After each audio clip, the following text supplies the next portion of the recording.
Hi guys, Maikeru here. Meet Where's Surge, my brand new hardcore group I am on old school Runescape. This is my first ever time playing old school RuneScape. I'm an RS3 veteran and I've been a full-time content creator for RS3 for 7 years now. And it's time to start doing some old school. So we're going back in time and exploring all of the cool things that old school RuneScape has to offer. And I'll be comparing it a bit to RS3 along the way. I want to dive into all of the unique things old school has to offer and eventually take on the inferno. Let's get right into this. Starting out, I'm going to actually pickpocket this man. This man will be able to get me to 5 thieving, so I can obviously thieve cake stalls. Cakes are going to be best in soft food or Wintertodt with low HP, which is why you do Wintertodt early.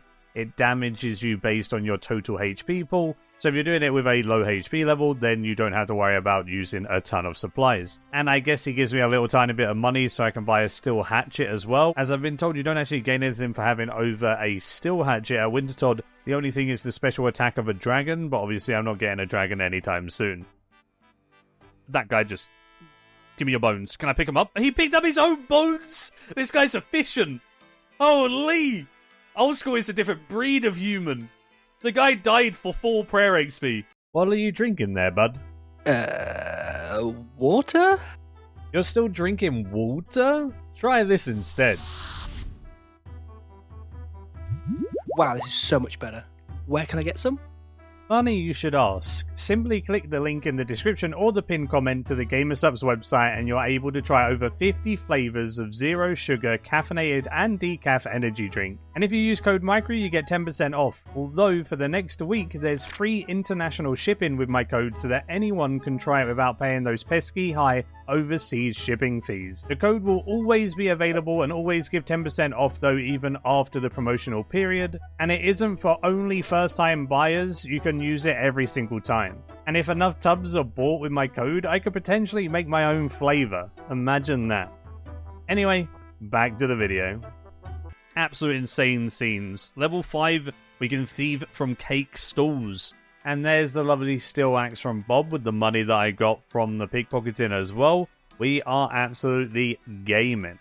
You don't have lodestones, but you do have minigame teleports. Some minigame teleports have level requirements, like I can't go to the fishing trawler right now, for example, because it requires level 15 fishing. But I can go to certain places with 0 requirements, like Castle Wars. So I can teleport to Castle Wars right now with the minigame teleport. And then when I go to Castle Wars, I can then easily run up towards RD and also get Monk's Friend quest done along the way, as that gives me a bunch of woodcutting XP. And then inside RD, I plan on thieving cakes. There's the Monk's Friend done, 2000 woodcutting XP and some lore runes, which are really useful as well. That's the first time I've ever used Quest Helper and it felt so good. Also level 15 woodcutting is lovely too. So now it's time to thieve this good old cake stall. I'm going to get like 250 cakes or so. It's not enough for 99 fire making at Wintertodt, but it should fund at least like level 85 or so, which is probably my goal. Also, you can shift drop in old school RuneScape, which is absolutely amazing. So I can just hold down shift, drop them all on the floor and keep pickpocketing. Obviously, certain things can be dropped with your toolbar on RS3, but if it's something like food, you would just eat it instead. So honestly, something like shift drop, I would love on RS3. It'd be so nice. I also pickpocketed a little tiny bit of silk because I can sell the silk back to the silk trader later on for 60 GP each, which is actually pretty huge. I can get a few thousand gold here just from a couple of inventories, and then that will do me for the Daddy's Home quest. Yes, there is a quest called Daddy's Home, which will give me a house, and then I need a house for Wintertodt to give me construction XP as well, so I will get that before we go. Ah, the lovely random events. While I was nearby, I thought I'd go to Tree Gnome Stronghold, get 10 agility, so then I can start rooftop agility when I do my grind, which will be pretty cool, I think. After 10 agility, I went and bargained with the silk trader to get 60 GP each silk, which was 1.6k per inventory, and I did 2 inventories worth, which gave me 3.3k. But 3k is not enough GP, so we're going to go ahead and do the Stronghold of Player Security. In RS3, it's kind of funny because they don't even ask you these questions anymore, I'm pretty sure. I didn't get asked any of these questions on any account I've made in the last couple of years, and, you know, it's kind of nostalgic to have these questions again. I really enjoyed that part of it. Although, obviously, it can be quite dangerous when you get down to those low levels, as there's some monsters that hit pretty hard. Alright, let this be known. If I lose a life for the group, I lost it for the fancy boots. Shit. Are we good? Never mind. We got hit a 4. There is no way you get anything other than fancy boots. Look at that fashion. Those rainbow boots. Daddy's home quest getting done with the cheeky quest helper. Look, it lights up everything blue, bro. Everything I need to click is just blue. And then if there isn't something highlighted in blue, then my mini-map's got a blue arrow or whatever. This is... it's so nice. We did it! We can now build a wooden chair. Okay. We can open up this. What do we get? That's crazy. Yo, what a good quest. Oh, my inner clue scroller just got super excited. A clue nest with a beginner clue in it. This is sick. Let's go do it. Alright, you ready? Oh, monk's robe. That's sick. Look at that, boys. I'm a unit. Collections logged 1 out of 1,477. Honestly, I love the collection log on old school as well. I think the collection log is something that RS3 needs. Because RS3, you have to have a clue book. You open up your collection log from, like, the Beast interface. Or the, Slayer icon or whatever, right? There's so many different ways you open it up and it's never together. It's always all in different places. And also, we don't have collection log for a lot of things. Like, there's a minigame collection log on here. There's no minigame collection log on RS3. There's so much to a collection log on here, like even other rooftop agility. All of these random things you do in the game, you get collection log items, which I think is sick. It gives you more things to get while you're playing that you feel good about getting. This is actually one of the newest updates to old school forestry. What forestry is it's like social woodcutting. So when you woodcut with other people, yeah, you do make the trees fall down, but they come back up super quick in the forestry world. And then there's like events around the trees and stuff here and there that spawn and give you a bunch of woodcutting XP. And they also give you a bunch of currency which you can spend in the forestry store for a bunch of cool items. Some items that I completely don't understand right now, and then other items that have alternative ways to get them. Skillers can now get the lumberjack outfit because they can't do temple trekking, but they can do forestry. One thing that was really cool that I noticed as well, though, is the lumberjack outfit in RS3 is 1% per piece. And something I noticed with old school is that they give a very small amount of XP and only 0.5% XP for the full set as well. Like the chest gives 0.4% more XP and the boots give 0.2% more XP. So you're getting so much less experience for the full set. I guess it makes sense with everything being slower. Man, I don't know. There's something about random events that I've really missed. Random events are like a bonus to playing the game. Like, it's just a fun little activity to break up your grind. Like, you're grinding, and you're like, oh, this random thing that I can do real quick, and then get back to my grind. Hey, there we go, boys. Zombie gloves, zombie trousers. On the forestry world, you could do any trees as well. As long as you're with other people, you'll get random events. So I'm at Willows now until level 50 fire making. And I got some events. There's one where it's the anima-infused tree roots. You just kind of chop them whenever they spawn until they stop spawning, and you'll get some extra, points and everything towards that reward shop, and a bunch of XP, with a big XP drop at the end. There's another one where you have to pick flowering bushes, and then you pick them until you find 2 matching bushes, and then you continuously go back and forth between those. And these type of things are really cool, and again, it kind of just breaks up your grind a little bit and something for you to look out for while AFKing, and it gives you a nice bonus on top of it. Oh, another beginner clue. Let's go get it done. Let's see if we can get anything else spicy. Watch this. 50 fire making. We did it. Winter Todd is unlocked, but we need to do one thing first. That one thing is digging up the Clue Hunter outfit.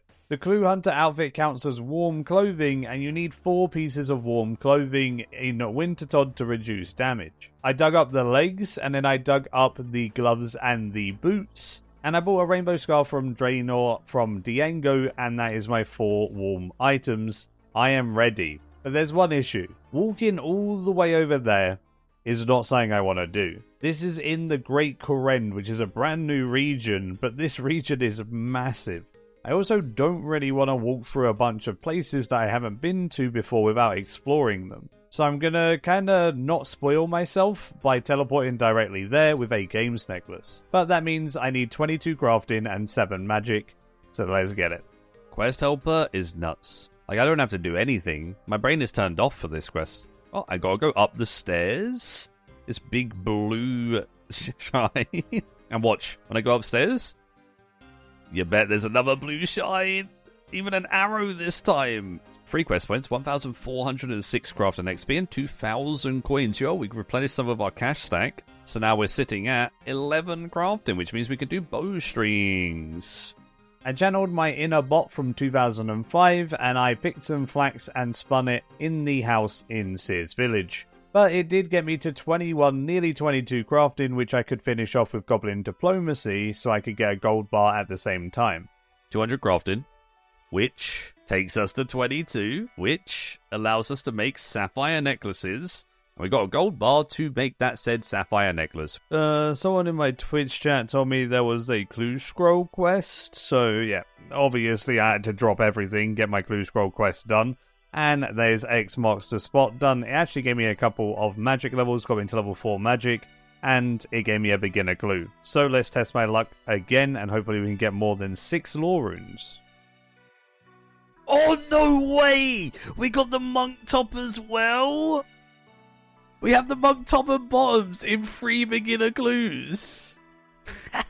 Oh, it looks so good, man. 11 prayer bonus. That's huge. And that's why it's always worth dropping everything for clue scrolls. Either way, I made the good old games necklaces now. The only requirement to use the necklace is to go to Kourend 1 time. So I could just take the ship from the guy I finished the X marks the spot quest with. That teleport now opens up on the necklace, and I can go straight there. This is going to be my home for a little while. After doing Wintertop for a little while and getting a bit accustomed to the mini-game, it felt pretty decent. It's apparently the least mechanical type of skilling boss in old school, and even though it's not super mechanically heavy, it's pretty fun to do. All you gotta do is keep an eye on your HP because you take damage over time. The reason why I wanted low HP is the damage I take over time is only a 1, and if I accidentally get hit by something, I take a 2. That way I'm never taking too much damage, and the cakes heal me 12 per inventory slot, which is a lot of food per inventory slot, minimizing the amount I actually have to take. I honestly mostly just wanted to train fire making, so I only done fire making and I didn't bother fletching. I would always still reach 500 points to get 2 rolls on loot at the end of every game, and I was also getting a crazy amount of fire making experience an hour. At level 50, it probably rivals RS3 rates, and it still scales, but it does get slower than RS3 by the time you get up there. But firemaking is one of the faster skills in old school, and it actually feels really, really good to train in this way. The best way I can describe Wintertop is that it's chill active. You can kind of go with the flow, and you don't need too much brain power, but you still need to be active to actually get points to get loot. And I like that type of content. It's not fully AFK, it's not fully active, it's a nice middleman, and it's very rewarding too. Good XP, good rewards, loads of supplies, GP, just, yeah, all round great. The TLDR on how to do Wintertop is you literally just light this branch here at the start, chop down the little tree, get a full inventory of logs, chuck them on the brazier. If you see snow falling on top of the brazier, just step 1 away so you don't get hit. The brazier falls over. You use your hammer to repair it, giving you a bit of construction XP. Then you click it again to relight it, and boom. You then just chuck your logs on the fire. If you take any damage while chucking logs on the fire, it will stop you chucking logs, so you need to pay attention enough to make sure you're always chucking logs. And obviously, once your HP gets a bit low, you want to eat a cake to make sure you don't die. And that's pretty much all there is to Wintertop, but if you want to fletch and get a bit more points and maybe hit like 750 points to get 3 rolls on loot instead of 2 at 500, you can do that. But why fletch? Every time you complete a Wintertop game, if you have 500 points, you get a crate with 2 rolls in it, and 750 is 3 rolls, 1000 is 4 rolls. Every 250 points post 500 gives you another roll. And because I'm focusing on fire making to get more XP, I'm getting on average 2 rolls per game. Sometimes I do get lucky and get 3 rolls. As you can see on screen, there is so many good supplies in these. They are so good for a starting Iron Man. You get resources of all types. You can also get the fire making outfit, which gives you a bit more XP and counts as warm clothing here, and a Tome of Fire, which gives you unlimited fire runes for non-combat spells, Iron Blast, and uses pages for fire runes for combat spells, which is what people normally go for and is a 1 in 1,000. So that's what I was going for. Yo! That's cool. So now we get more fire making XP, and it counts as a warm item, and it's also fashion. Look at that. I'm starting to look like an absolute Chad, boys. This is crazy. Oh! What? I rolled the tome and the torch? This is outfit. This is tome, 1 in 1k. Damn, dude. The torch replaces the tinderbox. I don't need a tinderbox? Yo, that's huge. One really sick thing in Runelight is the XP tracker, man. Look at this. You can see the XP gained, the XP left to the next level, the actions to the next level, your percentage towards it, your experience an hour. These things are absolutely amazing, and as you can see, even at 72 fire making, I am getting nearly 250k experience an hour. Granted, it is a very small sample size. I haven't been doing it for long. But anything over 200k experience an hour at level 70 is insane for old school, and this goes so quick, and that is why I'm choosing to just get 500 points and just fire make to get as much fire making XP as possible, because this is juicy. Also, this XP tracker on Moonlight, of course it's free, right? Instead of having to pay £3 a month or a bond every 2 months for Rune Metrics Pro. The flood of people, whenever you finish a round when they're going to get their cakes and stuff, like, it's so satisfying. Look how many people are here, bro. It's just so cool to see, because you don't really... It's very rare you see something like this on RS3, you know? Like, this happens in, like, all locations. It's like, even Forestry was popping, you know? Oh, wait, no... Okay. Yeah, this is actually getting kind of disgusting. 63 KC? That's kind of disgusting. You know another thing that Runelight has that is pretty much a Rune Metrics Pro feature, but better?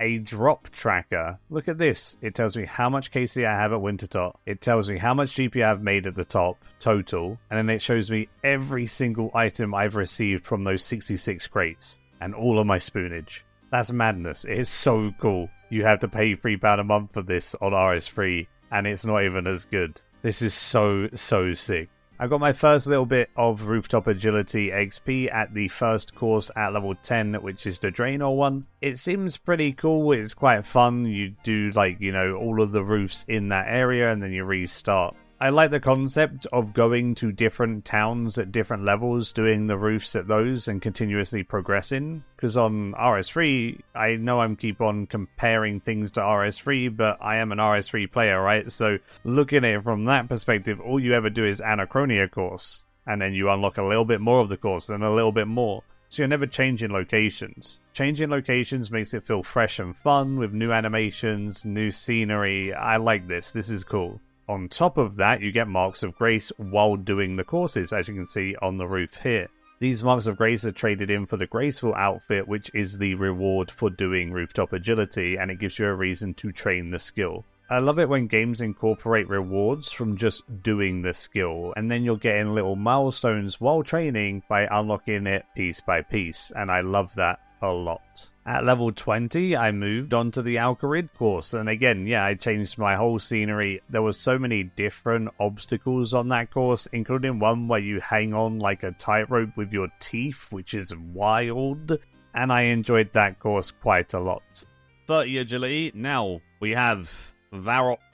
Good old Varrock. Honestly, it was a pretty fun course as well. My favourite part of this one was doing like such a big jump across between 2 buildings, landing on a table and then jumping up. Definitely didn't have quite as much cool moves as Alcarid, but the course was like a lot more closer together, so it felt a bit better to do in my opinion. I've heard really good things about the Canifis course because everything is so close together and it's so small. It's also apparently best for Marks of Grace, so I'm excited for when I hit level 40. But I'm not going to get 40 just yet, as I only stayed on this course until I got enough marks to get my first piece of Graceful. Random events are so sick in old school, bro. And then I get like nothing every time. And then I realize why RS3 has Treasure Hunter, because then you want another random event. It's like opening up keys. Like, you get nothing, and then you want another one, you know? So, I mean, maybe RS3 is onto something. Oh, that dog is so cool. Ah, okay.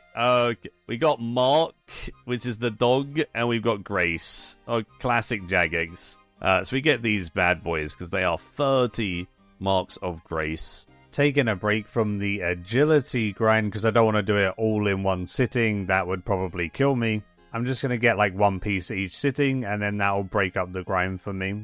It was time to quest, and the waterfall quest is pretty spooky on a hardcore. But we said we ball. Alright, this guy, we don't want to get hit by, so we hit this.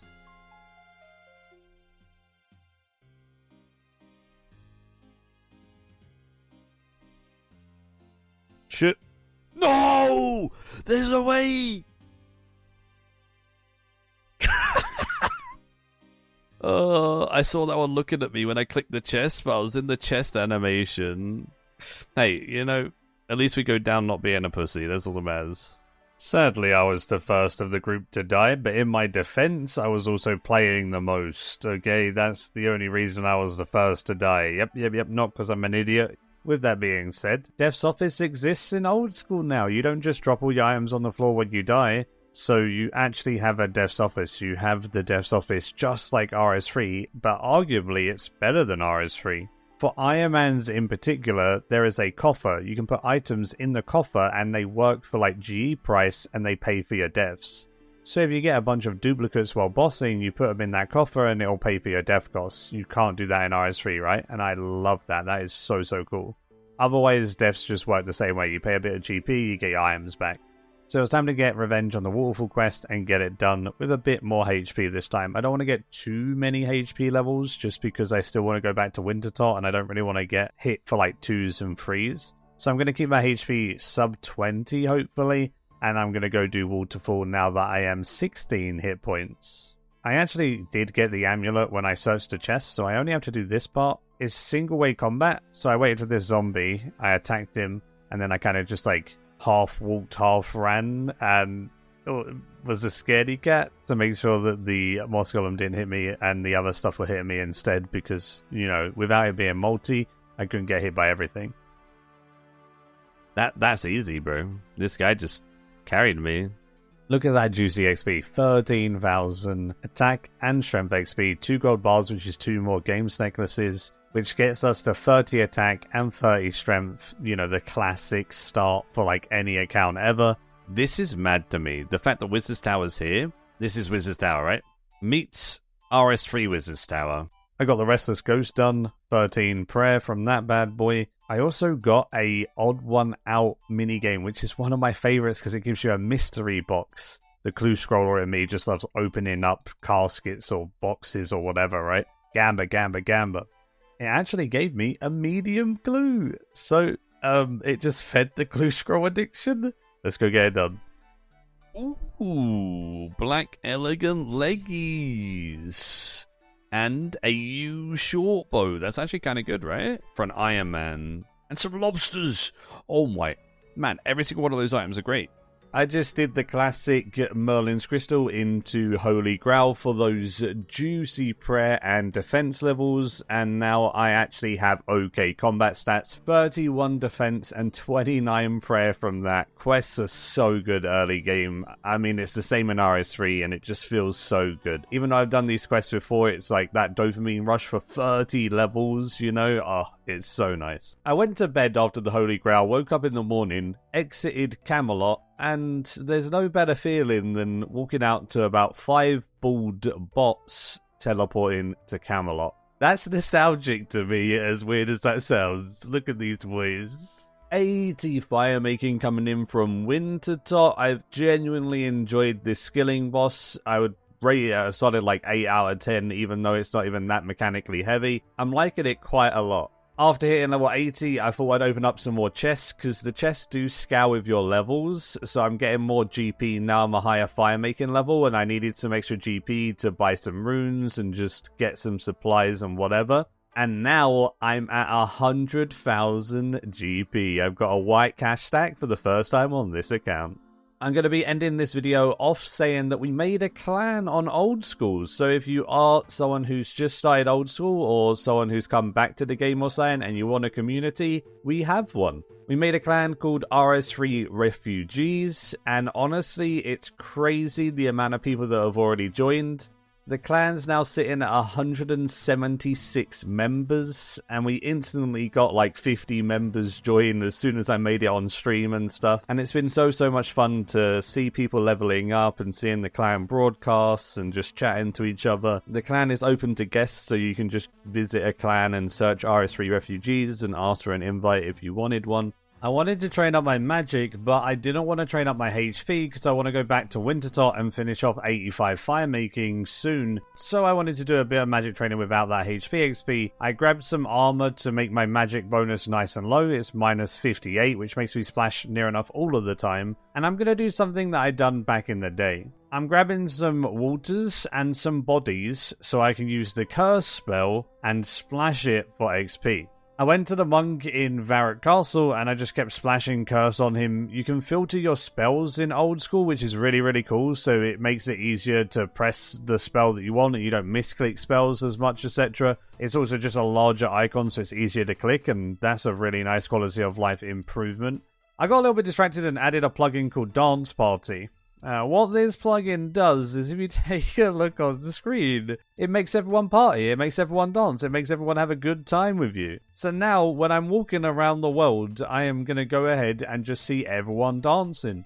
This is the perfect thing. I needed this in my life. I'm always going to be happy now. 33 magic from splashing, but apparently there's a really effective way of training your magic in one of the new areas in Kourend, which is the Arceus Library. Never done it before, so let's go explore. I actually just rhymed there. I'm literally a poet and I didn't even know it, boys, so let's go.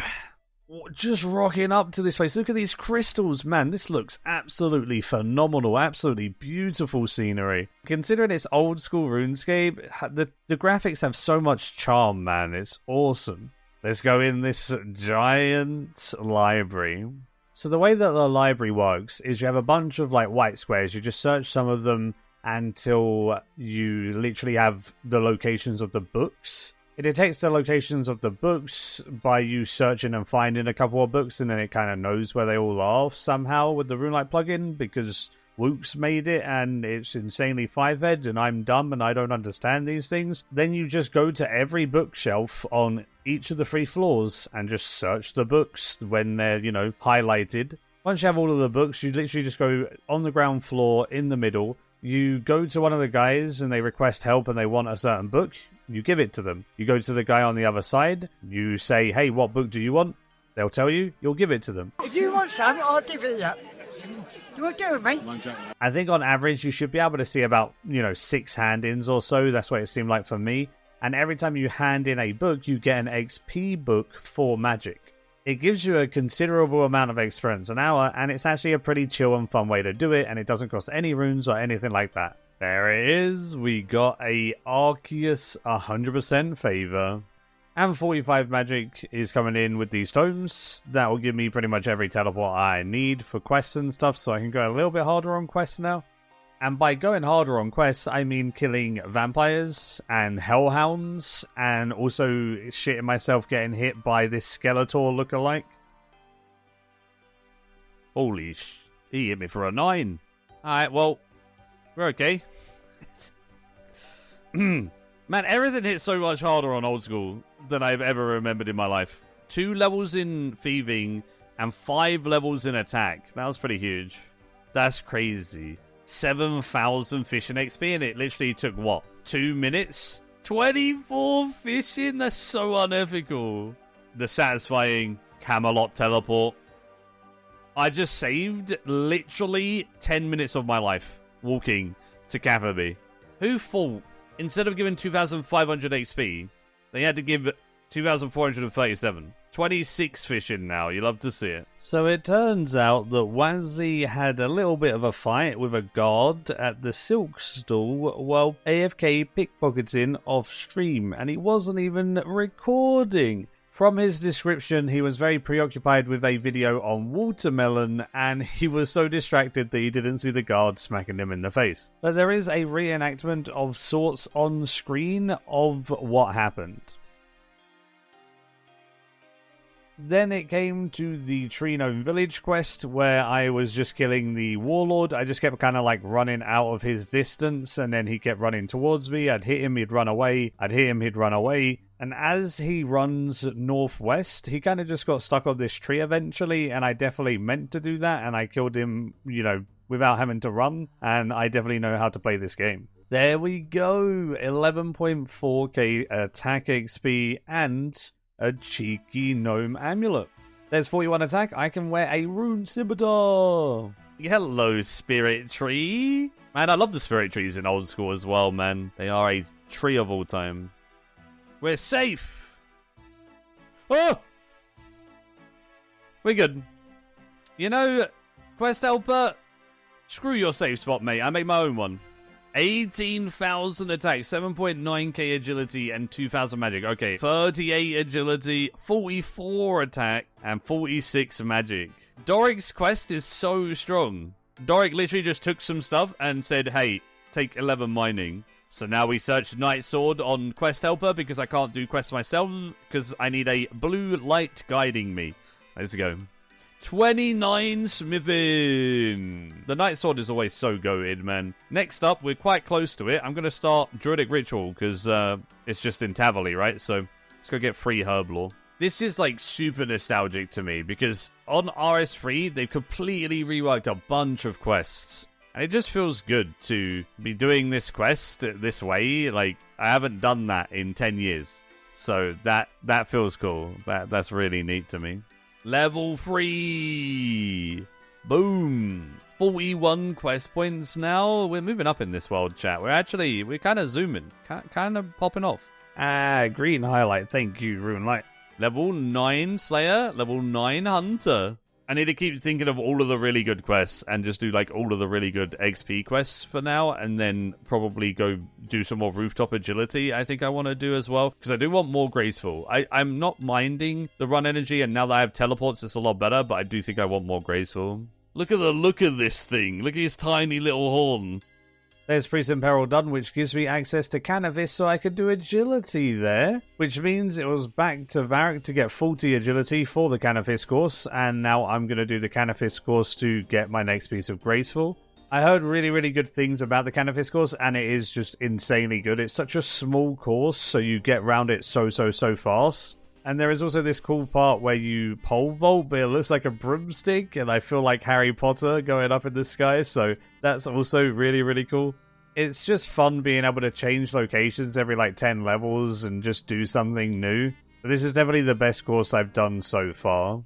I have 45 agility, and we need 1 Mark of Grace for our good old hood. There it is. Graceful hood obtained. Honestly, it looks pretty cool. I quite like it. And that's our second piece. We'll keep getting a piece probably per episode until we have the full thing. Oh my god, I forgot I had the plugin on everyone at Wintertot is dancing. Oh my. This is, yeah. See, it just brings joy to your life, dude. I needed to AFK while editing the first video together, so I bought a bunch of feathers and I done a ton of AFK fishing. I just did salmon and trout at Lumbridge until 40. Then when I hit 40, I cooked all the fish and headed over to Catherby. And then I started fishing lobsters. And I got a beginner clue while fishing. It's so cool seeing a beginner clue bottle. That's sick. I love this. 84 fire making from Wintertot coming in. Time to open up a couple of my crates. Another torch! So now, if I was to roll another torch, I now get Torstal Seed or Magic Seed, which is huge, right? Oh, I rolled a torch back to back then. That's crazy. Alright, one more. Back-to-back-to-back torsionals hit? What? That means I must have rolled the torch 3 times in a row. Okay, I'll take that. That's some big torsional seeds right there, boys. Yeah, one thing that I wanted to showcase that we were just talking about was if I press this button, it shows me all of my quest items, which is insane. So it shows the recommended and the items that I need. I love that. That is so cool. I don't have to search my bank. I just look in my bank. I wanted to get the RD achievements done, plus Biohazard and Plague City give some good XPs, so I did those. I got 18 mining from the good old Plague City. Then I even got 28 thieving from Biohazard, and then obviously the cape itself is just really, really useful. Gives a little bit of stats, but the main thing is the teleport. It teleports you to RD Monastery, which is amazing. I also got a cheeky antique lamp for XP. Yeah, I mean, we can't put it in Herblore. Let's put that into prayer. 2,500 XP? Okay, level 32 prayer. 5 levels for Magic Protect. The amount of things happening in this one scene is mental. There's a guy banking, there's a guy splashing underneath the guy banking, and there's a bunch of people just pickpocketing this one poor Knight of RD in the corner, dude. I know Knight of RD is like good to XP and thieving, right? Someone was saying they did Knight of RD and they bound their click to a foot pedal, and they were just spamming their foot pedal while watching TV. So maybe someone here is also spamming their foot pedal. So you never know, dude. 5k crafting, 5k smithing, 29 crafting, 32 smithing. That was huge. There we go, we did it. Level 36 smithing and level 33 crafting, which means we can now go ahead and do Lost City. And we did quests to get the quest unlocked, and we were efficient. We also got the Mind Goblin helmet. Yeah, boy. We got access to Xanaris. Hello. Alright, so we now are ready for Guardians of the Rift after we get that quest done. Yo! Alright, Maze Random. Now, this was one of the best randoms, right? Surely. 69. Come on, don't... Oh, 68.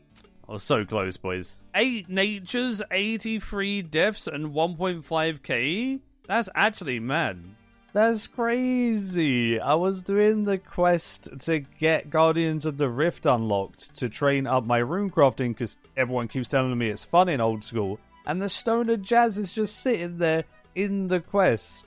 The Stoner Jazz even looks like identical to the RS3 Stoner Jazz in old school, which is really funny. The fact that the graphics really haven't changed much on that thing is really cool. And honestly, I hear rumors of stuff like Wild Gothic Sleeps and Ritual the Mudrut coming to old school eventually. That will be so cool to explore, and I'm very excited for those, as they will vary slightly from the RS3 ones, and I'm obviously very excited for like Dragon Slayer 2 and Monkey Madness 2, the quests we don't have in RS3, but seeing quests from RS3 go over to old school is very cool. I love it when either game takes the stuff that's really good from each other. It makes sense to do that. That was the XP from trading in the quest on number 27. Holy... Okay, RS3 has nothing on old school, dude. Old school's the true easy escape, okay? That was mad. So everyone kept telling me, runecrafting in old school is fun. Guardians of the Rift is a really good mini-game. It's enjoyable, all of this stuff. So I gave it a try, and they weren't lying. I'm actually enjoying doing runecrafting, and I enjoyed it so much that my first time at Guardians of the Rift, I stayed there for 7 hours. It gets a lot quicker and easier once I get my mining level up and get a better pickaxe and all that jazz, because at the moment I'm mining a little bit slow, so I'm not getting a ton of the pure essence to then make my runes and stuff compared to what I'll have when I get a rune pickaxe at 41 mining. But the easiest way I can compare this is comparing Guardians of the Rift and Runespan in RS3. Runespan in RS3, you don't get to keep your runes, and it's like semi-AFK, and you kind of just stand there, siphon something else spawns maybe island away, you'll go over to that spawn, siphon that, and then keep going. It's like semi-AFK, and that's all you do the whole time. It's pretty boring. Whereas Guardians of the Rift is like constantly going. You're always working on something. You're looking to min-max your timers. You're looking to do all of these things efficiently. And that makes it fun to me. It's a very simple mini-game on the surface, but it can get very complex if you want to optimize everything. Rifts spawn every 120 seconds after the first rift, 150 seconds into the game. The rifts give you actual pure essence, and if you mine outside of the rift, you're just getting fragments that you have to turn into pure essence. So it's really, really important to be ready for when the rift spawns around every 120 seconds, so then you can get that really good inventory of essence. But if you're not paying attention and you have like a full inventory of essence already, and then you can't clear it in time and you missed a portal, you're going to lose a lot of points. But I just thought it was so awesome that rune crafting is actually enjoyable in old school RuneScape. And again, I think it plays on the whole, you're doing it with other people, even if you're not interacting with the other people and you're all doing your own thing. It's so fun to social skill and socially play an MMO. Seeing all these people around me makes the game way more enjoyable. It might just be a me thing, but when you see others having fun and engaging in content, you want to engage in that content too, right? So it just makes sense. I think I'm going to be going for about 60 rune crafting in this video, and I'm going to focus on Guardians of the Rift a little bit and do some pulls. Another thing that I think is absolutely amazing, the pulls system. It's like having a clue scroll system where you're opening up caskets inside of those skilling bosses, inside of those, skilling mini games and activities. Wintertalk crates were very addictive. The pulls of Guardians of the Rift are also very addictive. Every game, you work towards getting reward points, which gives you pulls, as they call it. You can stack up these reward points however long you want, and you can do really, really big amounts of pulls all at once for that huge dopamine rush. Instead of just getting your loot every single time you complete it, you get it whenever you wanted, however big at once. Those type of things are also super motivating, because you can set yourself goals within goals. Maybe you want to get 80 rune crafting, but maybe you'll set yourself a goal of, I want to do 100 pulls of loot every time. So you keep doing those mini goals within the big goal, and it keeps you sane along the way. Absolutely amazing stuff. 31 mining. We can now use adamant pickaxes. We'll get that after this game. There we go, 50 rune crafting coming in. That thing used to take so long to get, and it was so tedious, especially on Iron Men when you need the pure essence stuff as well. And then it was time for 50 pulls for me. So 50 loots. What the? We have 100... 130 nature runes? Even blood runes? 46 laws? That's so much. More natures. Oh, a cosmic talisman. That's actually pretty huge. Not that I'm ever going to craft runes ever again. Why would I ever go to an altar? 150 lore runes now? My team is going to love me for the telewars. Oh, giant pouch. And we got to click the last two. Boop. Oh, chaos. Last one.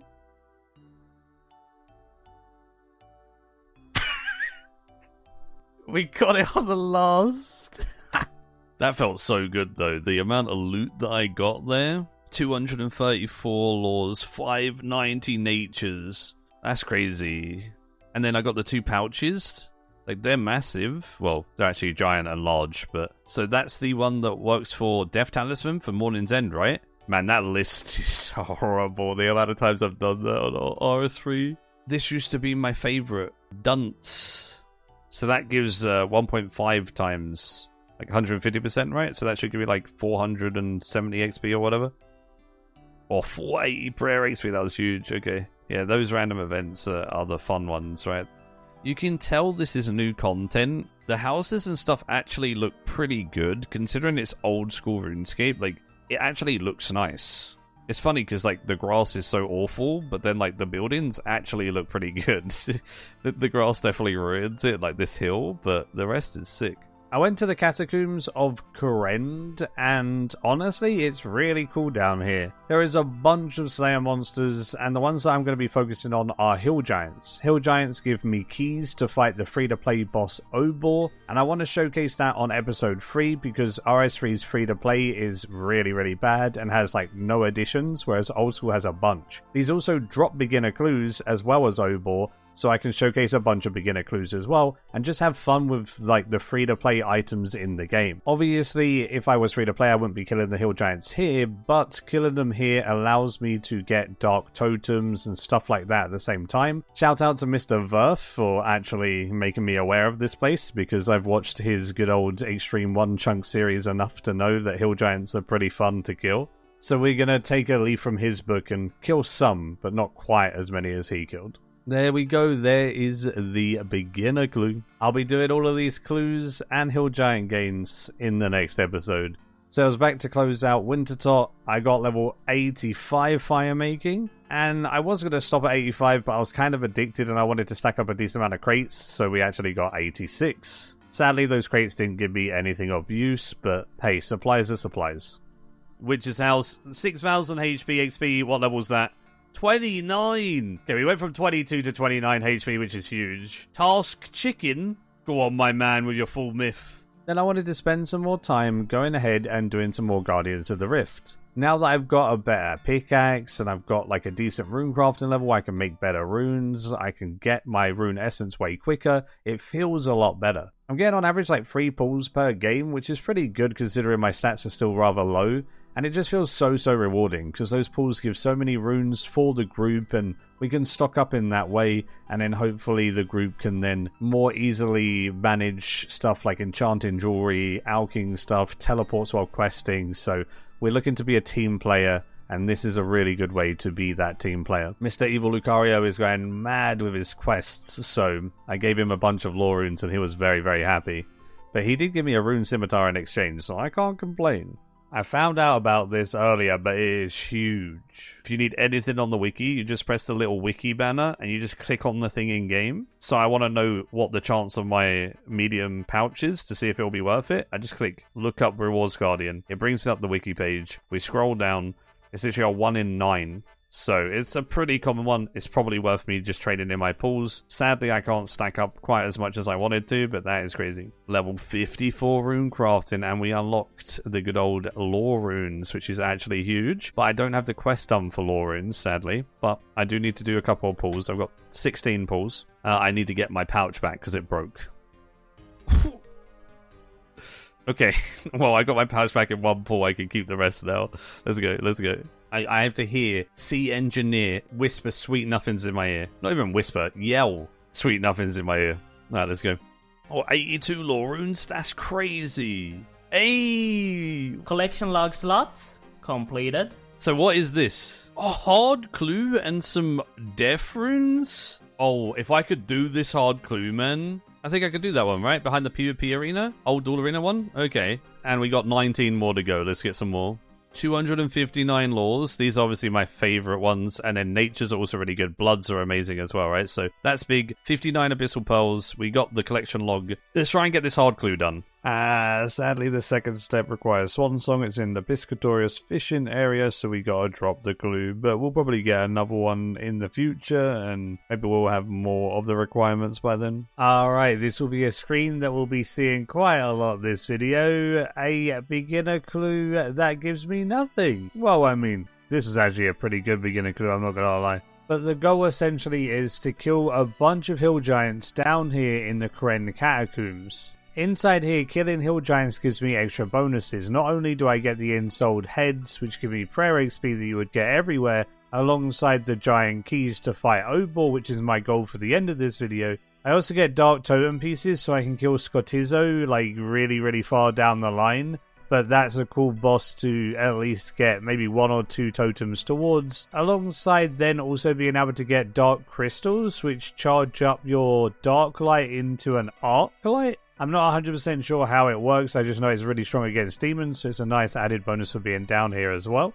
And that's pretty much the goal for this video. Get a bunch of magic levels, get a Ivan Staff, use the Ivan Staff to kill Obor, and get at least 5 keys along the way, so we can kill Obor 5 times for the medium combat achievement. Obor and the beginner clues that I'll be doing are available in free-to-play, so it's really cool being able to do these things. I would love these things in free-to-play on RS3. We don't really have anything like that, and just beginner clues in general are fantastic, so I'm excited for this grind. There it is. That didn't take long. Giant key. Only 31. It took 31 to get that. That's not bad. And I got an installed head in those 31 as well. That's pretty big. Election log completed. One thing that I miss from RS3 is 100% area loot. Having to run in there and like click all of the stuff on the floor instead of just running in there, pressing space with area loot and running out is definitely a huge quality of life that is going to take a little bit of getting used to. The goal of this is to kill Obor for beginner clues and go for mole slippers, and also just get combat XP while doing it. But if we get beginner clues from the hill giants in general, damn right we're going to do those beginner clues. So we're going to get this beginner clue done. Oh my goodness. There's not a collection log for a still dagger, is there? Okay, we move on with our lives. Another beginner clue. Alright, we're going to be back and forth all day, boys. A 2-step beginner? More than a still dagger this time? 7 law runes. That's actually a decent reward. We'll take the 7 laws. One thing that I've learned is you can pretty much use your damage boosting prayers freely and then get all your prayer back by just burying bones. Every time you bury a bone, you get 2 prayer back, so you can just infinitely use your damage boosting prayers so that you can get more kills per hour. Now this is something that makes me a very happy cluer.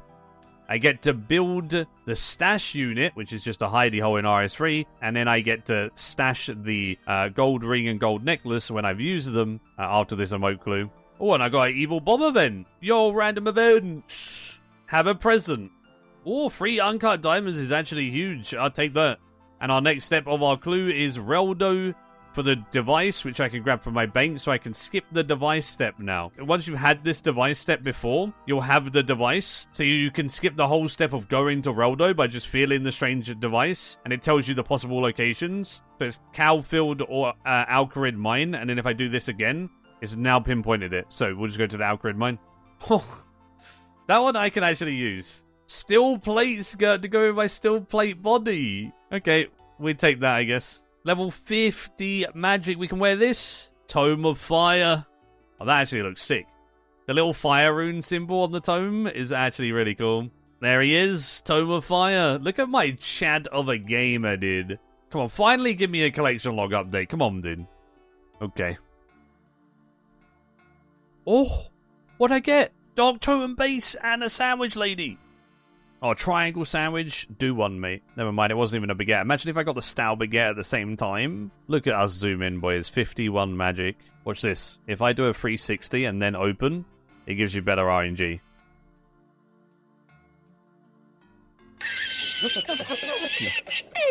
So the 360 didn't work. Instead of doing a actual walk, the 360 is a spin. A longbow. Uh-huh. It's crazy how bad the loot in beginners can be. The beginner loot can actually be pretty good, and then you get a longbow and nothing else, and you're like, oh, okay, that's great. Giant key. Second key. We need 5. So we got to get at least 3 more of those bad boys. My RNG has evened out a little bit now, I think. 259, and I've had 3 keys. I should only have seen 2. Yeah, there we go. We did a collection log. We got a longbone, so that's construction XP, right? This is actually something that I plan on doing while editing and such, a full AFK mining activity in Shooting Stars. They literally look the exact same as they do in RS3, but they last longer per layer it seems, so they're even more AFK. And you can get infinite stardust from these every single day, you're not capped or anything like that, and then you trade in the stardust for a bunch of goodies. They're not amazing experience by any means, but they're so AFK that you can easily do them at work or, you know, whatever. And you can tell how popular the activity is because there's literally so many people right here. This world currently has 1,400 people on it, and I'm pretty sure like 1,000 of them are here. There's so many people on top of each other, you can't even see them. But you can still see all of the random events. There is so many. It's crazy to me, that's mad. I was doing the Canifist course for my 3rd piece of Graceful for the 3rd episode, trying to keep up working towards that full set, and I actually, unironically, zoomed all the way out and looked from above, and it actually made it so chill to do rooftop agility like this. The course is so small you can see the whole course display, and it means I have to move my mouse a tiny bit each time, and it seems pretty efficient to do. I actually ended up doing all my rooftop agility like this. I don't know whether it was crazy or 5-head me doing it this way, but here we are. There he is, my 40th Mark of Grace. That now allows me to buy the cape and another collection log piece, plus my 3rd piece of Graceful. That will just make it easier and easier to get around the more pieces I get, and obviously the higher level I get in agility. I also got the Troll Stronghold quest done for a lore talisman and the ability to create lore runes in Guardians of the Rift. I want to make a bunch of lores whenever I go to Guardians of the Rift, so then I have lores for myself to teleport everywhere and for my teammates. So I'm going to slap a bunch in the group storage, etc., and I can be kind of like, you know, the rune man because I have a decent level from Guardians of the Rift in the last episode. Oh, I got a giant key. Let's go. We'll take that. Alright, ready? Please, please.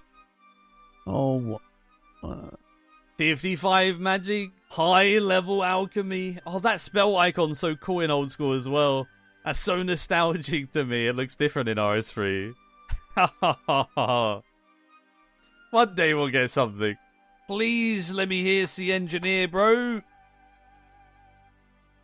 Oh, parrots! Let's go! We actually got something. He's on my shoulder. Okay, I'm happy now. Here he goes. Look at that boy. Get away, stuff. Yeah. I love this. It took a little bit longer for that one to get, because I got both of these in free. The 17 beginner clues later, we got the shoulder parrot. That's such a cool item. 37 Bray, guess what we could do? Oh, that is nostalgic. They also changed the look of these sprays, so they're like HD now. Like, that looks a bit more like, you know, old school, right? That's sick. That's a 1 in 5k. Champion scroll, boys. That's a big one. I was not expecting to get the giant champion scroll. That's so huge. 513 and we got the champion scroll. I'm literally sitting here shooting little balls at hill giants, and I just had like a huge dopamine rush. So even like really bad monsters like hill giants can be absolutely pogging, which is really cool. I think that makes it a lot more fun. That's what I mean with the whole complete collection log. Having a complete collection log just makes everything you do in the game feel more rewarding. Oh man, I just said about things being more rewarding, and then the game hits me with that. Nice. 40 HP, 800 total. We did it, boys. We're gaming. Honestly, the stats are coming along nicely. Ancient Shard, boys. Oh, now that feels good. Dark Totem has 2 more pieces. I just need those 2 pieces, and then it's 2 more collection log, and I'm done. That's crazy. That's so good. I actually ran out of the runes I got from Guardians of the Rift, so I had to go buy some more Mind and Airs for some more casts. And while I was there, I picked up some soul runes for the In-Soul Giant Head reanimation spell when I get there for 43 prayer later on. Like, that looks nice, dude. Like, all of the houses, you can tell it's a new area. Even the crystals, like, everything just looks nice. Like, it's old school, man. And the graphics are, like, timeless. They've done really well with this graphic style with new updates. Like, they still make the graphic style look good. I think that's a really big plus for old school. We are gaming, boys. 50 combat. Why am I still playing this game? Dark Totem Middle. And we got a head on the same one? That's actually pretty cool. Cursor. Custom cursor on. I think we go Dragon Dagger, honestly. What a throwback. Look at this boy. Look at this Dragon Dagger. Alright, we're Dragon Daggering it up. This is great. And obviously the classic Dragon Scimitar. The fact that the Dragon Scimitar still exists is so good. But, yeah, Dragon Dagger Poison for me. That's my choice. Ooh! Look at that! It's not the Mole Slippers, but it's close. I can't be loud because it's 4 AM. Oh, okay. Okay, boys. Okay, watch this. Oh, now that is a walk. As a man with confidence. This is why we do our beginner clues, boys. We are clogging. We are walking. We are frogging. It's good. Whew. I mean, you can't win them all. Oh my god, that's amazing. 25 water runes. Isn't a curved bone like a 1 in 5k? Holy... Right, okay, this is actually mad, right? I'm drawing the key, but I have had the champion scroll, which is a 1 in 5k, and I just got the curved bone, which is a 1 in 5k? That's crazy. Alright, well, another clog. Any cloggers? Oh! We got mole slippers, boys! Let's go! Yo, they are good! Look at them! Holy! Oh, now that is fashion as well. That's crazy. We've had a good day. We got the mole slippers. That's what we wanted. That was the main thing. Obviously, we'll still do them because I've got plenty more things that I wanted, but mole slippers was it. They're so good, man. Look at that fashion scheme. I've never taken them off. The mole slippers stay on. Dude, my log is disgusting. I might have got shafted by the RNG on those keys for Obor, but 5 out of 6 log in 29? Alright, I'm buying a rune pickaxe because it's time for me to go be one of those people and AFK stars while editing episode 2. Let's go, dude. I just get to AFK at this star for ages. It's going to be glorious. Oh, that's awesome. You even get clue geodes. I love this. You get fishing ones, you get woodcutting ones, you get mining ones. I love clue scrolls. There's 41 mining and the rune pickaxe is now being worn. I'll check the Addy one in the group storage just in case anyone needs that at some point. And we are back to AFKing while editing and hopefully we'll get some big gains in there. It still makes me laugh just how many random events pop off, dude. Just look at how many damn events are just around me. It's so funny. Yo, I'm a little defense T from a beginner clue while mining. Let's go, another beginner update. That's more clog progress. I actually can't believe my log, dude. Look at that.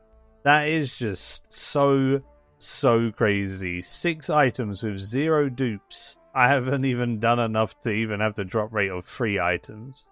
Alright, I have an easy clue and a beginner clue from mining that I'm going to be opening. Let's see if we can get some more progression. There's no way, dude. Another shoulder barret? What the heck? I now have seen a dupe, but I'm not even sad. That's crazy.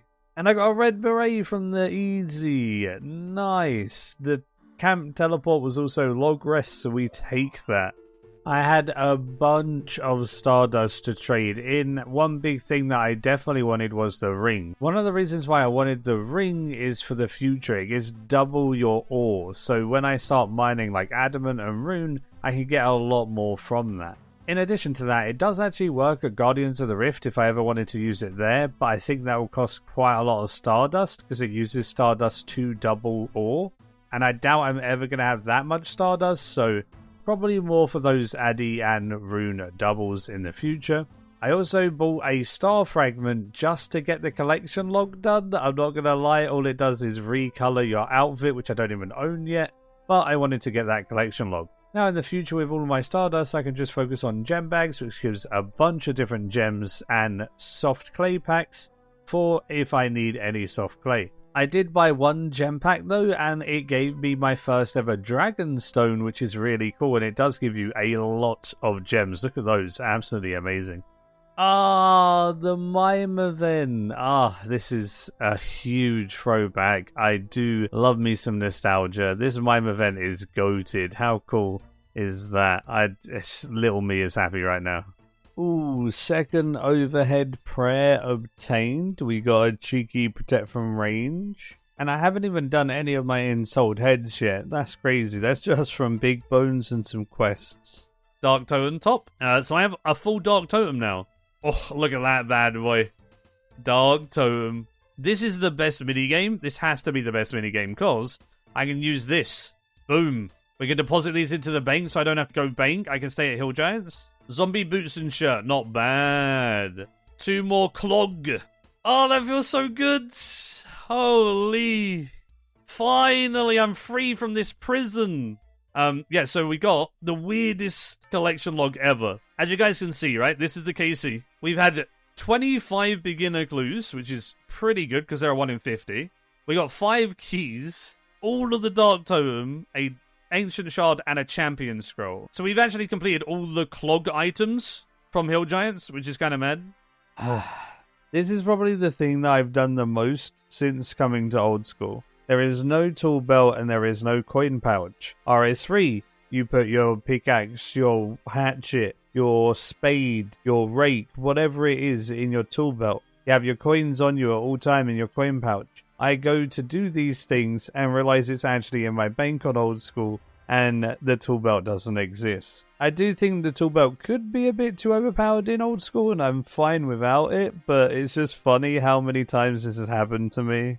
Zombie mask. We have the full zombie set now. Surprising looked so good. Why would you change this? This guy's a Chad. The other one looks like an absolute pleb.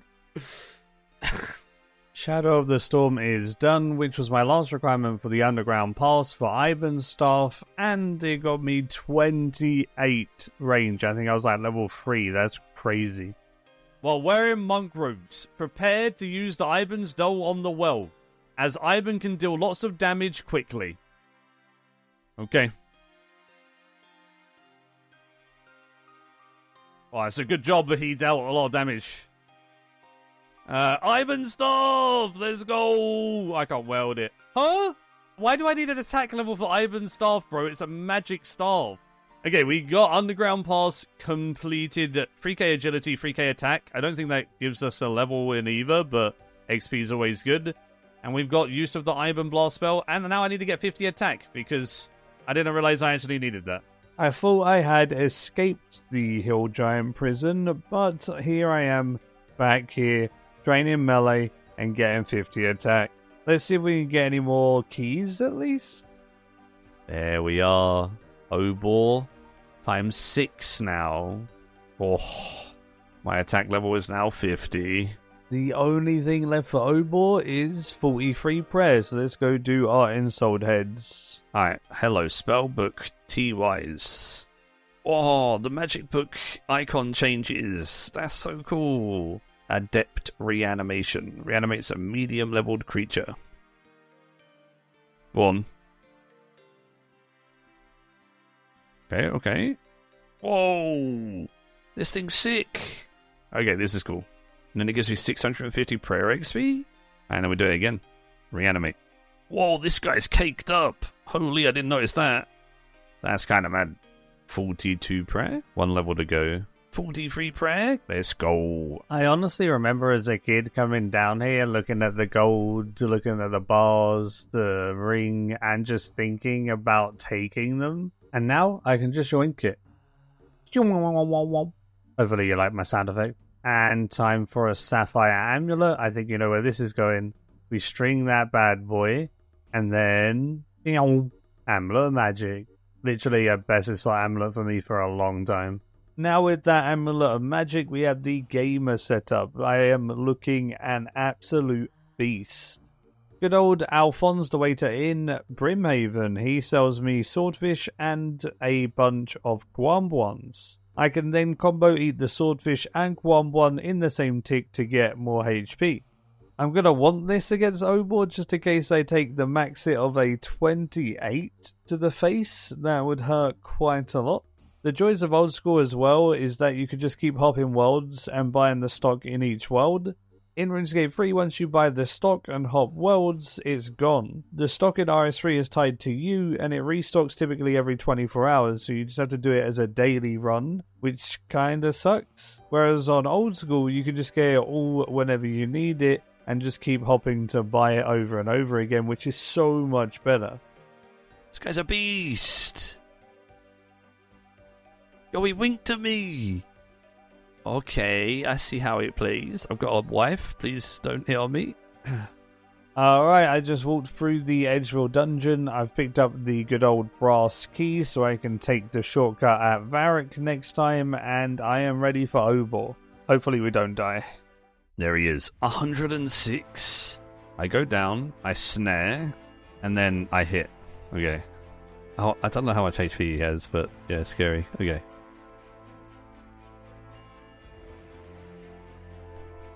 Oh. Just eat one? I need to get used to the swapping. That's actually not too bad, though. Oh, my shit. Okay, bro. Okay, that's not fun, mate. Whew! I forgot my keybinds. Okay, we good.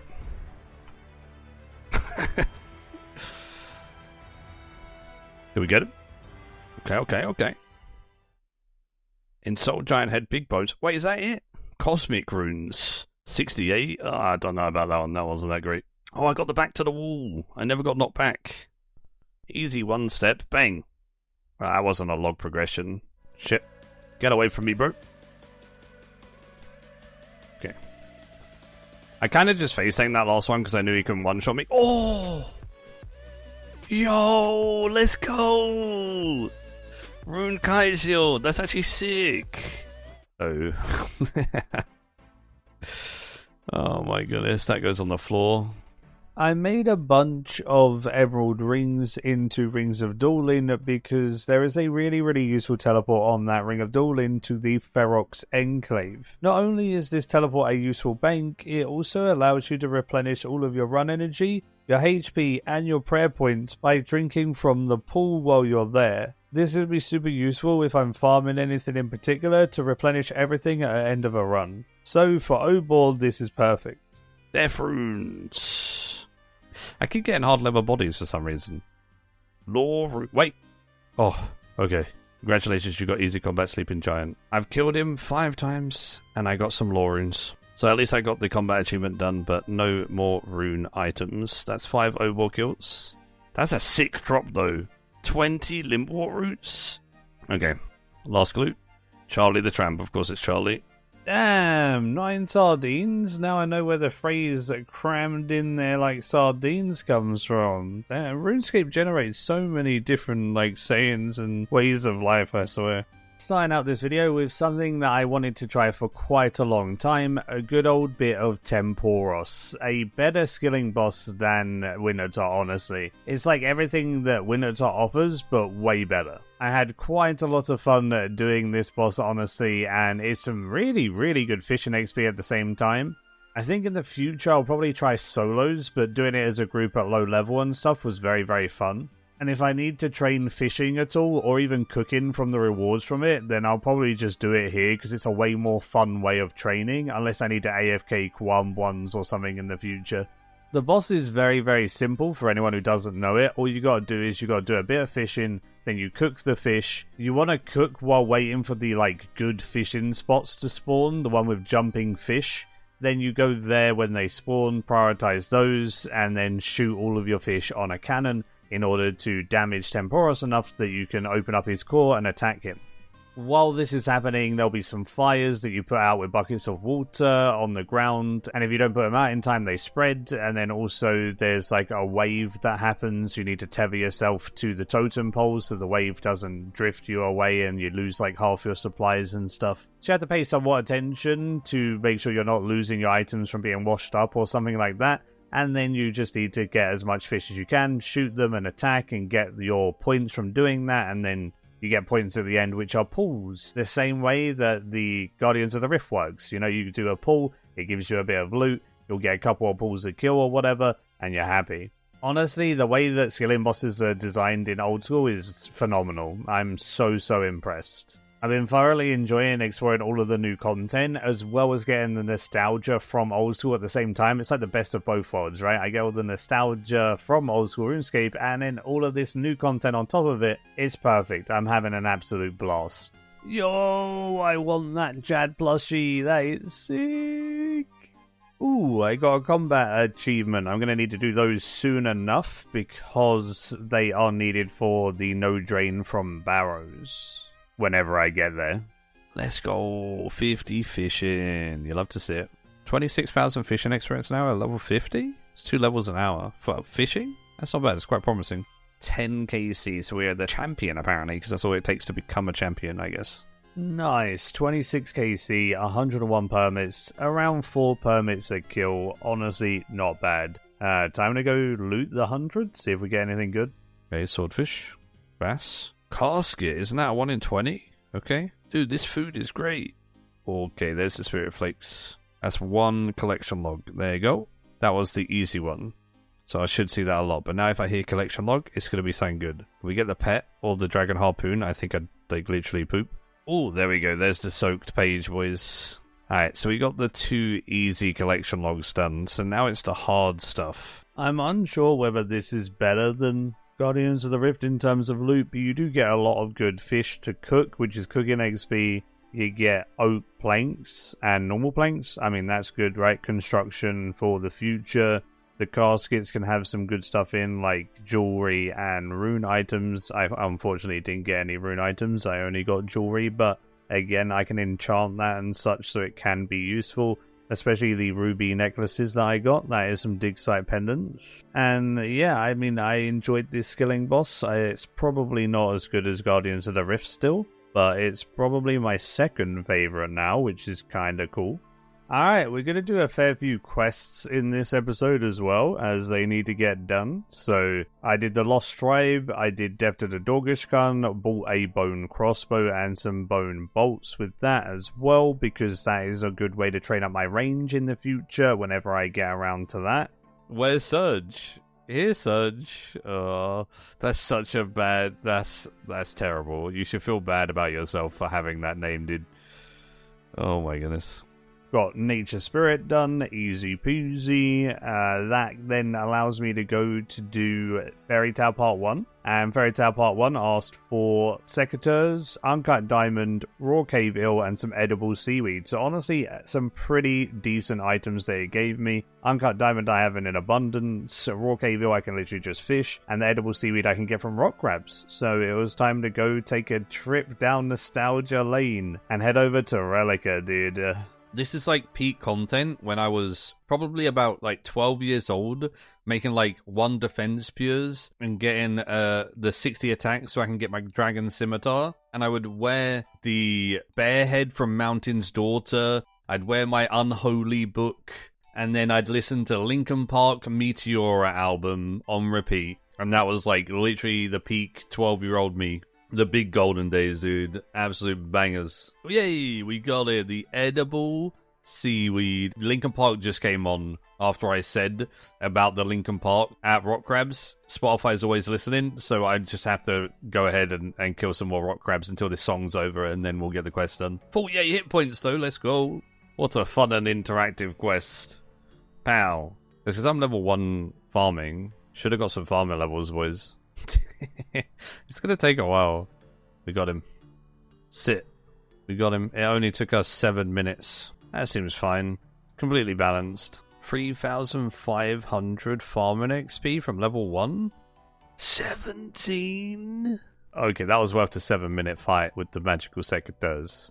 That is crazy. And now people can't insult my level 1 farming. Everyone's like, nice level 1 farming pure, you know? Dig Site's such a good quest. 15k mining, 2k herblore, and a couple more gold bars for that jewelry. There we are, 54 mining, and 17 herblore from level 10. Yo, that was big XP. 920 total level. It's kind of crazy, to be fair. Just follow the blue light. Just follow the blue light. Oh, just follow the blue light. This is so good. Free quest points, 2.5k coins. Yo, I'm on my way to that 200k cash stack for the Iron Staff upgrade.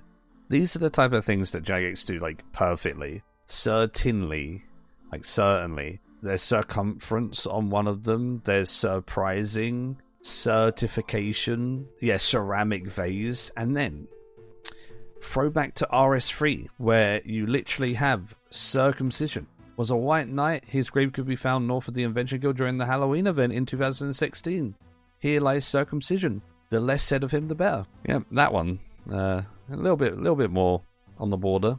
1,000 prayer is actually quite nice as well. 1,000 herbal, 1,000 agility. We've done it mainly for the herblore, but there's 44 prayer and 20 herblore. Speaking to Historian Midas after some quests can give you some XP lamps, so I quickly did that, and then I wanted to go and get my kudos to 100 for Fossil Island, and I can unlock the dig site pendant here as well.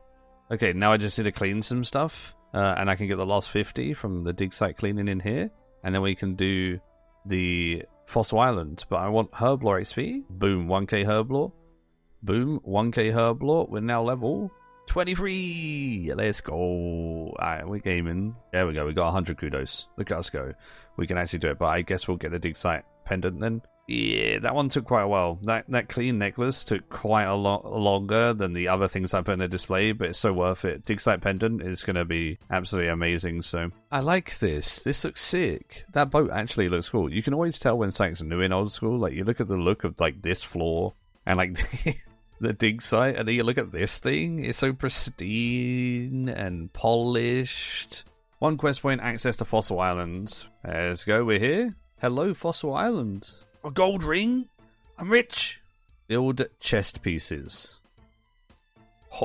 Oh, we got a bang. Oh, you used a pendant on that. Ooh. The necklace glows brightly. It seems to bind its magic to this place. So now I can rub. Go dig site all Fossil Island. Now, right. Birdhouse runs. Slap that workshop in here. Crafting table 2. And then we should be able to make our clockwork. Clockwork mechanism. Yeah, boy. Let's make 5 of these. Birdhouses incoming. I need to build stuff in this house. It's so lonely. I'll be back with some planks. Build this. Oh, 28 construction. We're making a house a home, boys. Call us B&Q. Only English people will get that reference, I think, but I'm leaving it. Yep. Dude, this place is sick. Oh my god. Bro, what is this? Hello? Okay, that's amazing. I think this is the best thing I've seen so far. You turn fossils into prayer. Open fossil storage. Whoa! Bro, is this archaeology? The birdhouse is over here, though. We're going to make our first ever one. Use birdhouse. It must be full of seed before it starts catching birds. Use. Okay, okay. Whoa, bro, what the heck? Help me, stepbirds? I'm stuck? Okay, I like how this game has taken an interesting turn. Okay, on to the next one. Holy moly. Slap this in here, slap this. There we go. If you haven't seen the plugin, what it is, it's door kicker. So every time you open up a door, you kick it down. You know, there's not that many better plugins than this one. Holy childhood memory unlocked. Look at the cutscene of Dragon Slayer, bro. This is what peak efficiency literally looks like. We've got Clank's gauntlets. We got the good old Ardy cloak. We got the monk robes, the initiate helm. We're ready for battle. And obviously, mole slippers. Don't hurt me. Okay, PTSD on that one. Oh, we made it, we made it. We got to pot up, boys. Pot up. Oh, the 9. Oh, it's easy game, dude. That's throwback to when I was doing Dragon Slayer as a kid. And my nan called our home phone, and when my nan called our home phone, we were on dial-up, so it literally cut us off the internet. I logged back in, I'm dead, I have nothing, lost all my items. That was a sad day, very sad day. Sit, Elvar, rip his head off. Go on, go on. Alright, we won. 12-year-old me is happy. Dragon Slayer is Dunzo, ability to grip rune and dragon plate bodies, and 42 strength and 39 defense. Oh, I can't wear rune yet. I'm so close. 1.2k away from rune. Why is rune light so OP? So I can just see where my birdhouse is done anytime, and I can actually put an alarm on as well, and it goes ding ding ding ding. That's crazy. I'm very excited to start this one. Giants Foundry. So I guess we have to help fix it up. And then we got some gains to get. Yeah, these hill giants are cool. Like, every single area of the hill giants are different, right? They're wearing different things and stuff like that. Does this guy know you slaughtered hundreds of his relatives? They're the ones from Korend. Well, you don't care about those, it's fine. He's giving me a bunch of stuff. I get to break down the bronze and... Oh, dude, I love the concept of this, because being able to break down gear makes so many drops more rewarding. Rewardable. I don't know what I'm talking about at this point, dude. Steel, iron, even myth and like Addy, it doesn't output that crazy much. It's only rune that outs pretty well. So you can go up to like myth and Addy and break them down and not really lose that much GP by doing it. Out of curiosity, what is this first blade for? Kovac friend. Obor. Obor, good friend. Kovac, no, he only attack if trespass his cave.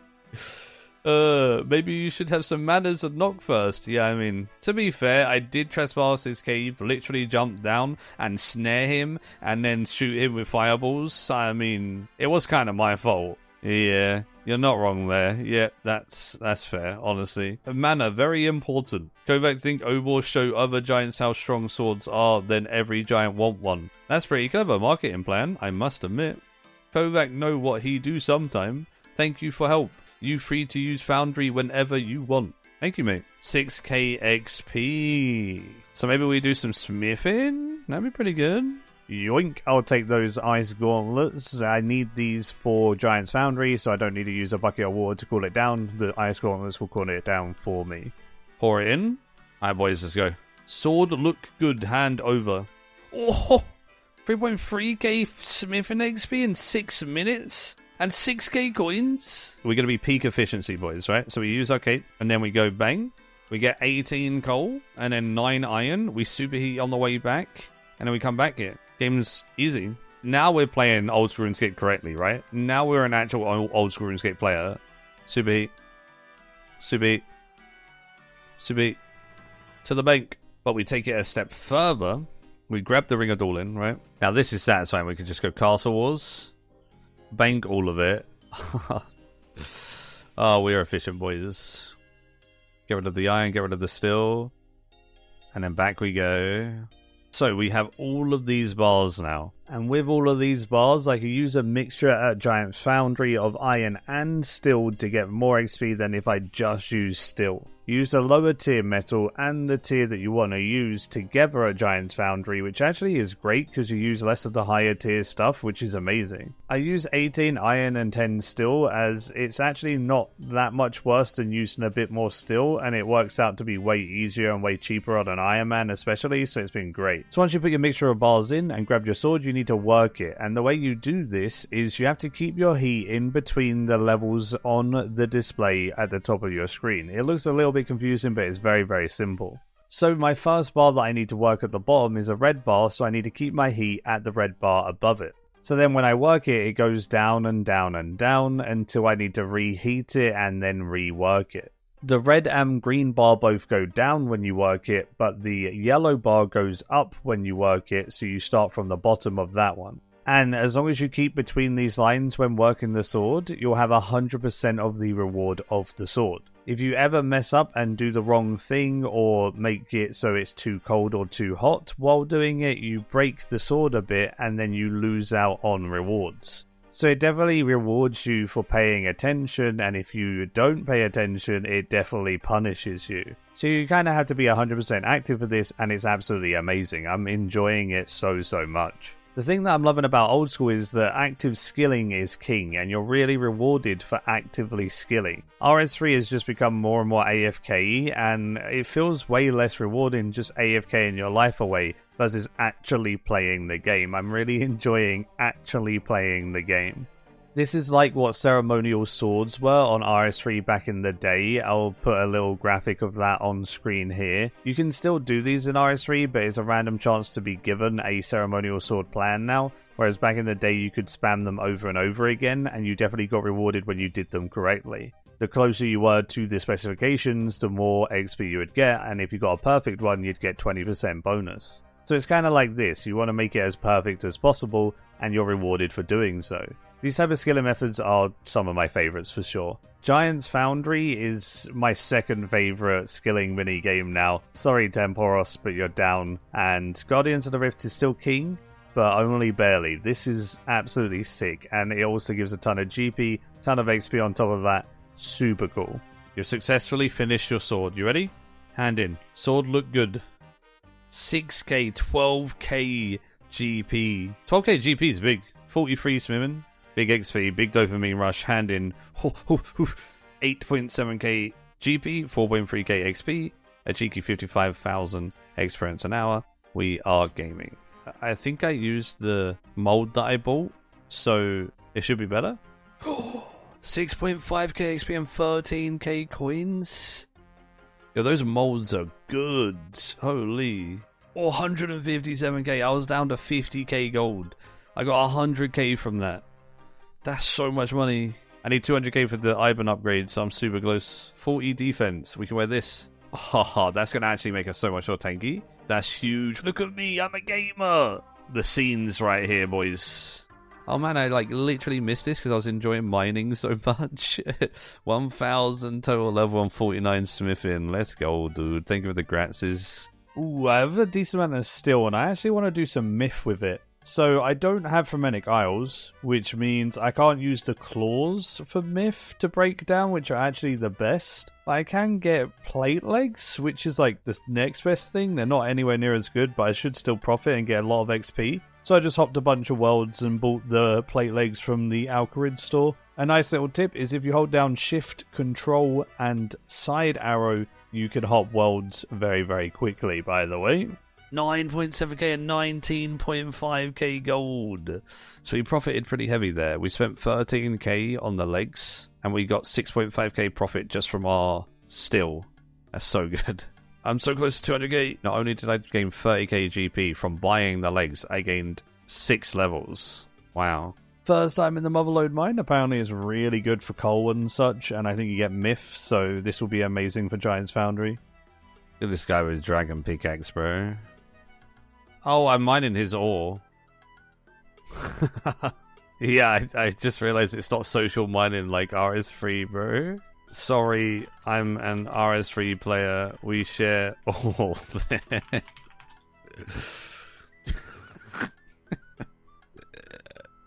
Well, I'm just gonna get raged at by this, man. Oh no. Ah, he said he forgived me. Ah, he even gave me an XD face, dude. We ready? Ooh, 3 chicken nuggets. We got some gold ore, some coal, some myth ore. Okay. Deposit it. Ooh, that was a lot more myth and gold. Holy crap, that's a lot of gold. Ooh, okay. I mean, who would even mine coal at this point? What the heck? Alright, back we go. More mining, let's go. That was the Motherlode mine. Golden nuggets. This is like such a... Not only is the game nostalgic as heck for like playing RuneScape and having the old school graphics, but then reminding me of my childhood cereal. Now that's something else, Jagex, okay? You're playing on my nostalgia like too many times here. I'm going to get even more addicted to the game than what I already am. Please stop. Alright, so it was time to try out the blast furnace, and there was no point in me buying those plate legs or mining at Kandarin Monastery anymore when I can literally just do this. I should have done this from the start. Obviously, I didn't really know about it. I've been exploring a bunch of different methods, and this is the GOAT. You can buy up to myth ore with the ore seller here in Blast Furnace. That means I can buy a bunch of coal, I can buy a bunch of myth, and I can buy a bunch of iron. Then you pay money to work the Blast Furnace, and then when you put ores in there, it turns them into bars in bulk. So one inventory of ores will automatically get turned in one go. It's also half the coal cost. So instead of it costing 2 coal for steel, it costs 1, and instead of it costing 4 coal for myth, it costs 2. So that makes this method absolutely goated.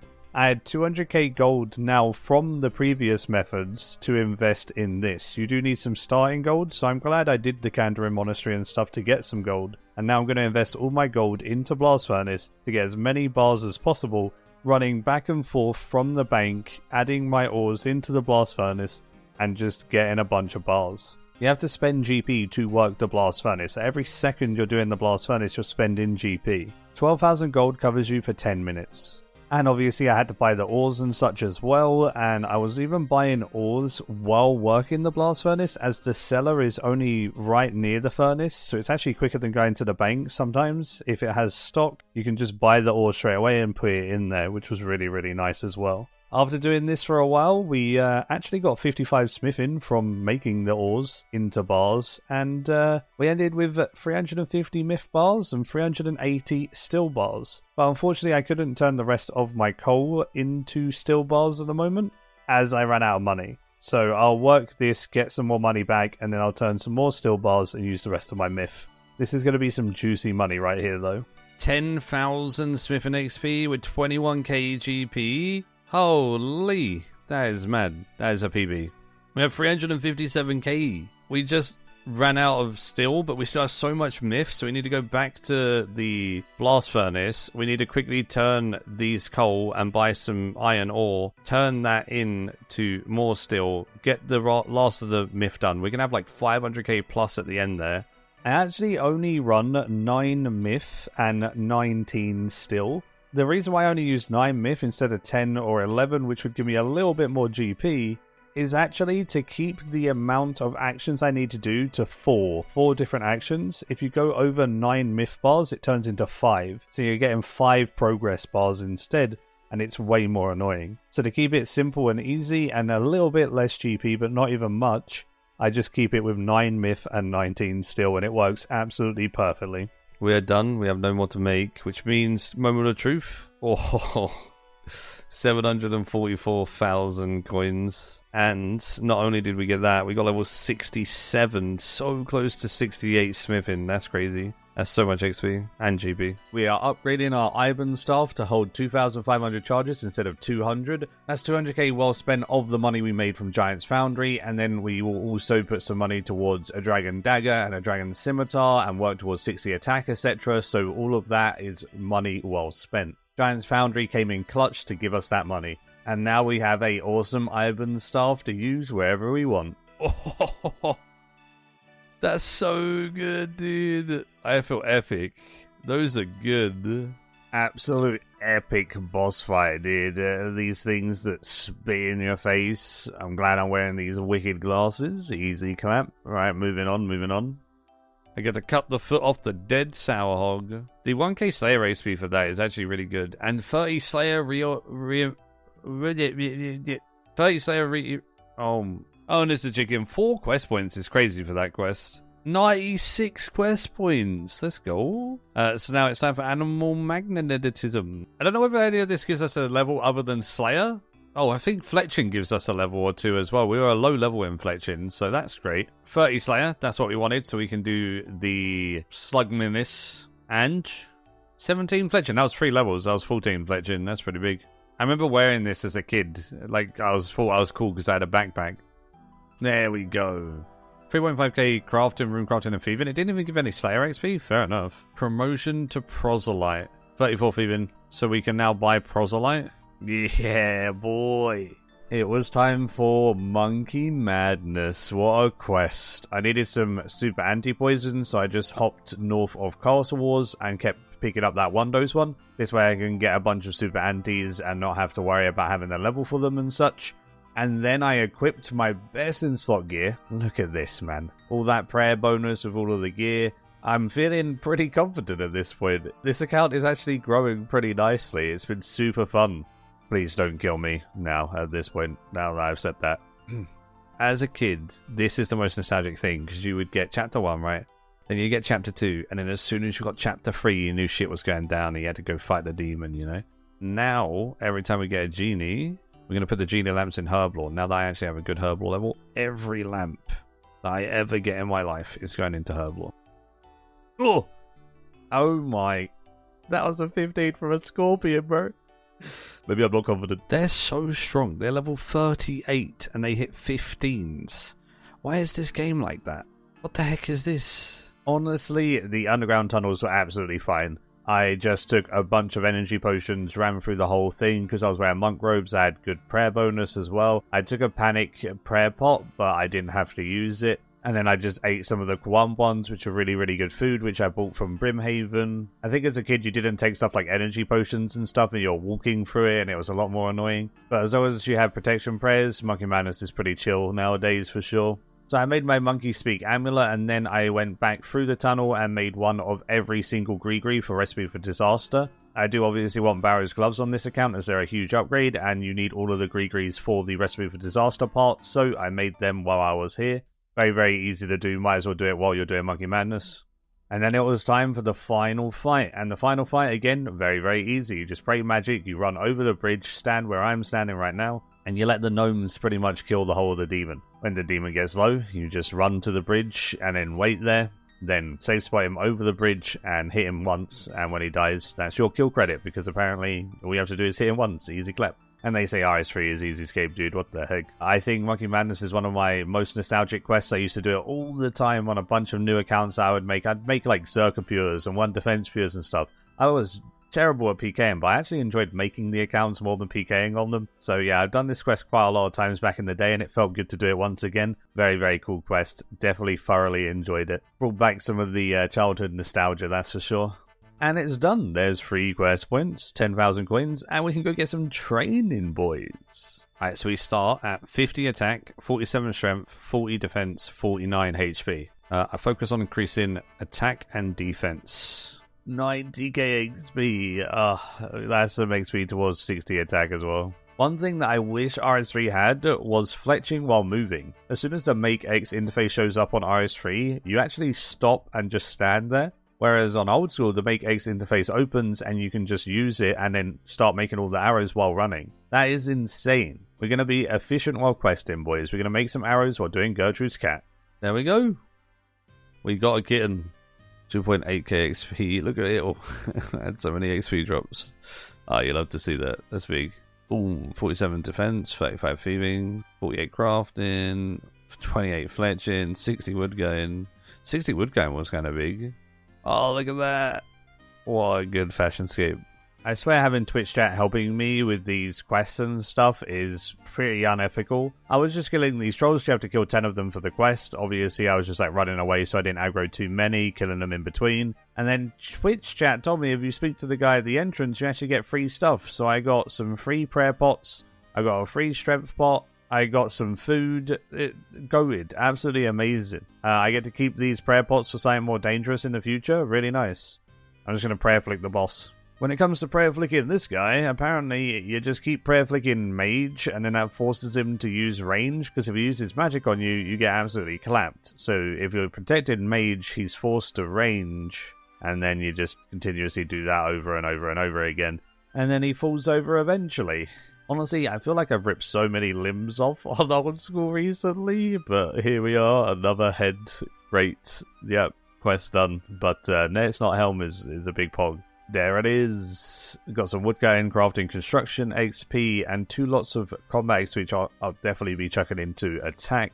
And then I get the helm for when I'm 55 defense. I'm going to focus on 65 attack and strength first for the Warriors Guild, I think. There's 54 attack, 33 construction. I'll take it.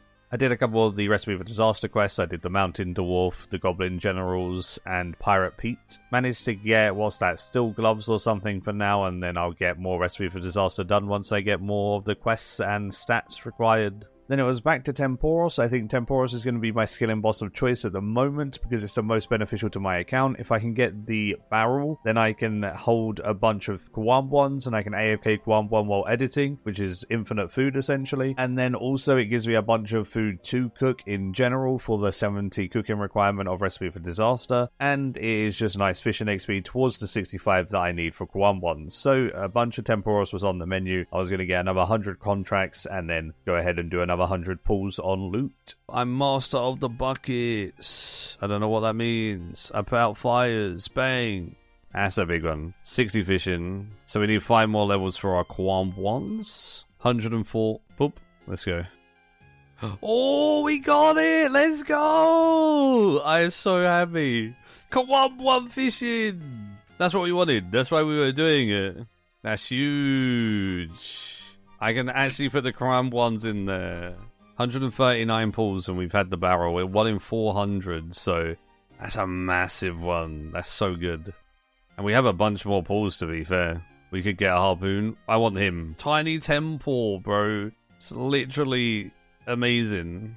Yo, soaked pages. 25 is like max roll, surely. Wait, no, did I hit the barrel again? And it gave me pages? That's a dupe barrel?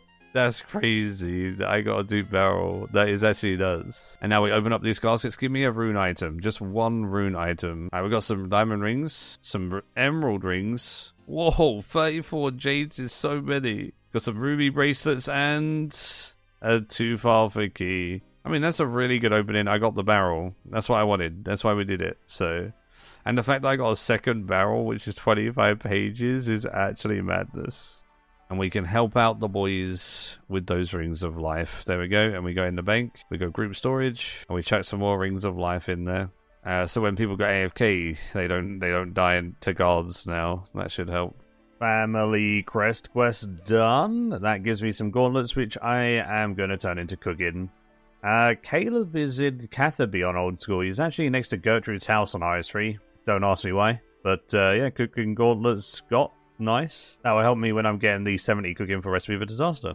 I headed over to Zaya and I wanted to get some of the reputation done. I love farming. I genuinely really like farming in RS3 and old school will be no different. So I wanted to get 100% Hasidius favor and look to unlock the farming guild. I'm just an honest worker, you know, plowing the fields right now, getting a little bit of our rep at the start, and then we'll move on from this when we get like 20%, I think it is. Now that we have our 20%, we are now just shoveling this stuff. Saltpeter. Apparently this is the quickest way to get rep. You just get a bunch of saltpeter and then you get a bunch of compost and you use the saltpeter on the compost once you've got a bunch of it, and it makes different compost that you hand in for rep. I gotta do this until I get a decent amount and then I move on. Definitely not the most fun content here, but reputation grind, just get it. I also got Client of Korend done, which is one of the Korend quests, as a little bit of a break from all of the saltpeter action. That gave me 27 herb lore, which is pretty nice, and 20% reputation in any faction. Apparently Piscarelius is the worst one, I was told by Twitch chat. I have no idea how difficult it is to get rep there, but that's the best to put the 20% in apparently, so I did it. I followed the advice. I'm a noob. Then I did Depths of Despair, which then gives me a favor certificate for Hasidius itself to get 10% there, which gave me 70%. So then I could do the Hasidius Mess Hall, which is just some cooking XP, and the rest towards the 100% favor, so I can do Thai Farm. The Mess Hall was actually kind of nice. It was pretty good, except for the fact that I can burn stew somehow. Other than that, it's a pretty cool little mini game. You just make food and you give it to the workers, and then they're happy and you're happy and you get XP, you get reputation, and we're all happy. I got 100% Hasidia's favor, and that means I can play the Thai Farm minigame, but I need 34 farming for that. So it was time to go do the Garden of Death, which gave 10k farming XP and literally took like 10 minutes. That was crazy. What level did we get to? 10k farming XP. We were level 20. We are now 31. That was a lot of XP. Holy. We got 1.1k total. We're kind of gaming. So this is going to be my like full AFK thing. Every time I need to full AFK, I'm just going to get 60 attack, and it should be pretty chill. Another piece of graceful. Let's go. One huge thing on old school that I wanted to do was make ultra compost, because it's actually very easy to make on old school. When it comes to RS3, ultra compost requires like dragons in player owned farms and such, which is like 92 farming. Old school, you could just get ultra compost straight from the bat, and I love that. It's so amazing. So I grabbed a bunch of pineapples from charter ships and just kept banking the pineapples for super compost. And the most efficient way to turn super compost into ultra compost is to chuck all of the pineapples or whatever you're making super compost with in your compost bin. Close that bin, wait the hour and a half that it takes to turn into super compost. And while you're waiting for all of that to turn into super compost, you go and mine volcanic ash. The volcanic ash is right on Fossil Island, east of where you do your birdhouse runs, and you just mine it over and over and over again. The higher your mining level, the more you get, so it's also beneficial to do only a little bit now, I guess, and more in the future when I'm getting more from the mining.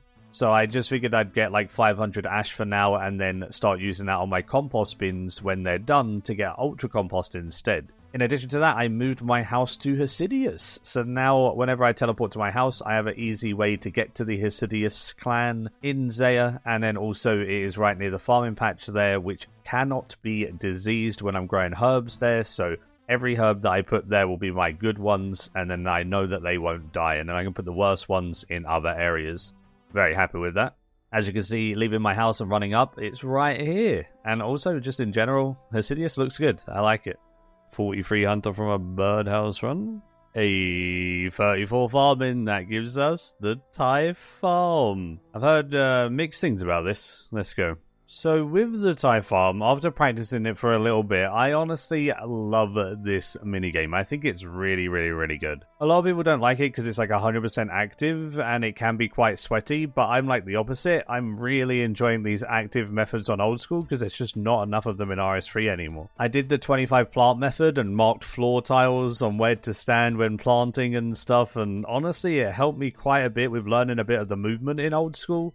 Knowing that I can skip some tiles diagonally with moving when running and stuff is actually really cool, and I loved learning more about the movement system with Thai Farm. I genuinely enjoyed doing this, and I'd done it for quite a while to get a bunch of farming levels to obviously eventually unlock the farming guild of 45. It is obviously very, very active, so it's not something I can really do all day, every day, but it's definitely something that I can enjoy for an hour here and there, get good XP for enjoying it, and then go and do something else. This is definitely a nice unlock for me, and I'm going to keep coming back to get unlocks. I want to get the seed box and the herb sack. Those are really, really good unlocks. But now I've bought the auto weed at least, and I'll get the other stuff in the future. I managed to get 41 farming in my first little stint here while learning the minigame, and that's pretty good. That's 7 levels. That's getting very close to the farming guild itself. But now I'm going to take a little break and do some quests, and we started with the feud for that juicy thieving XP and the ability to blackjack, which is how I'm going to train my thieving till like 70 or something for master farmers. Oh, 40 thieving, juicy. I've missed the old school RuneScape animations, dude. Something about old school RuneScape animations just hit different. We are 50 crafting. I was super close to 50 crafting, and I needed to get my crafting up eventually for Lunar Diplomacy anyway. And I wanted to make strength amulets for the team, so I quickly made some ruby amulets, strung them, and enchanted them. And now we have a bunch of strength ammies for the boys and for myself. 10 strength bonus is huge. Alongside that, I went and bought Dragon Dagger and Dragon Scimitar with my cash stack, putting the money to good use with the Ivan Staff upgrade and these bad boys. I'm kind of kitted out now. We're actually a little bit gaming. Don't judge me. I'm back here. I got a Giant's Key. That's amazing. But I wanted to get 60 attack, and I didn't really want to do it at Crabs. I wanted to get something from it, so Hill Giants it was. Giant Key, though, that's good. It's another Obor kill. I can kill him on free-to-play for another combat achievement at some point. There it is. 60 attack. 67 combat as well. Nice. That's pretty good. And I'm ready. I'm going to wear the absolute beast of a weapon. Oh, look how nice that looks. Now that matches the mouse. Look at that. We need a Rune Defender at this point, but we need to get our strength up. We're back at it with the cheeky 21.2k. That's a good one. Level 69. Lovely, lovely, lovely. Please don't sell pickle for them. I'm not selling him for death runes. I need him for quests. He's not being sold, don't worry. My wife named the cat that we were growing up Pickle and got quite attached to it, so I'm never ever getting rid of that cat, and I'll use that cat for every quest moving forward, and I used Pickle for rat catchers as well. This quest absolutely sucks, so I'm glad I've got it out of the way, and Pickle is not being sold for death runes ever. We're going to use him for like Recipe for Disaster with the Evil Dave part and stuff like that. Although rat catchers did get me 43 thieving. Let's go. I need to get 65 attack and 65 strength, so I think in order to do that to unlock the Warriors Guild next episode, I'm going to be camping Moss Giants. Moss Giants can give me mossy keys, which are really good because Bryophyta is another boss and gives combat achievements, all that jazz, and it's just a bit of fun and something to explore. In addition to that, they give like Ranar seeds, they give a bunch of other secondaries that are useful, and obviously they can still give the Dark Totem pieces and Ancient Shards because they are in the Karen Catacombs. So I think this is where I'll go for the 130 attack and strength combined stats for the Warriors Guild. Hey, speaking of them, there is a Dark Totem base. Lovely. Oh, that's our biggest drop we've had other than the Rune Kite Shield. 19k for a Ranar Weed Seed. I know it doesn't have a value for me, but its value is the Prayer Potions. That's huge. That is so good. Especially with the Karen spot that can't be diseased. We'll put that right there. A little bit more Thai farm, and on this trading, I got 45 farming, which unlocks the Farming Guild. So let's go. The Fairy Ring CIR took me right here, and I can see a greenhouse. Obviously, that's the Farming Guild. It makes sense that it's a giant greenhouse-looking thing, but it is beautiful, I'm not going to lie. I love the look of all of these things in Zaya, man. It looks so nice. In we go. We're in the Farming Guild.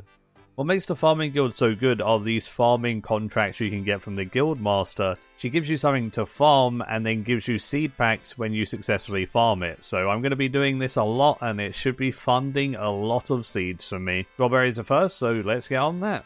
Another cool thing in the Farming Guild is the compost bin actually holds 30 instead of 15, so I can make a lot of ultra compost here, which is going to be really nice. Sadly, I can only access parts of the guild until I hit level 65 and 85, and I unlock more. I also unlock a boss at 65 called Hespori, so I'm pretty excited for that one as well. And we'll dig into the farming guild and do a bunch of farming and be a humble farmer. Next episode, I guess. This is a nice way to leave it off for this one. I want the angular outfit, so I've been doing some fishing trawler while fletching in order to get it. There's a 1 in 12 per game for any piece. Yeah! Finally! 25 of those stupid things. Let's go! Yeah. That's one. I need that in my life. Mr. Awoga just clinging onto your back, bro. So cool. I just got 50 fletching. I can see the fishing outfit is hanging out. That would have been pretty good if I actually got it. Taking a break from trawler after about 40 games with only one piece, I decided to do some thieving. So I just picked the fruit stalls in Hostidius until 45 thieving, which unlocked bandits. We did the feud last episode, so I can actually blackjack, and that could be some good money alongside very, very fast thieving XP. It's just a little bit annoying to do. But I think I'll do it because even though it's a bit annoying to do, it's so much faster than other methods, it just seems worth it. So the method for blackjacking is pretty simple. All you do is you knock out the bandit and pickpocket it twice. If he catches you when you knock him out, you just need to quickly pickpocket him. And for some reason, when you try and pickpocket him with a full inventory, it says you can't do that because you don't have enough inventory space and just completely nullifies everything, even your stun. This is also why you use the jugs of wine, because they leave a jug behind, which keeps the inventory full. The only other thing you need in your inventory is the coins that you're actually pickpocketing. You can buy the wines from the bar here in Polynipnich for like 1 gold each, so they're also really, really easy to restock on and absolutely fantastic for this method. Obviously, it's pretty click intensive because you have to knock out pickpocket, and keep doing that, but it's pretty decent. It's very, very fast XP even at these levels, and I'm getting caught quite a lot. So once I start getting caught less and I can move to Menophyte Thugs at 65, it's going to be insane. Once I got to level 50, I unlocked the Rogue's Den. The Rogue's Den minigame is actually really good because it gives you the Rogue's outfit. At the end of the minigame, you have a chance of getting a box which gives you a piece of the outfit, and this outfit, when you have the full thing, gives you double pickpockets. So I'm going to get twice as much GP from these, and when I do Master Farmers in the future, I'm going to get 2 times the amount of seeds. It's just a no-brainer to get it early, honestly, and it only took me about 1.5 hours to get the full thing. Time well spent. I went back to the bandits and got 56 thieving. For now, I'm going to stop because my hand's starting to hurt a little bit, but we'll come back and get like 70 at some point. With the break of thieving, we did our good old trusty Giant's Foundry. This is going to be a big go-to for money for me on this account because it's just hella fun and just really rewarding. I got a personal best here, 5 minutes 30 at 116 quality. And cheeky 10.7k smithing XP and 21k gold in those 5.5 minutes. Also 70 smithing. One thing I'll be doing for myself and the team is pruning some willow trees to get those branches for the Enlightened Journey quest, and I think there's one other quest that uses a couple later on as well, so the more I can get, the better for the team. I just keep grabbing them from the Lumbridge and the Fally ones constantly, and that's 12 per few hours, and I'll just get, you know, like 100 or something and we'll be done. 56 agility. 56 agility unlocks the Guardians of the Rift shortcut. Yeah, there you go. Rock climb in the Temple of Eye, that one. Yeah. Alright, we just need the booties now. We got a Mossy Key. Oh man, Mossy Keys look way nicer than the Giant Key as well. That looks so cool. That snake grass seed is literally a watermelon. I needed to come here earlier, man. I'm popping off. A Ranar seed, Ensouled Heads, Alkaballs, like everything. It literally has everything I needed. Alright, this is something that I never thought I'd be doing. Magic Training Arena. This is so annoying in RS3, but on old school apparently it's good XP, plus Bones to Peaches is actually useful, including the Infinity Boots being decent, so while it's actually good XP for my level, I might as well do it now than when I'm over leveled and I get nothing for it except for Bones to Peaches, right? So let's get to it. Honestly, this is crazy with the Runelight plugin, man. It tells you everything. It even highlights the stuff in your inventory that are the best alks right now, and oh my god, it's so much better doing it with Runelight than on RS3. Like, this room is probably the worst room on RS3 because you have to, like, search so much and find it. and then by the time you find it, it's changed. Here, you find it so quickly, you get to out for ages, get a stupid amount of XP. It's just nuts. Yeah, this is amazing. It went from like the worst room to the best room. This is awesome. I'm very, very happy. I have max gold, so I gotta trade it in. 20k XP? Oh my. That also got me to 64 magic, and apparently, according to the XP tracker, we're getting a cheeky 150k experience an hour. That is very disgusting. That's crazy. Not only is alking like decent experience an hour on its own, getting 20k every time you trade in those GP is nuts. I need to get 420 points here, 300 for Bones to Peaches and 120 for the boots, so that should give us a decent amount of levels. Last trade in for the boots and the Bones to Peaches. There's the 420 pizzazz points and a cheeky 67 magic. Holy moly, that room was amazing. I could probably power level magic here if I really wanted to. It's just a bit expensive on nature runes. The telekinetic room was pretty chill. I don't mind it. It's not the best experience ever and it takes quite a while, but it was pretty easy and you just kind of have to stand on the correct side and telegrab, and Runelight does the rest, so it's very, very brain dead with it.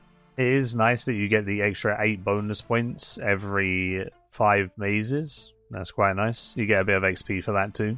This was my favourite room on RS3, the one that is enchantment, and you just pick up the dragonstones, enchant them, chuck them in the middle, and hop worlds. This one was really, really nice. I like this one a lot. Super quick, super easy, and okay XP, so we'll take that. Now, this is the worst one, man. Oh, I hate the graveyard room. It's so terrible. The consistent damage makes it a bit spooky. I just brought Quam ones with me to nom nom every so often. And then I just look at the bottom left of my screen where it has the Runelight add-on telling me how many of the bananas I'd get for the convert. Every time it was over 16, it would turn green. So I just then use Bones to Peaches if it was over 16 and hand it in, and it'd always give me at least 1 point. So I just did that a bunch until I had enough points for Bones to Peaches. And there it is, Bones to Peaches. I think this is useful for like Slayer and God Wars Dungeon and stuff later on. So decent unlock to get. And a bunch of magic XP along the way. And I can leave this godforsaken graveyard, bro. That's so horrible. I got the last graveyard points needed for those boots as well. And now we have more lovely boots. We've already got the mole slippers, which are best in slot boots, obviously. But the infinity boots are very, very cool too. I'm a big fan of those. I've always loved the look of them. And we ended with 68 magic. Not bad. The perks of going dry on the trawler outfit. 52 fletching.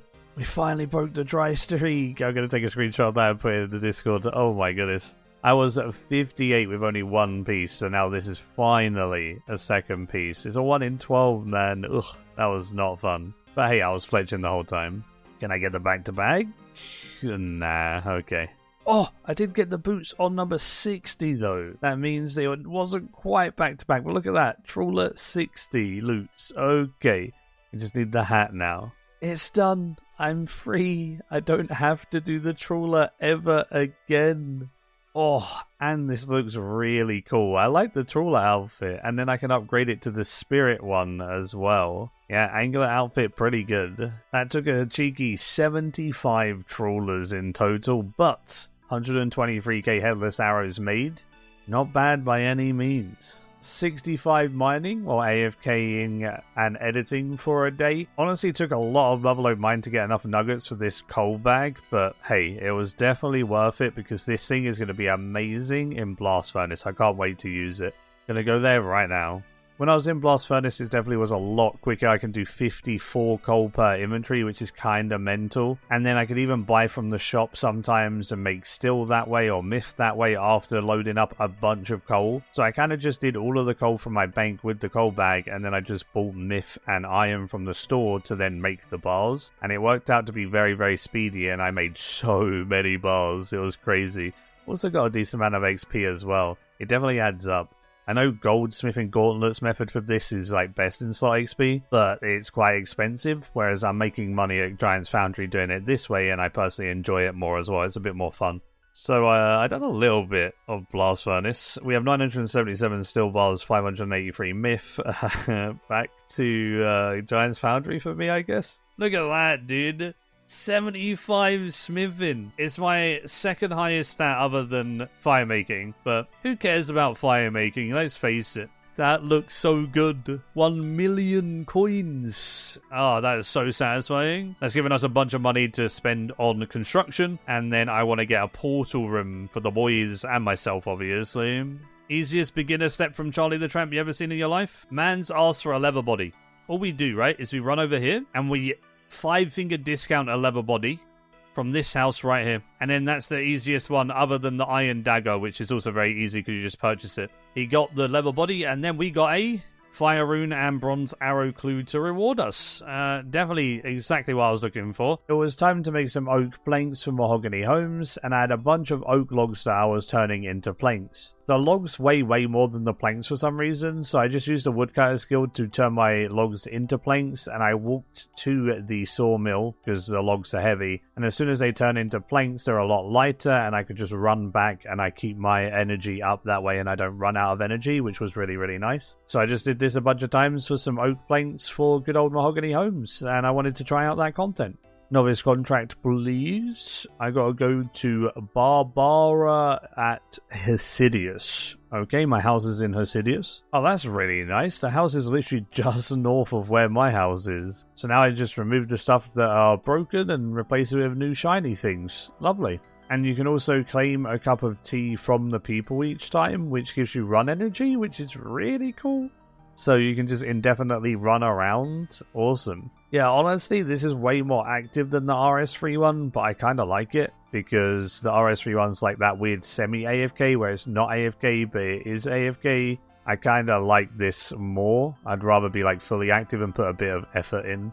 Oh, we get the outfit. A supply crate. Bro, this is one thing that annoyed me with RS3, okay?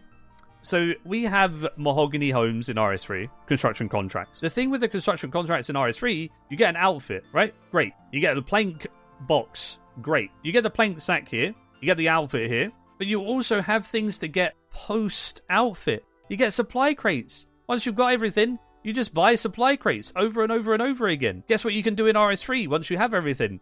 Nothing. Watch your points go up with nothing to spend them on. It's so bad. So you literally complete it, you get your outfit, and then you piss off because there's no point in doing it anymore.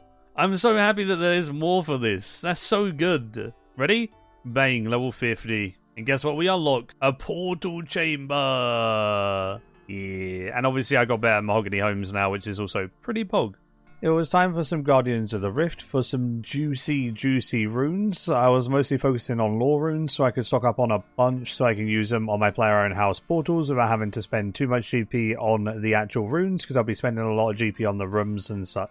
65 rune crafting just from Guardians of the Rift. I can make death runes after Morning 10 Part 2 now. Oh ho ho, boys, it looks so good. And that guy's got like the full thing. Look at that, it's so nice. Oh, we're turning into a gamer, boys.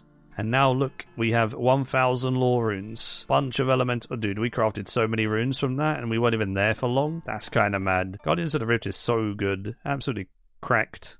This is the layout that I chose for my house for now. I have 2 portal rooms, one to the right hand side and one directly above the entrance. And then the one on the left has an altar on the way to a portal room, and that'll be for like PVM stuff so I can get my prayer back when running to the PVM location. Then it was time to just go ahead and build all of the different stuff in the house. Just had to build everything in the portal rooms and the altar, and we were gaming. Then it was just making the portals into teleports. And to help me with actually making the portals, you need the level for the teleport, so I went to Falador and got some Wizard Mind Bombs. They are a +3 magic boost, and that will allow me to boost to Korend Castle teleport, which is insane, so I definitely wanted to pick those up. And for the Korend style teleports, you need soul runes, so I had to buy some from stores. I just bought a couple, hopped, bought a couple, and I was just buying 30 per world, so it didn't get too crazy expensive, and I only had to buy a few hundred of those. Korend Castle. Oh, I just want to go for it. Dude, that's so satisfying. The amount of times I ran to this goddamn place while farming hill giants, that has literally saved me like 7 years of my life. Just that one portal alone. That's insane. Yeah, I unlocked old school RuneScape lodestones. This is literally old school RuneScape lodestones, and it's so good. And it's for the whole team. They can teleport to my house. Oh, this is what we're going to have. So we have Korend right here. That one's the goat, and the reason why it's here is because I can run through and I can get my prayer. In addition to that, when I get the level, I'm going to have Barrows here, so then I can also get my prayer for Barrows. It's like the PVM one, and then this will be another PVM one. It could even be Trollheim or something for Gold 101 if we need it. I can attune that at any point. Then we have the good old South Graveyard, which is Canifis and a very close fairy ring. We have Falador for tree runs and Mahogany Homes. Draenor was asked to get to, I'm not going to lie, that one's big pog.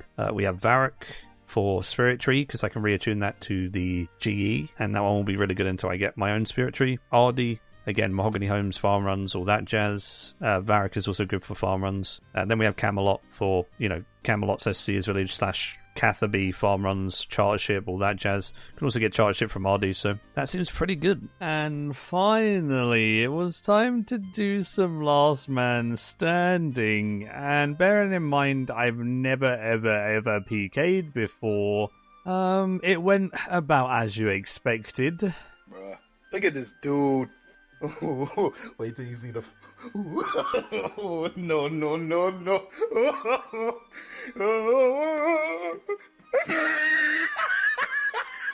But then I found out about doing Australian worlds and fighting more bots because there's less real PKers. So I could pick up easy kills on people like this that are bots that don't really work very well.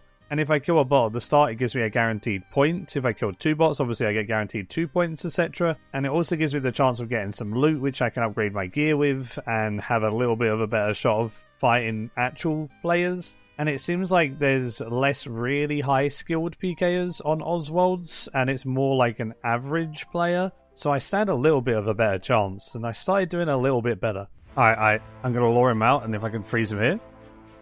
What? He's gonna die to the storm.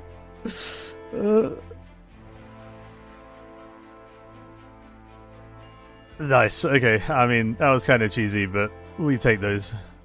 This guy's running? I guess he thought I was actually good, or he's a bot that wants to die or something, but... Hey, our first win. Let's go. I actually beat like a real player to get there at least though, so I mean we take that. We can also buy this cape. We got a log, a progress item, and it actually looks sick. This is really, really cool. Alright, back to actually winning some more games, surely, right? Yeah, definitely. This takes way too much brain power, man.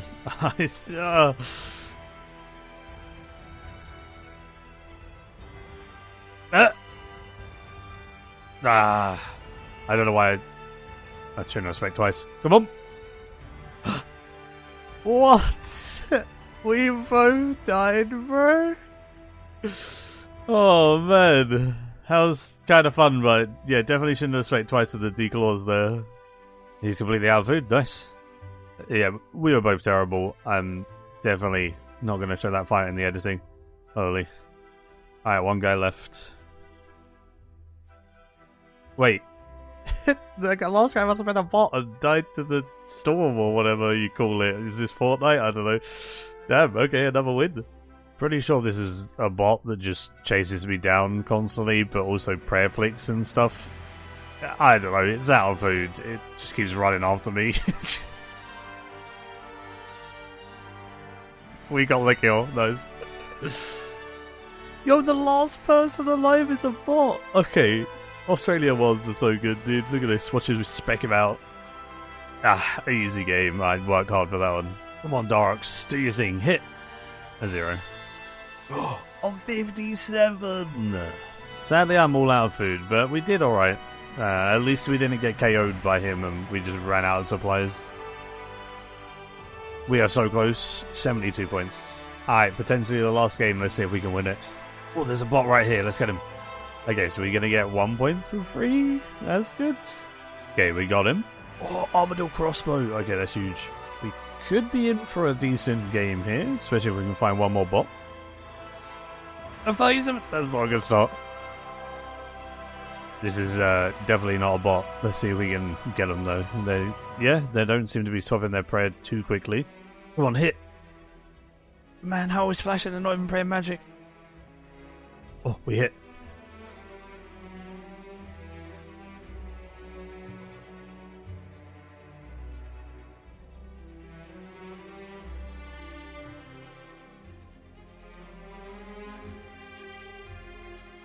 Oh, 37.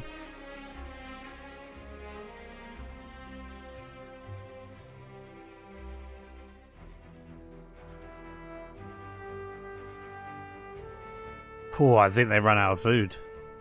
They weren't very good with their prayer flicks, so I think I just upped them in damage. That's great. Tassets and a gold sword as well. Okay, let's see how we do. Oh, he's standing under me. Ah, I hate it when they do that. I can't do it when they DD on me. But yeah, 75 points. We got 3 points, so we can buy the rune pouch. There it is.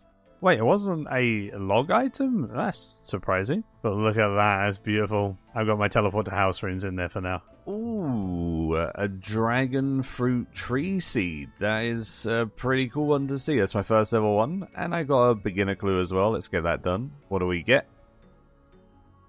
Oh, didn't expect a log progression. Man, my beginner log is stacked. A rune scimitar ornament kit. Could have used this a while ago, but yeah, that's cool. I did a few Guardian of the Rift games just for runes, and then when I was doing my pulls, I got something that I definitely did not expect. Wait, what? Abyssal blue dye? These things are so rare. Oh, I was only doing 20 pulls. I did not expect that one. I'll take it. That is lovely. I had a Earth Warrior task, so I just went to the wilderness. It's only like level 7 wildy, so no one's ever here, and it's single target only, and they always attack me, so I'm always in combat. There's not really a risk of being PK'd, and I wanted to get this task done off-stream regardless, though, because then there might be a chance to be PK'd. And I managed to get a looting bag, so that'll come in handy in the future, I'm sure. One thing I want to make sure I'm doing on this account is my seaweed runs. So I just got a bunch of rune arrows and AFK'd underwater, alking them so I could get seaweed spawns. These seaweed spores that spawn around are then just planted in the patches next to me, and the seaweed grows. You get giant seaweed and it gives you 6 soda ash every single seaweed. And every single run you're getting like 50 or 60 seaweed on average just from the 2 patches. So that's over 300 soda ash in just a run, and you can get a bunch of sand in bulk from the desert as well by mining sandstone and then just crushing that down. So yeah, this is going to be a good way to train crafting in the future. I did this for about an hour and I got 37 seaweed spores, so we're gaming for a while. So opening up this seed vault and chucking my seeds in, they all just get stored in there. That's so nice. It saves so much bank space. Chuck this inventory of seeds in as well. Oh, that's so satisfying. I love this. This is such a good quality of life. The farming guild is amazing. 30 herb lore from our farm run, cleaning herbs. Honestly, this is quite a big level because now I can put reward XP in herb lore from quests and achievement diaries. Time for the Gamba. Mystery box. Don't give me an old boot. Rune spear. That's okay. I literally asked for that, right? I think. Great. Thanks, game. Appreciate you. Good stuff. A47 farming. Let's go. Look at that. It's a blue loot beam. I've never seen one of these. 30k GP. Snapdragon seed. That's actually huge. We're the Slayer Master. 22 more levels, then we can get a black mask. Alright, boys. I've never opened one of these. Wait. Whew. That's insane. Potato cactus, lantadime seeds. Holy. 38 Slayer. We're moving up in the world, boys. That's crazy. It wasn't a granite shield that I thought I was going to get, but I got a rune kite shield, boys. Look at that loot beam. Money. Let's go, another rune kite. Oh, it's so satisfying seeing rune items. I know it's probably going to get to the point where I see them all the time, but right now, seeing the blue rune items with the little loot beam and everything, so good. We're literally rolling in the rune drops, bro. Another kite shield. I got a kite shield for the whole team at this point. 62 attack, by the way. Now just 3 levels away from the defender grind. Ending the task on 41 Slayer. That's pretty satisfying. 56 seaweed in 1 run. Whoa. And now we wait for them to grow once again. We found it. We got an upgrade, boys. Right at the end of the task, actually. We literally finished the task at the same time we got it. Huge. I am now back in 2007. Oh, I can't wear it. 50 defense. Just pretend that it's on. There you go. I did it. The random event has the fishbowl helmet. It's so good. It's so good. I got some gold. Nice. Huh? Okay, I love how everything is a long progression in this game. Still boots. I got a dopamine rush for higher feeds. Nice. 50 farming. That's quite a big level. Time to animate some heads. I got some troll heads to animate for some prayer levels and a bunch of giant heads as well from my moss giant and hill giant grind. Let's get some levels. 48 prayer coming in. 49 prayer. 52 prayer. And I've unlocked smite. Oh, and 75 combat. Honestly, kind of gaming. I did some LMS and killed some very, very skilled PKers, as you can see in this clip here. This PKer, very tough win. And with these wins, I was able to buy some rune arrows to Alk. Pretty good stuff. Ranars are always grown here for me because Hesidius with 100% favor can never get diseased. So this patch will never ever die on me. So I can use my really expensive seeds like Ranars and always know that it's safe and sound in Hesidius. And then obviously I can use stuff like Haralander and the other places where they have a high chance of dying. Well, not a high chance, but a chance of dying. While doing some Temporos, we got some easy combat achievements done alongside the grind towards Quam ones being unlocked. So I can AFK those while editing. Look at this. 65 fishing. That means we get Quam ones. I had 90 permits for Temporos. Once I looted them all, I didn't get anything too substantial. I got an easy clue and some soaked pages. You ready? Watch this. This is going to be a collection log completed. This one's going to be a collection log completed. Okay? This one's going to be a collection log completed. None? Ugh, never lucky, boys. This place is so cool, man. It looks so good. The area where Konar is, the Slayer Master, very neat. I like this a lot. Hellhounds in Taverley Dungeon. That's actually pretty pog. I will take that. That is a great task. That is hard clues as well. My first ever chance of hard clues on the account. I could get some Blessed Dragonhide and stuff. That's actually kind of pog. Honestly, not a bad task and very nostalgic to me. I like Hellhounds a lot. They take a long time to kill with my current gear setup, but they're not bad. They give hard clues. I love clue scrolls, and it's just kind of a fun one for me to kill. In terms of experience an hour, they're not the best in the world, but it's an easy peasy task, and I honestly am happy to get some hard clues and try and solve one without getting a step that we can't do, so we can get some God D hide, or maybe even go for some cool default loot like magic short bows and stuff. They're normally pretty large. We were like 4 steps into this. That's a shame, but I can't get rune boots. Yo, we got one. 70 kills into the task, so it's like a 1 in 90 from these hellhounds, so that's a pretty big drop. That is an exciting drop. Wait, I don't even get loot for this? Who the heck attacked that guy, dude? This is one reason why I love clue scrolls. It makes me do things on my account. I've got to get Regicide done now for a rune halberd for this step. Might as well do it now, and then I have it done forever. And it's a useful quest, so let's go do it. I just walked past this guy, just checking his like clue scroll or his map or something, and you look at his name. Oh my goodness, dude. Also, Runescape has so many crazy names. Man, Lord Iorwerth looks so good in old school, dude. I love the look of this man's. If you take a look at him on RS3, he doesn't look anywhere near as good. All of the lords and ladies of Prif are very similar, and they don't look that amazing. I much prefer it on old school. It's like that surprising all over again. Some things in old school, even though it has less polygons, still look better. It's pretty nice. That's some juicy agility XP. 13,750. I got me an agility level. 58. 1350 total. Cool. Rune Halberd, how much? 83k. Well, that's an expensive Rune Halberd, isn't it? I think these are pretty expensive as well. Is it 60k? 84k for a Rune Plate Body, bro?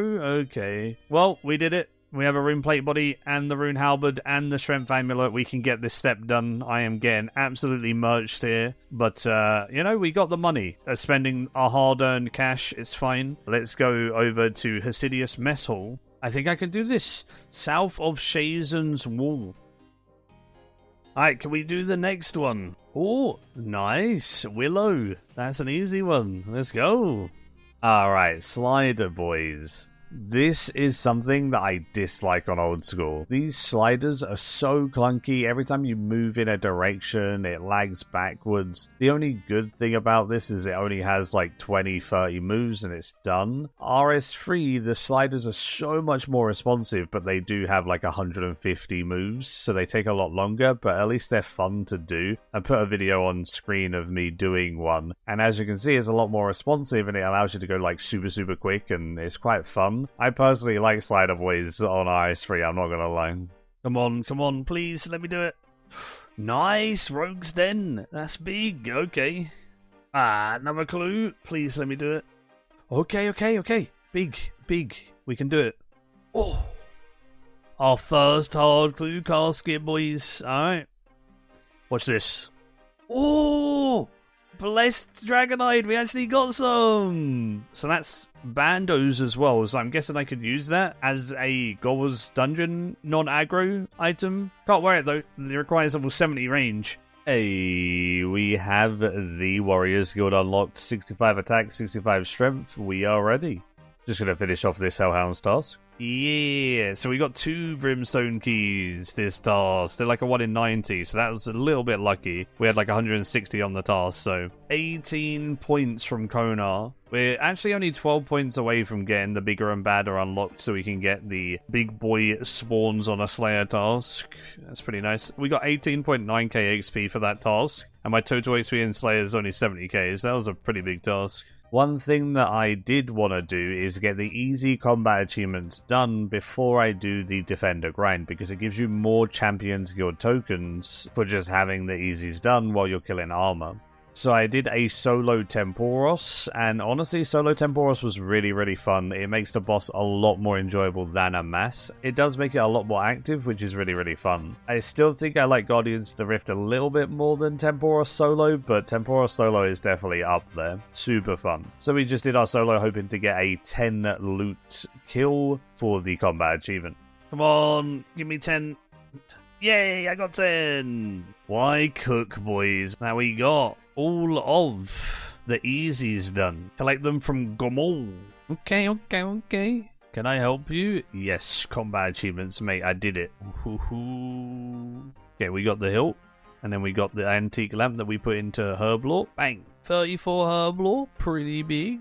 Hello, Mr. Lydio. Potatoes with cheese cost 10 coins and they heal 16. Let's do some hobbing. We'll get some nice potatoes with cheese and we'll stock up on our food because we were actually running quite low on food. I just got a bunch of reanimated black armor over and over again for tokens. They gave 40 tokens each, which is really high, and they're so easy to kill. They barely hit, so they were lovely. Really good one to farm. Ooh, that was quick. Go, Bronze Defender. Okay. Out we go. And then we go in and they'll be like, I noticed you have a Defender already. Well done. Thanks, mate. Have fun in there. Okay. Iron Defender. We're actually zooming through these Defenders now. Steel Defender. Alright, we're starting to have the scissors in our hands now. That's such a nostalgic thing to see. Oh, I love the little scissors. We're keeping our drop rate, actually. We'll take that. And we upgrade our little black scissors to little blue scissors. We now have the green scissors. We only just got back here, boys. Look at the blue beam. Let's go. Okay, what are we sitting at? 317. That was 6 kills later. All we're needing now is a Dragon Defender, and I can't even wear it yet because I'm 57 defense. Fair enough, fair enough. Okay. Taking a small break after the Rune Defender to get Type 1 a trio done and the ability to catch Kawamb ones. I'm going to be AFKing these while editing, and I'm just going to stock up on a bunch of them. I'm going to have to get a lot more Kawamb 1Gs, but at least they stack, and then that is the bait for the Kawamb ones. It's kind of fun fishing these, because I never have fished these before in RS3, because they're kind of useless. But in old school, they're so useful, and they heal 18, which is amazing. Using the fishing barrel I got from Temporos, it makes this super AFK. I can AFK for a few minutes at a time before getting a full inventory and going to bank via the fairy ring. Then I can just take the fairy ring back and start fishing again. It's pretty chill. One thing that I did want to do was cook all the Kawamb ones that I fished. I fished 2,500 of them, but I didn't want to cook them with low cooking, so it was time to cook all of my other fish from Temporos first. I did the tick manipulation fishing method, where you drop everything in your inventory on the ground, pick up one at a time, and cook one at a time on the fire after picking it up. This cooks it way quicker because it doesn't open up an interface or anything, and it just instantly cooks it. It's so nice. This definitely increased my cooks per hour heavily. Breaking up the cooking with a farm run, 54 farming from seaweed. I ended up cooking my swordfish on the Hasidius range as it has a decreased burn chance, and I didn't want to burn too many of these because I will probably use them as combo eating food alongside the Kawamb ones, because then I can combo eat for a decent amount. So this is the first time I've actually used the non-fixed UI, and the reason why I'm using the modern UI is you can move everything around, including your inventory. So I can move my inventory above the range, and then I can one-tick Kawamb ones by holding down space and continuously using the Kawamb one on the range with it right next to it with minimal movement. That way I can cook the Kawamb ones nice and quickly and get a high amount of experience an hour. One tick Kawamb ones is crazy experience an hour, and hopefully I don't burn too many of them. I reckon I have about a 20% burn chance right now, so hopefully we should cook around 2,000 out of the 2,500 that we fished. Look at that experience an hour, man. That is so satisfying.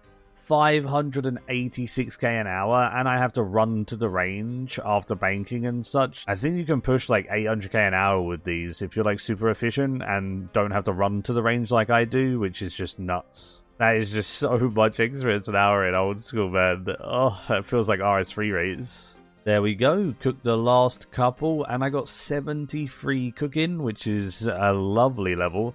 Also, I needed 70 for Recipe for Disaster, so Barrow's Gloves soon, hopefully. And I did indeed cook 2,000 Kawamb ones. Lovely food. I better hear good old Sea Engineer. That was not a collection log completed, that was a really bad easy, actually. The medium could give us Ranger Boots, though. Oh, what is this? Crier coat? Dude, I can be the town crier and I can dink-donk people. I need a Slayer bell or something. That looks so good. Imagine me being the town crier. That's fashion right there. Okay, that's my Fashionscape outfit now. I'm sorted. It actually looks sick. What the heck? I'm super happy with that one. That was my 100th collection log. That's a goal, boys. That is one of my goals. I need the bell so I can dink-donk. I need to be able to dink-donk in game. I need this. 70 magic coming in from Alkgility. I'm really liking Alkgility. It's kind of fun. Instead of just sitting there alking, like, at least I'm getting secondary XP at the same time. It's just like when you're alking during questing and stuff. It just feels so much better.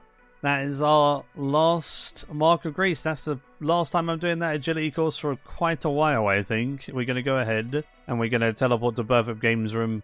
It's the last piece for a while. This Amylase pack, obviously, we need to buy later on, but we did it! Okay, now we have a bunch of energy regen and stuff, so that's going to help a lot with all of the quests that we're going to do after the Dragon Defender.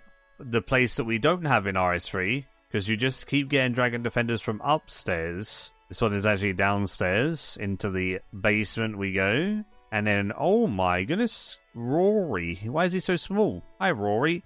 Ah, you've met Rory. As a young Cyclops, he's not ready for combat yet, and he keeps me company. Ah, I see.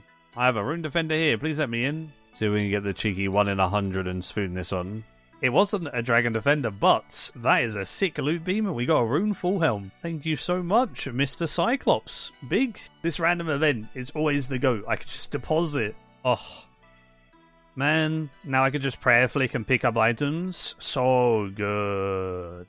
Yeah, boy, that was actually really good. We did it. Ho ho. I can't even wear it yet because we got it so early. I'm nearly 59 defense, so we need 2 levels in defense. So we killed 371 Cyclopses. We went about 40 kills under drop rate for the whole of the first defender grind. We got in 310. And then we went about 40 under drop rate on this one and got in 60. Alright, 2 keys. Unlock. Oh, 2 rune plate bodies. We just spent 80k on one of these. What? And 67 dragon dart tips. 107k that's worth? Holy moly, that's an expensive drop. Alright, what assignment are you going to give me? 50 anchor in the stronghold of Slayer. That's actually really good, right? This one's going to take no time. 59 defense, 25k to go. 50 Anku Dedge. And we got 18 points, giving us 156. 37 Bronze Dragons. Yeah, I'll skip it. Rewards. Tasks. Cancel task. 50 Anku. Back we go. Oh, weapon poison. Yo, that's a good drop. Boom. Dragon Dagger Poison. There it is. The level. I hate that it closes off the level as soon as you get the level if something's hitting you. But in chat you can see 60 defense. You ready? We're upgrading the blue scissors to an actual cool looking defender. That doesn't look like scissors anymore. Ah, that feels good. We got red weapons. Man, I feel like I'm so accurate now. I'm not seeing any zeros. Oh. That definitely did not just happen. I feel so accurate now. Look at that 20! That was my first ever 20. Okay, that 0 was made up for. I mean, what 0? 80 combat. Alright, that is our task done, and we're going to do some quests now. But we are back to 132 points even after skipping, and we've done 16 tasks. And we are 48 Slayers, so we're moving up in the world. Okay. Starting today's video out with some Recipe for Disaster progress. We got 3 in Evil Dave done, and then we did 3 in King Owawagi, now that we've got Monkey Madness and everything done, and 70 Cooking from the One Tick Kwambon's last episode, which got us to 60 Agility, which is actually a really nice level that unlocks Sears Rooftop. Got Big Jobby Bird Hunting done, so then that allowed me to free the Lumbridge Guide, as that was a requirement for that. While I was in the quest mood, I got Shiloh Village done, which was a requirement for One Small Favour, which gives 20k XP and anything over level 30. So we chucked that bad boy into Herblore, and we got a cheeky 41 Herblore, which is rather large. 1400 total now. We're kind of balling. I also got the Heroes quest done, as I want to get Legends quest done for Recipe for Disaster, and it gives a stupid amount of XP as well. With all of the 2000 and odd XP drops in a bunch of different skills, I did get 41 ranged from Heroes. I got Tourist Trap done, which I probably should have done a long time ago, but I needed that for Desert Treasure, which again, Recipe for Disaster requirement. So it was just, you know, the whole way you go and try and do one quest, you got to do a million quests to get that one quest done. But I want my Barrow's gloves, as they're going to be best in stock gloves for a long time. Temple of Ikov was next up. It got me a bunch of range XP, which was really, really nice, and 56 fletching. Taking a small break from the good old questing, I actually had a bunch of Ranar weeds, Haralanders, Irrits, and everything from farming. Always do your farm runs. The amount of herbs I've got are insane. 51 Herblore coming in. That is kind of crazy. That's 10 Herblore levels from just making all my potions. Just finishing up these last couple of super attacks. And then we have done all of our farm run herbs for now. And as you can see, I made 154 super attacks, 207 prayer, some restore potions, and loads of energy potions, which are actually going to come in super handy for the questing. And we got Legends quest done, which was what we needed the good old Heroes quest and Shiloh Village and stuff for. And Legends quest actually got updated fairly recently to give 30,000 XP lamps times 4. This means this quest alone gives me 120k XP into Herblore. So now when I'm chucking all of the XP into Herblore, I'm going to go from 51 to first lamp, 53, Second lamp 55. Third lamp 57. Holy. And the last lamp 58. Oh my goodness. That is so broken. We have got so many herbal levels just in this video already. This is actually mad. And there's the Legends quest completed. I do need 174 quest points and Desert Treasure for the Barrows gloves. But I have everything for at least up to Dragon. I don't think I'll buy Dragon gloves because they're very expensive, but I'll buy Rune gloves for now. Another thing that I wanted to buy was Mystic, as Mystic is super useful for a bunch of different magic stuff that I have to do. And you have to kill a black dragon in one of the quests, so I'm just going to save spot it with Mystic. Honestly, so easy to kill this black dragon. I just save spot it from here in the evil chicken's lair. It's part of Recipe for Disaster to kill a black dragon anyway, but if I get any Slayer tasks, I'll probably end up killing them here. They seem pretty chill. And there we go, good old ceramic vase is freed, and now it's just the colour answer left. It was time for Desert Treasure. Honestly, I didn't really struggle with any of the bosses or anything on Desert Treasure. It's not too difficult as long as you read the guide and you know like what to bring, etc. Like you need ice gloves for one of the people, which I'm doing right now on screen. Otherwise, he unequips your weapons, for example.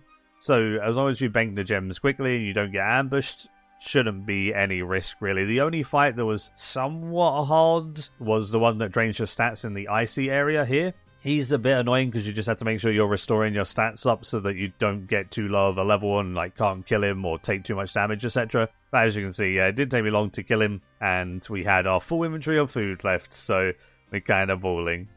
Honestly, Azanandra looks kind of cool in this game. There you go, 20k magic XP, ability to use ancient magics. Nice, and there's a lectern right here, so I get to pray at the altar. Yep, there we go. Ancient magics, and if we show spells you like the runes to cast, look at those! Padawan teleport's the one we want because that allows us to teleport right where the earth charge orb thing is, so I want to charge some earth orbs. To make those teleport tablets, I needed to get some soft clay. Easiest way to get the soft clay was with the Stardust shop. I mine fallen stars whenever I'm watching the TV with the wife, or if I'm like AFKing and eating or something, or even when I'm editing, and this helps a lot, so I just buy gems normally, but I can buy some soft clay as well for teleport tabs. I got Enakra's Lament done for the Camulet. It can teleport you right near the altar, so whenever I want to swap spellbooks or make tabs, I have that now. I'm not going to make too many of these tabs, like 50 will do. I'll just do 2 inventories, and then I can teleport to the Edgefield Dungeon, which has that Earth Orb altar, and then I can make some Earth Battle Staves for a bunch of GP and some crafting levels towards Lunar Diplomacy. While I'm here, I thought I'd buy the Ancient Staff. Look at this. Oh, that is so nostalgic, man. Oh, what a nice looking staff.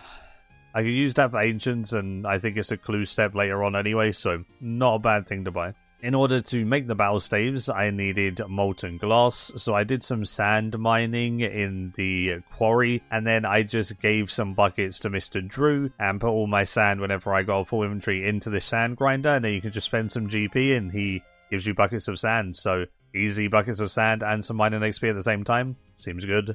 In addition to that, after the hand in the sand quest, you can claim buckets from Bert every day, but I think it's just like 56 buckets a day. So you're very capped on how many you can have, but if you can make this into a daily, then probably worth doing. Saves a lot of time in the long run.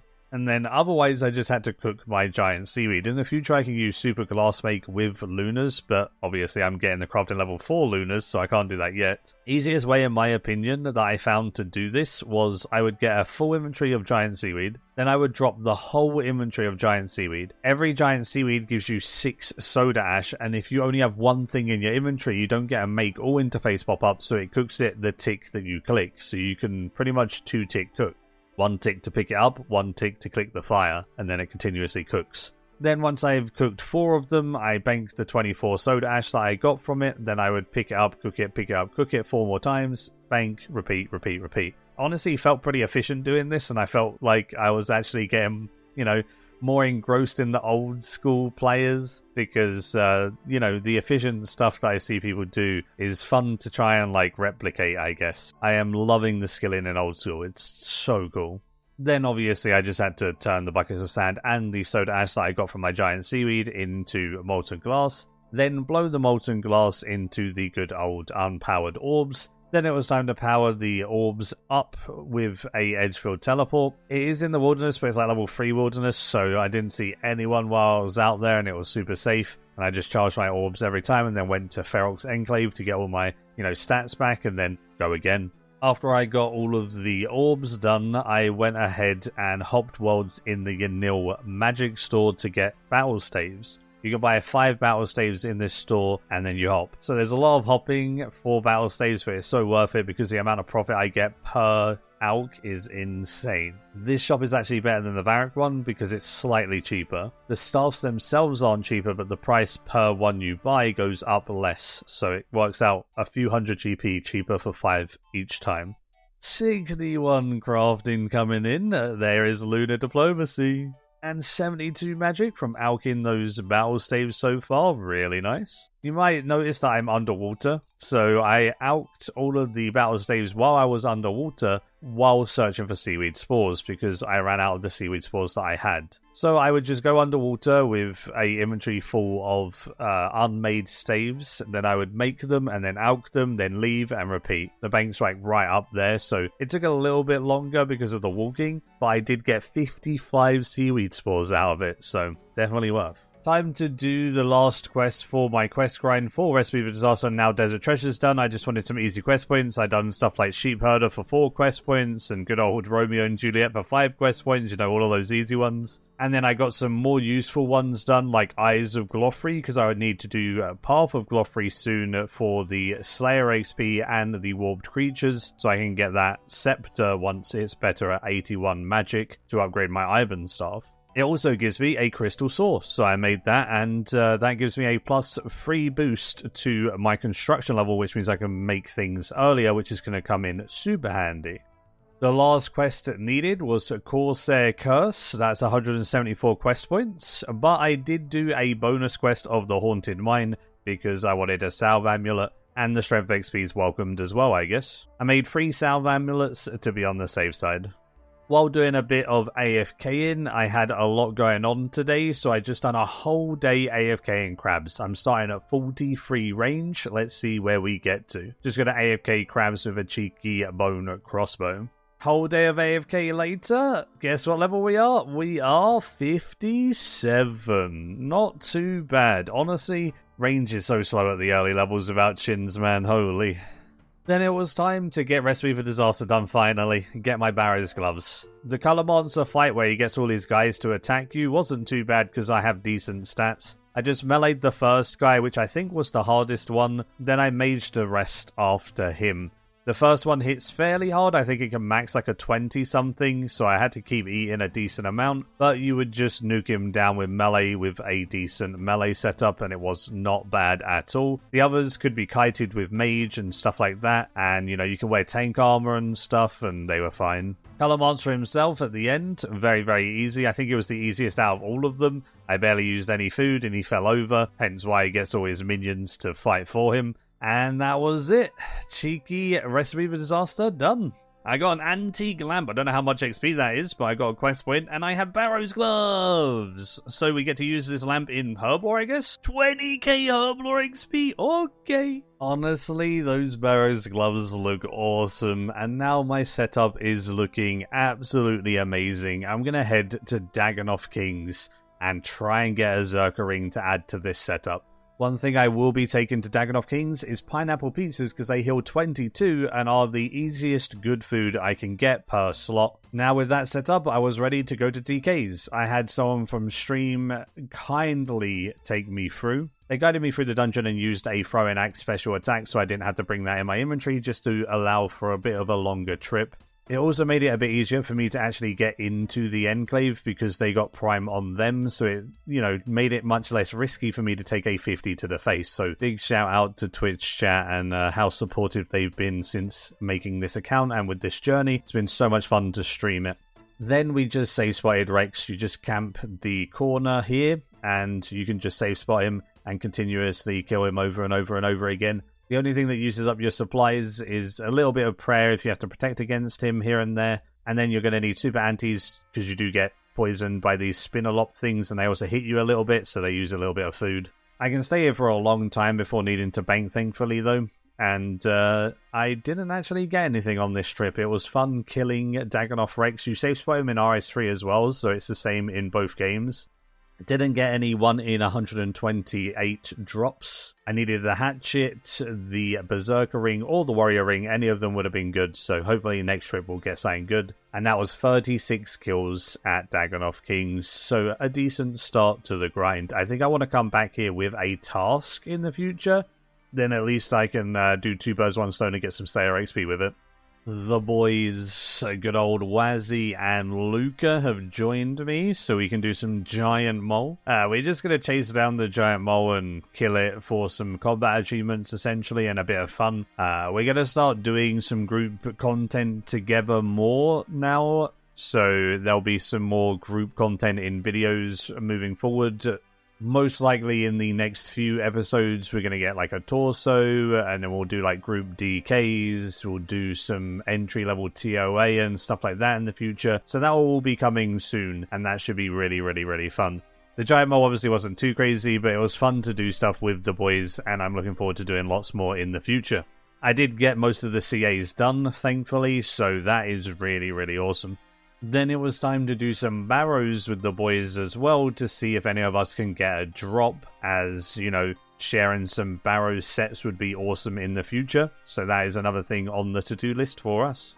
Alright, now we can use the Shades of Morton teleport for barrows, which is going to help every 20 minutes. And yeah, we want to pop the shopkeeper as well to make him infinitely okay, so he's not dead on us. The strange old man right here before barrows actually gives a mini quest now that gives 20k prayer XP. So we just got to get his strange icon and we get some XP. Let's get a barrows run done and let's see what we can get. Hopefully we can get a piece of barrows for the team. That would be huge. Oh, that's the icon. No. Dude, 225 death runes is actually kind of huge. You hand over the icon to the strange old man. There you go. I got the map, so I can see the mini-map inside the crypts. And then 20k prayer XP to level 54 and 8k away from 55. Not bad. 86 blood runes. We take those. It's not that bad. Off we go to Ferox Enclave, I guess. Let's go. There we go. We got Pray for Success, 2 points, and 82 death runes. Here it is. The moment we've all been waiting for. A Varax Helm and Guthan's Legs. Oh, Torok's Helm! That's big! 227 death runes as well. That's a good one. Tank Helm. Look at this. I can't even wear it yet. That's a good one. Darox would be sick, dude. Not on a hardcore, but when I'm not hardcore, that would be really big. Ready, boys? Back to back? Nah, no back to back, sadly, but it's always worth trying for the back to back. That's good fun. This is going to be big. First ever U tree to check. 7k XP. Chop down my tree for me. Thank you, mate. That's so much XP. We're nearly level 63. Pineapple's giving us 63. I got recommended a really, really cool plugin. It's called Banked XP, and it shows you pretty much everything in your bank, so I can see exactly how much my giant seaweed gives me in terms of crafting XP, etc. I can set a level and see how far I can get. It's really, really nice to be able to explore different skills. I can look at my herb lore stuff from my farm runs, and I can see how much XP that's going to give me in herb lore. I can take a look at my bones, see how far that's going to get me in prayer, all of that stuff. There's some really, really good stuff on this. So I can actually like calculate my journey or see how much more I need to get before I start it. And that is awesome. Highly would recommend this Banked XP plugin. I have 129 black demons. So how many points do I have? 132. So we can block this and we will be able to skip the next one if it's like bronze dragons or something terrible. And now we Prage that he gives us something decent. Trolls are actually really good too. In Keldagrim. Yo, that's big. Brimstone Key. Let's go. Yeah, it's so cool how random events give you XP lamps once you have all of the outfit and stuff. Like, that's so useful. Constant free XP for just doing the event.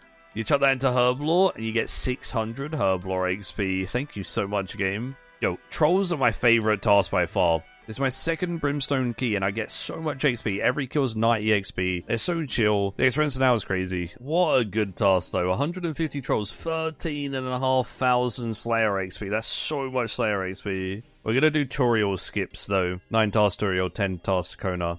Point boosting, I think it's called in old school. There is good old 50 Slayer. Let's go. Feels good, man. I was just doing a dogs task from Toriel before we go back to Konar for the big 10th task bonus. During my farm run, I found some nice tech. If you're gathering from your watermelons, you wait until you have like 2 watermelons in your inventory, then click the watermelon patch 1 time after you harvest your second watermelon and use a watermelon on the compost bin straight after.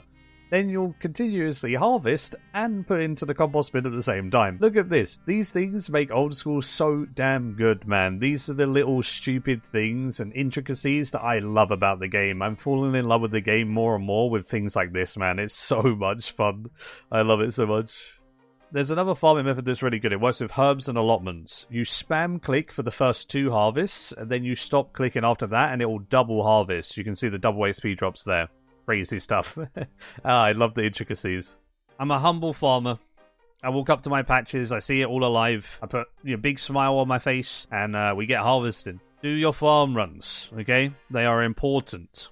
Big contracts unlocked, 65 farming. Dude, that's all of the snape grass, man. That is so much XP in snape grass. 20 tasks, 90 points. So we're, 10 points away now from getting the bigger and badder, which will be a really good unlock, so we can start getting the elite boys to fight for better drop chances, etc. And then we'll look to get, broad arrows, we'll look to get all of the other good unlocks and move forward. So I think point boosting is just going to be the way that I'll do it starting out. It seems the most plausible, and I'll just keep doing it and doing it and doing it until we get enough points. And then we'll just camp Kona after that. One thing I wanted for my Slayer grind were bracelets of slaughter and expeditious bracelets. What they do is they either extend or shorten a task.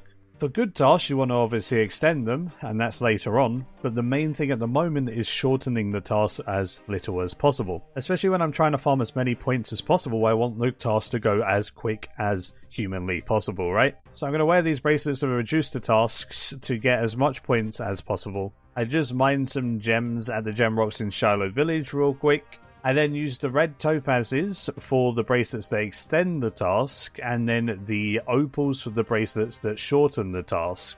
They are then combined with silver for silver jewelry into those bracelets, and then you can enchant the bracelets to make them into the ones you want. I just made a bunch of them for now, and I'll make more in the future if I need them, but it's good to have these ready to go.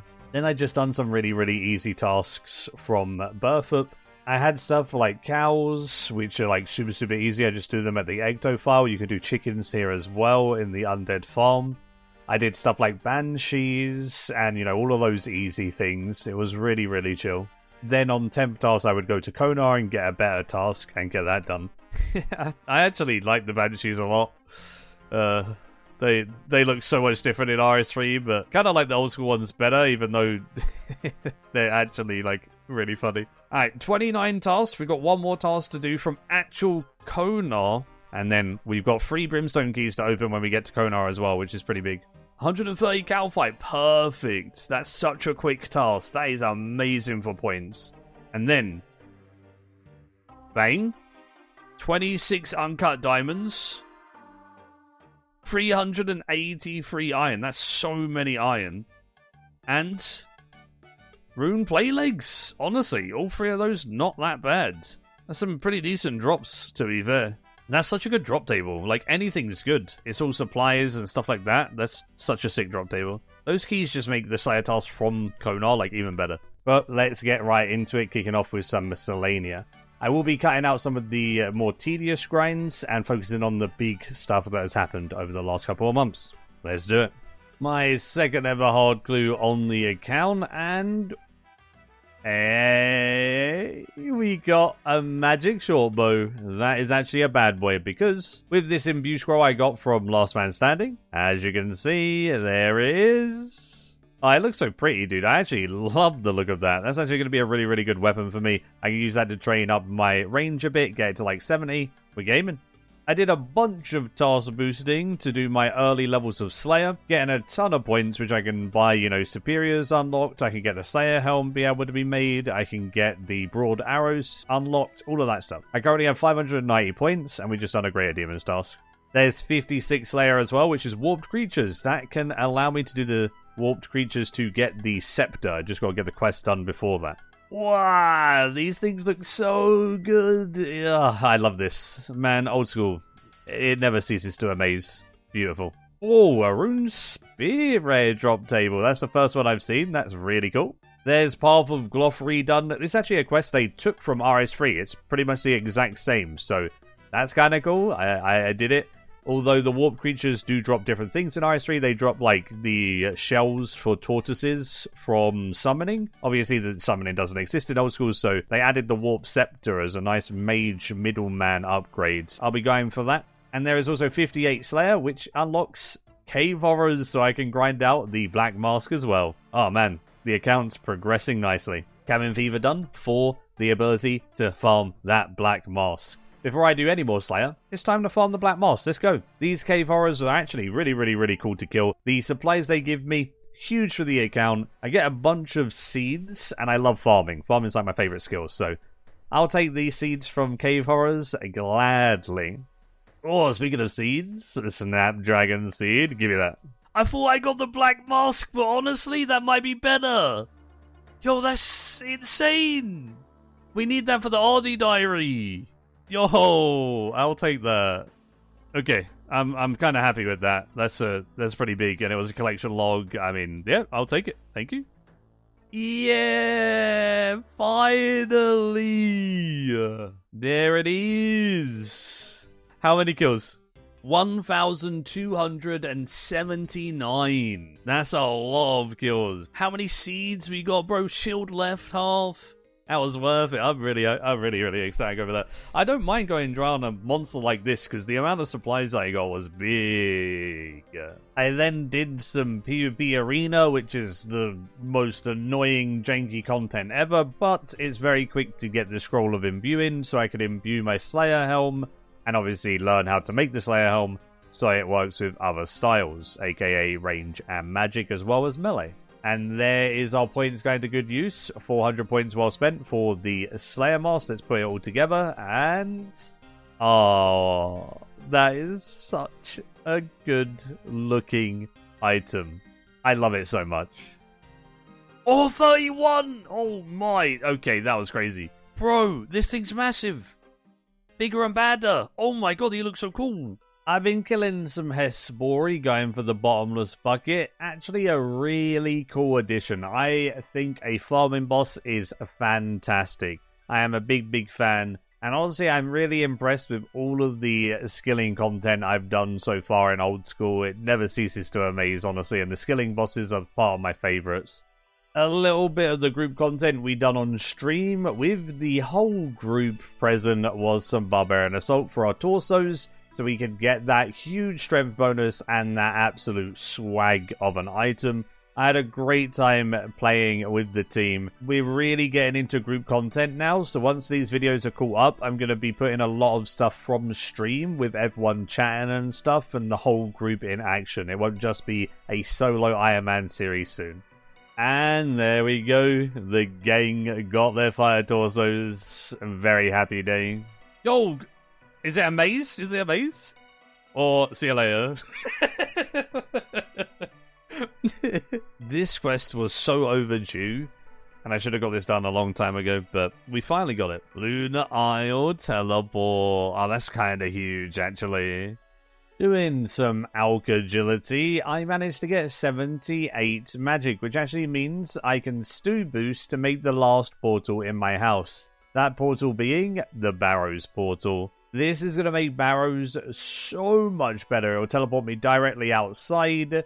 I just need to get the stew boost to make it. Then the only thing that is stopping me from doing a huge Barrows grind is probably hard Mauritania tasks for the 50% more runes. But I will do some Barrows before that, and then we'll start focusing on that, I think.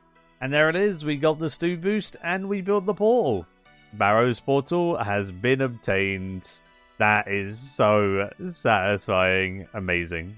I made a bunch of agility potions as I am 67 agility now from doing Alk agility for the Barrows portal. This will allow me to boost +3 in order to get to blue dragons. And I want to kill some blue dragons being hardcore instead of going and doing too many greens in the wilderness. Even though they take longer, I can get dragon bones that way and then also get some crafting XP from the blue dragonhide. So it will be a little bit longer than doing greens in the wildy, but it's also safer. And I'm going to go ahead and try and get a bit of progression towards 70 prayer. This way with some bones banked. I'm also going to do a bunch of area tasks in order to passively get up my prayer as well with those lamps. I also had a blue dragon task, which made the whole thing so much better with the extra accuracy from the Slayer helm. So I think I'm going to do some Slayer and then do blue dragons whenever I get a task and just try and get some prayer banked that way. 70 prayer is required not only for piety, which is a huge unlock for the account, but also Mauritania Hards, which gives us those extra Barrows runes so we can do the Barrows grind for a bunch of gear. Alright, it was time to make a start on the diaries. I want to pretty much get like medium diary of every single one, and also some hard diaries that I can do, and that will give me a stupid amount of XP into prayer. 57 prayer to start out here. I also have some ensouled heads I can do and such from Slayer, so 70 prayer shouldn't take too crazy long. I used up all the ensouled heads I got from Slayer so far, and I've nearly got 61 prayer. I thought I'd put my stats on screen to show you guys what I've been working on in general. These are what we're currently sitting at. I have just kind of been investing time all over the place to try and all-round my stats in a decent light, and also there is a lot of quest requirements, like Song of the Elves and stuff, that requires you to get a bunch of level 70s and things, so I'm working on those.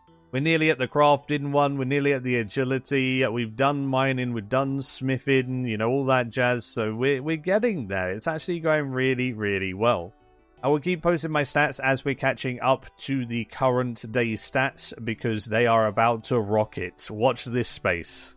Medium RD diary coming in, really good for the farm run. Should have done this a while ago, honestly. And I've done most of the medium tasks now. That's another juicy 7.5k XP lamp. Every single task giving me 7.5k for mediums is huge. We're currently 62 prayer. Not bad, not bad. One thing I have been remembering to do every single day with medium Mori tasks is speaking to Robin to have him give me 13 bone meal instantly and 13 buckets of slime for free every single day. 70 woodcutsing, another big boy level out of the way. Let's go. 64 construction coming in. I'm going to need 70 construction soon anyway, but this one's a good level because I can now boost the saw in order to make a big boy lectern for all of the juicy teleport tabs. I'm definitely going to make a bunch of house teleport tabs on this. Remembering to do my hardwood tree runs. These are so important for that juicy XP. I got 77 farming. One thing I've been doing in my AFK downtime is cutting saliceps, and that gives me fossils, which then I can then go and clean for the museum kudos and for XP lamps that can go into prayer. It isn't very fast prayer XP by any means, but it's decent woodcutting XP. It gives me some more Maya fungus, which aren't too bad. But yeah, those fossils are the main thing alongside some decent experience an hour. It's actually like the best woodcutting experience, non-tick minute, I think. Pretty decent stuff. I like this. It's pretty fun. I also like exploring new content, so it's just cool to do this. Ooh, a 70 defense. Ready for the Barrows armor that I'm going to get soon with these tasks done. Another blue dragon task being done as well, so even more dragon bones getting banked. Yeah, life is good. One lovely side effect from the blue dragon grind are these scaly blue dragon hides. They give 50 dragon scales every single one, and that's amazing for herblore. Okay, I did a little bit of scary content, and I did some green dragons in the wildy. I'm not risking anything of value except for my hardcore Iron Man status. We are at 2 lives remaining, so it's pretty stressful doing this. And Ken's doing Sins of the Father today, so we're getting some risky stuff going. I honestly know that we're not going to keep the hardcore status forever, right? Because we're all new to PVM, we're going to die eventually. But But I'd rather not die to a annoying peak area in the worldy. These are single target though, so I'm just staying next to the dragon all the time, always staying in combat so someone can't like PJ me because I'm always in combat with the dragon. But yeah, you never know. I could get PK'd, I could die, but I want to get some big boy dragon bones for 70 prayer. And this is the quickest way to do it. Looting bag with the green dragons. Oh man, that thing is lovely. I didn't die. Let's go. And if we look at my 700 odd dragon bones in the bank, I have like 67.5 prayer banked. So only 2.5 more levels to go.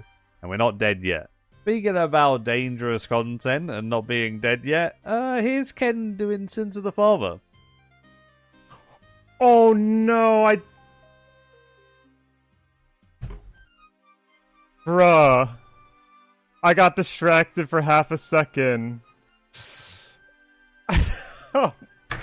Oh, man. I got distracted. I was looking at his HP. No. And that makes us 1 out of 5. So, yeah, I don't think I'm going back to Green Dragons anytime soon.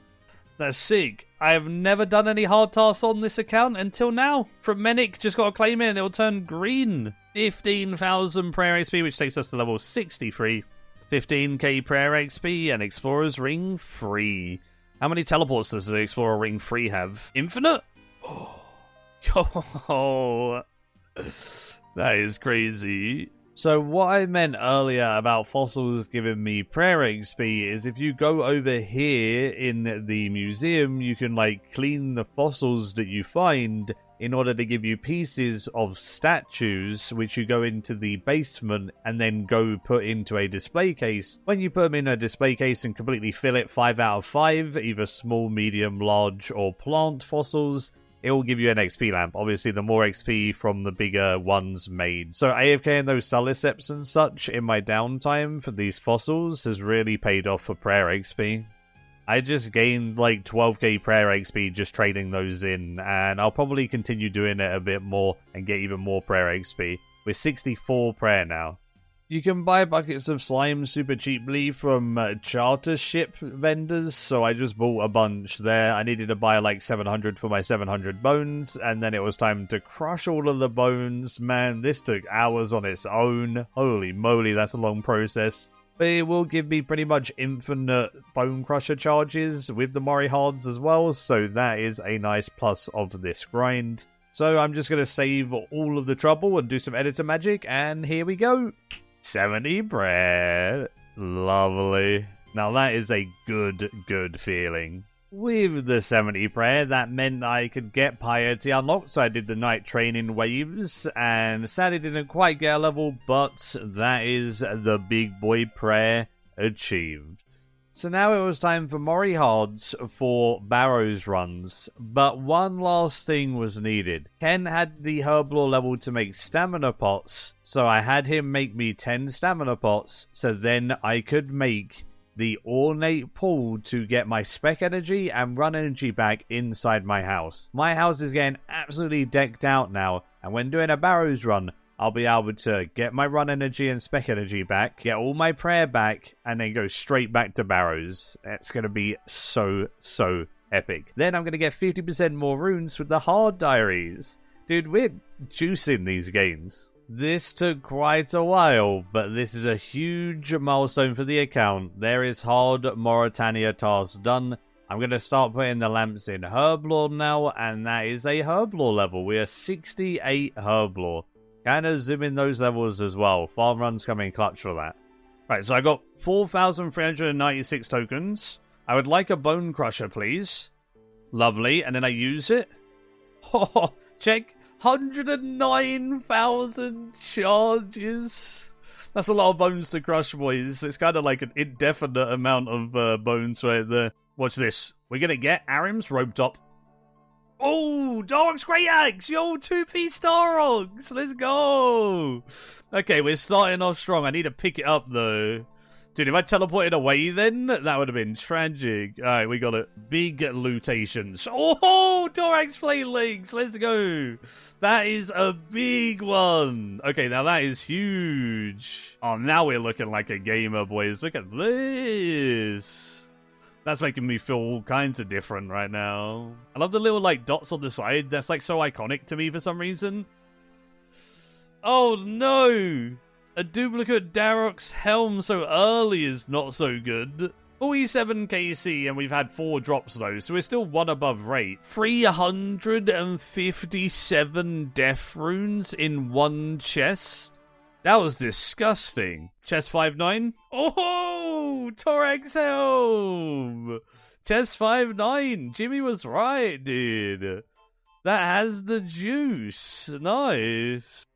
Little did Maikeru know, Barrows would be the end of the group hardcore status, but also be the birth of a whole new era. When little Timmy in Twitch chat asked how to type emojis in-game with RuneLite, all Maikeru wanted to do was assist Timmy and show him the glorious cow emoji. But Maikeru overlooked one thing: his own stupidity. Hey, the cow emoji. Wait, shit. What? No, shit! No!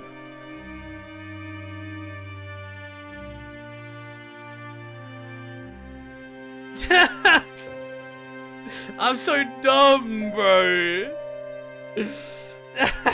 The only thing to do next for Maikeru was to become the thing that sought to destroy him. To become Cow Emoji, giving birth to the new era of the group Iron Man series.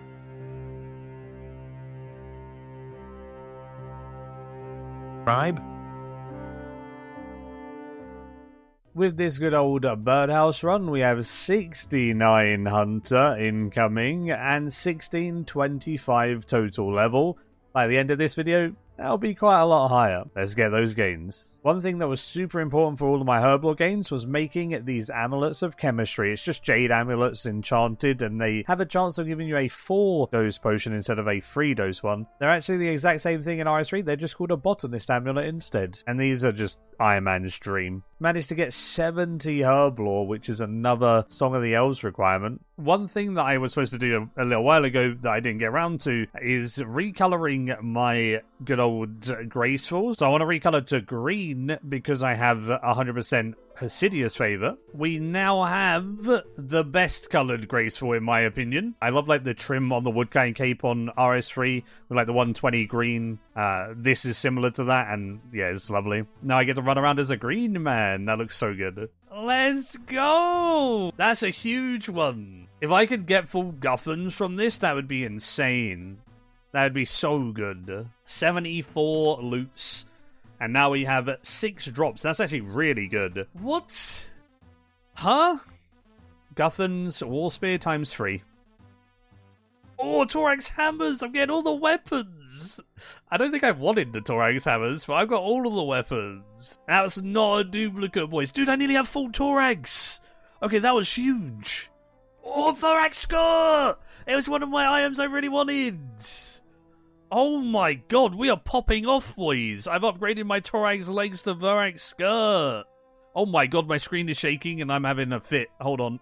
Like, these give a tiny bit more defense, but -4 prayer is not worth. My first Carol's item is another helmet! I can't complain, my RNG is crazy at Barrows. I literally just said my RNG is cracked here, and I get a way better Carol's item. Now that is huge. The big items that I still need now is Carol's skirt, Arim's top and skirt, and then I wouldn't mind Darrock's for Nightmare Zone training. So any of those would be really juicy. The Carol's top and the Varak skirt were 2 high items as well, but we've already got those. I clicked and it got rid of the 80 farming pop-up, but that is a huge level. Another skill in the 80s. That is my 3rd level 80 skill, and I think it will be my first 99. Farming is so good, man. Farming is best skill in the game. Song of the Elves is one of my big goals. I've got most of the levels now, so now it was time for my favourite quest in the game.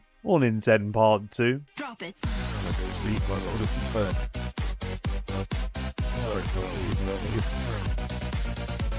Alright, it's done! Morning Zen Part 2. Cheeky 60,000 agility XP though, that is massive. And it gets us to 69 agility, so we're 1 agility away from the Song of the Elves requirement. Pretty nice. Doing a little bit of Alk agility to finish up that 70 agility requirement. We got 82 magic and 70 agility. Maybe I'm weird, but Alk agility is kind of a vibe. I like it. I figured I'd go for a Warp Scepter as it's going to be a good magic weapon. Now that I'm 82 magic, I have a good max hit with it, and it's slightly better than the Iban Staff now because it's got a quicker attack speed. It's also cheaper to upkeep using Chaos instead of Death Runes, so I can save my Death Runes for burst tasks and stuff for Slayer. It's time to camp a bunch of warped creatures. I thought I'd have it by now, I'm not going to lie. I am over 700 KC into this grind so far. Hopefully I get it soon because it's like a 1 in 320 or something, so I'm like over 2 times the rate. So yeah, we're hoping we get it soon and we don't go too crazy, right? 1 eternity later. I got it! Oh my, that is such a relief. Holy, that thing took me far, far too long. Let me check my accurate KC of these, because I was using Bone Crusher and Ring of Wealth. Every time it picked up the coin drop and crushed the bones, it didn't count as an actual KC on my loot tracker, because it didn't drop any loot. So an accurate number will be on my Slayer Helm. There it is, 1074. That's over 3 times the rate. I should have had some for the teammates by now, but no, I just have one for myself, I guess. Okay. Well, it's got, I can use that for barrows, I can use that for a bunch of PVM, I'm happy boy. Eswari number 16 is done, no bucket yet, unless... Oh, white lily seeds, okay, it's not a bucket, but I'll take those, they're great for contracts. Level 70 construction coming in with good old Mahogany Homes. I actually genuinely like Mahogany Homes. RS3 got an update at a similar time called Construction Contracts, which is like a semi-AFK version of Mahogany Homes. I like methods to either be fully active or fully AFK, like stars versus this type of thing. So yeah, I'm a fan of this. And that is my last Song of the Elves requirement done. I need a rune bar for Song of the Elves. So I made Arclight and powered it up with a bunch of the ancient shards that I had from the Catacomb monster killing. And I'm going to kill Scottizo as he has a small chance of dropping the rune bars. If he doesn't give me it, I can kill Bryophyta, who also has the chance of giving me rune bars as well. Damn, 6 combat achievement points to go towards those medium CAs, and Ancient Shard 2 and a Hard Clue. I'll take that. Guaranteed Hard Clue from this guy, I think, so that's pretty neat. Sadly, no rune bar. We got blood runes, but that was pretty fun to kill. And yeah, combat achievements are always welcome.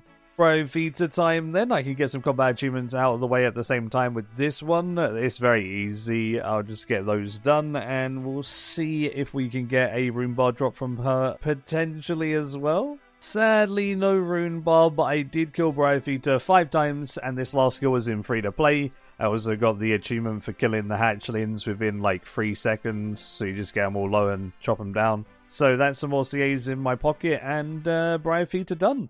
Looks like we're going to go to Magpie Implins for the rune bar then. Hopefully it doesn't take us too long in Puro.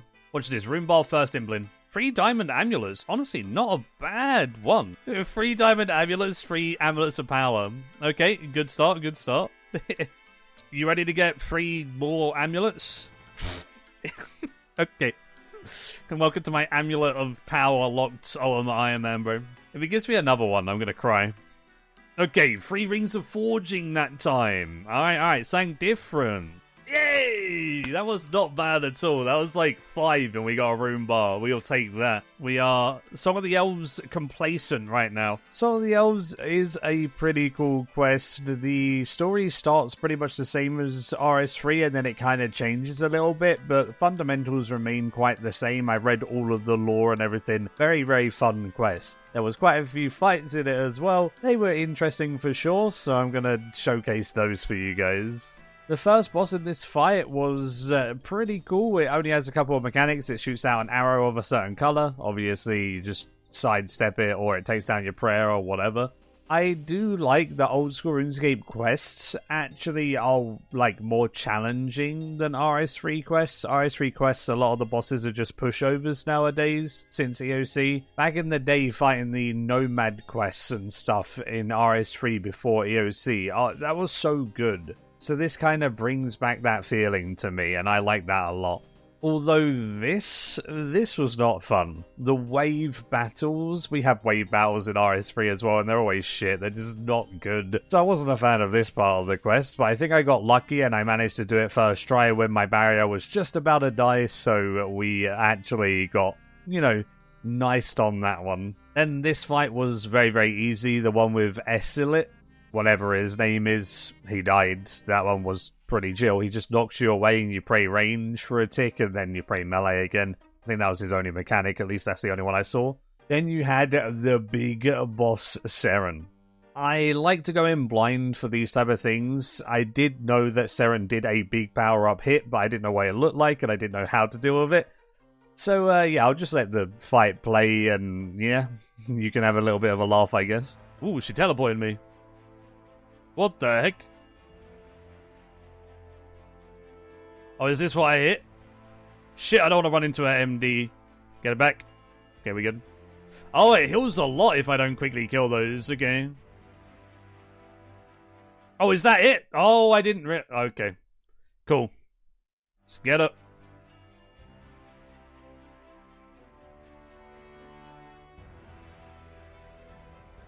So it's the lighter one I have to kill out of those two, I'm pretty sure. The darker one doesn't take damage. I'm on full HP. Phoenix Necklace on. Okay, cool.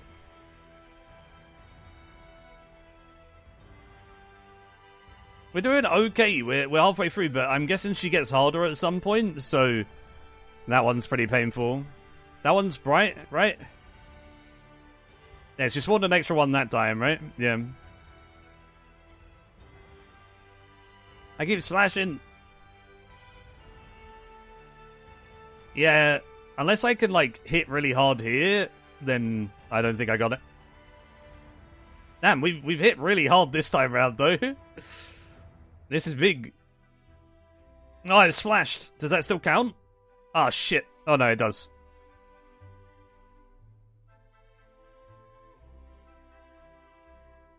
Yeah, we could redemption it and see if we can get the kill with redemption, right? The next one. Hit! That's it. More of those. Come on. More 20s, boy. If we can heal, go on. I'm gonna have to eat. Come on! Get it! We're so close, boys. One hit.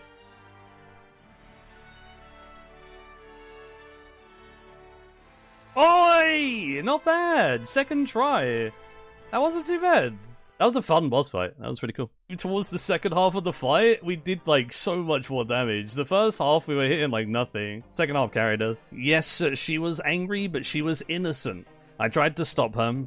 How? With violence? That's all you know, isn't it? She literally attacked me first, bro, okay? Calm down. Wait, it gets 40k in every single one of those skills? That's crazy. Holy. 4 quest points, 40k agility, construction, farming, herblore, hunter, mining, smithing, woodcutting. Literally 320k XP, okay. Did I get any levels? I didn't get a single level from all that XP? Oh no. One huge thing that comes with Priftiness, arguably the best thing in old school from Prif, is the Corrupted Gauntlet. I wanted to test out the normal gauntlet and get a bit used to the prep and stuff before I go and do Corrupted, obviously. So I went and tried a bunch of normal kills. They went about as you'd expect. Tornado, Brett. There's a lot to remember on this boss. I'll get used to it. I'll get used to it. Oh, okay. You know, if you start getting comfortable down there, things can get a little unstable at times. It might be a little frightening, but it makes for a good challenge. Maybe I'll check that out at some point. I can do Corrupted Gauntlet now. Are you ready, boys? 1 KC normal Gauntlet Bowfer. Bro, that's normal and I got this? That's pretty good. But in general, Gauntlet is really, really cool, and I like the fact that it resembles Dungeoneering. Dungeoneering was some of my favourite on-release content pre-EOC. EOC kind of made Dungeoneering's like accuracy and stuff like that completely messed up, so it's a bit funky nowadays. But back in the day, it was so much fun, and this really, really resembles that fun side of Dungeoneering. Although it's kind of like Dungeoneering on steroids with the time limit and the harder boss. I like what they've done with making it just an encounter, like a boss, instead of making it a skill or a minigame or something like that. It stands pretty well on its own as a boss and encounter, and obviously it gives some really good rewards, so it's very incentivized to do. I tried my hand at a bunch of normal gauntlets and it went pretty well in general. Once I got the hang of it, I got some loot and stuff. So now it was time to do a little bit of skilling and some range training before I go and try Corrupted Gauntlet. This level is actually really large because I can now boost with a pie to do hard contracts. We finally have hard contracts. Even though obviously we don't technically unlock the hard contracts right now, we have them because I can boost to them. So next farm run is going to be a juicy one because we're going to get hard contracts in. It's going to be big. My first hard seed pack gives me... Okay, that's correct. That's so many herb seeds. And I'm in the high level part of the farming guild now. So I'm going to plant a spirit tree and a fruit tree and a celestial tree. We're gaming. Managed to hit 73 herb lore right here, which actually allows me to now boost with another pie. I love boosting with pies versus stews. Stews suck, pies are great. They're just like a one eat, one boost thing. It's not RNG, right? This will allow us to go to 77 from 73 with a +4 from a pie, making stamina pots. I bought some amylase with my marks of grace, and I now have 60 stamina 4 dose pots in the bank for now. I can get more in the future. I just need to make some more super energies and do a little bit more rooftop agility whenever I need more. These should last me a while though. That's sick. I'll take a dragon halberd any day, okay. That's really cool. Look at this. We got a spirit tree. So now we can travel to the guild so much easier. That is very large. My range is slacking heavily if I want to do range in the Corrupted Gauntlet, so I need to AFK some levels. It will still be rather low, but I just want to attempt some kills at a lower range level before I train it some more. So we want to get at least a 70 plus, and I'm just going to AFK with the magic short bow and a bunch of addy arrows I got from Last Man Standing. I know it's not efficient to do this and I could like hunt chins or something, but just to get to 70 I think this is pretty chill. And there it is. After a bunch of AFK we're 72 range. I honestly just watched a bunch of TV series with my wife and played mobile. It was pretty relaxing, I'm not gonna lie. That was not a bad grind at all. And we are also nearly 1.7k total, 80 mining. I've been doing a lot of AFK mining on shooting stars as well. That gives me crafting XP with the gems that I get from it as well from trading in the Stardust. Overall, very happy with how the account is positioned at the moment. Let's try some Corrupted Gauntlet, shall we? Enter Corrupted. Is red, boys. Yeah, I just need to search for a bit more food then. It's right here. Okay, we're kind of gaming. We got the prep. The prep wasn't too bad. It's the fight. I'm just going to die on the fight, but that's okay. We give it a shot. Oh, ho, ho. Silly me. Come on. We're doing okay. Please hit. Whoa, we killed it. Yo, what? Yo, nice. Holy crap, I didn't expect to get that. That's cool. Lovely. I'm actually like kind of like shaking at the end there. I was like, oh. Whew. You ready? Watch 1KC Corrupted. What is it? Enriched Weapon Seed or whatever it is? Oh my... No way! There's no way, bro! Okay, boys. Okay, I don't know what to say about that. Holy... one Corrupted. Dude, the amount of loot I got from that was disgusting. That's honestly a pretty sick cave, I'm not gonna lie. It looks pretty good. It doesn't give you anything, but I mean, I can flex that I've done a Corrupted Gauntlet. Hey, look, 450 points. Okay, 100 tasks for 450 points. That is crazy. Broader fletching, 300 points. I can fletch. Broad arrows are the ones I'm going to be making with 52. Time for big fletching gains. We got them.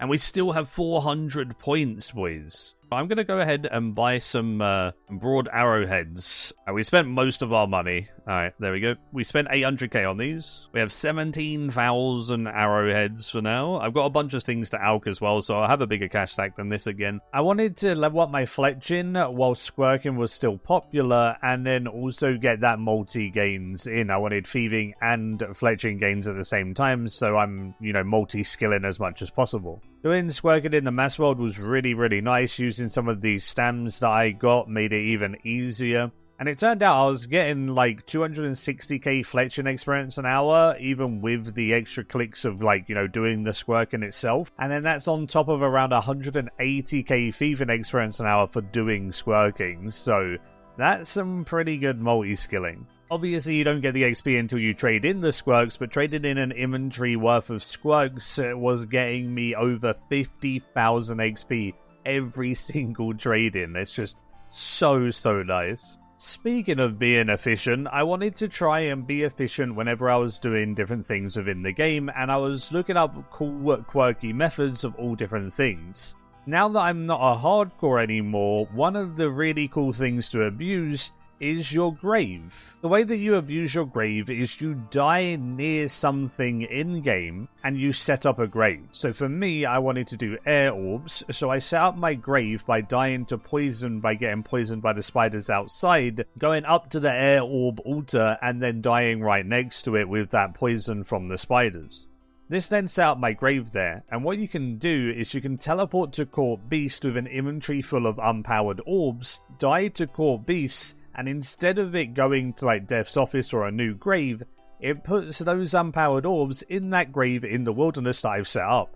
This then means that I can now go to the wilderness with a full inventory setup to charge the orbs and a looting bag. So once I've charged one full inventory of air orbs, I chuck them in that looting bag, take from my grave, and as long as I leave one thing in there, the grave stays, do a second inventory of air orbs, and repeat the process. This is so nice for minimizing the amount of running you do and just making more air orbs per hour. This is such a little cool mechanic of utilizing the graves in old school, and it's so much fun. And every time you die to the Court Beast, it resets your grave timer back to 15 minutes so it doesn't despawn either, so it's insane. Once you set it up, you can just make air orbs forever and have a great time with it. I obviously did this in order to get some crafting XP with the air battle staffs, and then also just go ahead and alch them for some GP as well. 80 smithing! I clicked away from it, silly me. That's such a huge level, dude. That's another 80 skill down. My stats are coming along. I'm 70 plus except for fletching and slayer. Lots of skills getting into the 80s now, like mining, smithing, magic, farming. Obviously fire making's been there for a long time. We don't talk about fire making. I do want to eventually start cannoning some Slayer tiles, especially stuff like Lizardman Shaman and whatnot that really benefit from it. So in order to make a bunch of cannonballs efficiently, I bought the double ammo mold from the good old Giants Foundry reward shop. I think that's 2k points well spent, honestly. Ending my squirking and fletching simultaneous gains with 67 fletching and 74 thieving. Never mind, that was an 84k inventory of squirks, so that's 75 thieving. Let's go. Alright, I wanted to AFK a bunch of things while doing leagues. One of the things was a bunch of combat training, so I could have higher stats just for PvM in general, Slayer and CG and all that jazz. I set up Nightmare Zone just with an inventory of P-Pots and Protect Melee to start. I just used the AFK Melee setup from the wiki. After I did the one full inventory of P-Pots AFK, I could then buy Absorption Potions, and I just did Absorption Potion AFK. I didn't really record any of this because obviously I was hardcore playing leagues and fully AFKing, but I did get to 84 range AFKing in here with my broad arrows that I made and a magic short bow imbued. I know it's not super efficient, but it was fully AFK and it was literally lossless because I was playing another account, so I'll take that. Just before I came back from leagues, I went and did a worms task, and something cool happened. Yo, what? I never expected myself to get a dragon harpoon, dude. That's sick. Bro, that thing is a 1 in 2k on task. That was my first ever worms task. How cool is that? I did a tiny bit of good old Thai farm. I wanted to buy the seed box because I already have the herb sack, but I needed both for like efficient slayer and stuff. And it got me to 85 farming, so I don't have to worry about boosting to the high level farming contracts and farming guild now. Which also meant this level is way more beneficial to me. 72 construction. This allows me to build a spirit tree in my house, just boosting with the +3 of the T nice and easily. And this spirit tree can teleport me straight to the farming guild. Now that I'm 85 farming, that feels epic. I also went ahead and AFK'd a bit of my melee stats as well, and I got 84 strength to match the 84 range. 80 defense and 78 attack as well, not bad. As you can see with my stats, I also AFK'd a bunch of mining for stars, 86 mining, 1761 total. Man, like, the account has come a long way, dude. With all of that AFK star mining, I had a cheeky 50,000 stardust. So it was time to trade all of that juice in for actual gems. And as you can see with the banked XP calculator on my gems and my seaweed that I've been doing my seaweed runs for, I have 86 crafting banked. That's going to be so useful for Zenite jewelry in the future. That banked XP, it's going to come in handy. I'm going to be the crafter of the group, I guess. Property Gauntlet Veteran, that's 4 points. I've done 5kc now, not bad. Nothing other than the armor seed so far. Gauntlet Master, it's my 12kc normal gauntlet and 8kc Corrupted Gauntlet for 20kc total. I am now 4 points away from the good old medium task. I should definitely get that done for Barrows, and then we can do some more of that as well with the offhand so I don't lose prayer. Oh, dude, I got back-to-back weapon seeds here. That's kind of crazy. Look at my log, dude. Oh, man. That's what we were waiting for. We were waiting to be spooned somewhere, and this is where we want to definitely get spooned. If I can spoon the enhances over, then. The halberd's out for 300k and then 2 bodies. 78k. It's like 400k in Elks with the battle staffs included. Man, that's mad. And we got medium tier combat achievements. Nice. So that is 10 corrupted gauntlets. And yeah, that is rewards from Gommel for mediums. That's nice. Got our 10. Can we get anything from our 10? Let's go. Whew. 56 uncut emeralds, nearly 100k coins and 5 shards. We take those. Hello, Mr. Gommel. Give me my XP lamp that I can put into Herblore, please. I think that might even be a Herblore level. Let's take a look. I've completed a combat tier. 10k. Oh, we're 4k away from Herblore 75. Fair enough. Okay. Okay. It wasn't a Zerka ring, it was a Warrior's ring, but we take those. I said even a Warrior's ring is fine. That was my first ring in 150 kills. Not the best RNG, but yeah. I love these weird and wacky ways of training Slayer and doing Slayer tasks efficiently, man. It used to be, you know, back in the day, hit mob with melee, have it die, move on, you know? But now there's so many ways of doing things. The Karen Catacombs melee Dagonoffs can be frozen with Ice Burst or Barrage, and then you can kind of like walk underneath of them and then get all of the other Dagonoffs to be lured up on top and then just burst them down. It's so nice. It's actually really good XP, and it made Dagonoffs a pretty bad task into a pretty damn good task. I love this. But now with some more Slayer done, it's back to Barrows with my medium combat achievements to see if we can get anything juicy. Like, it's good. Aram's hood is nice. Like, you want the top or the bottom, right? We didn't go dry. We got to try for the back-to-back, but yeah, it was like 21 kills for that.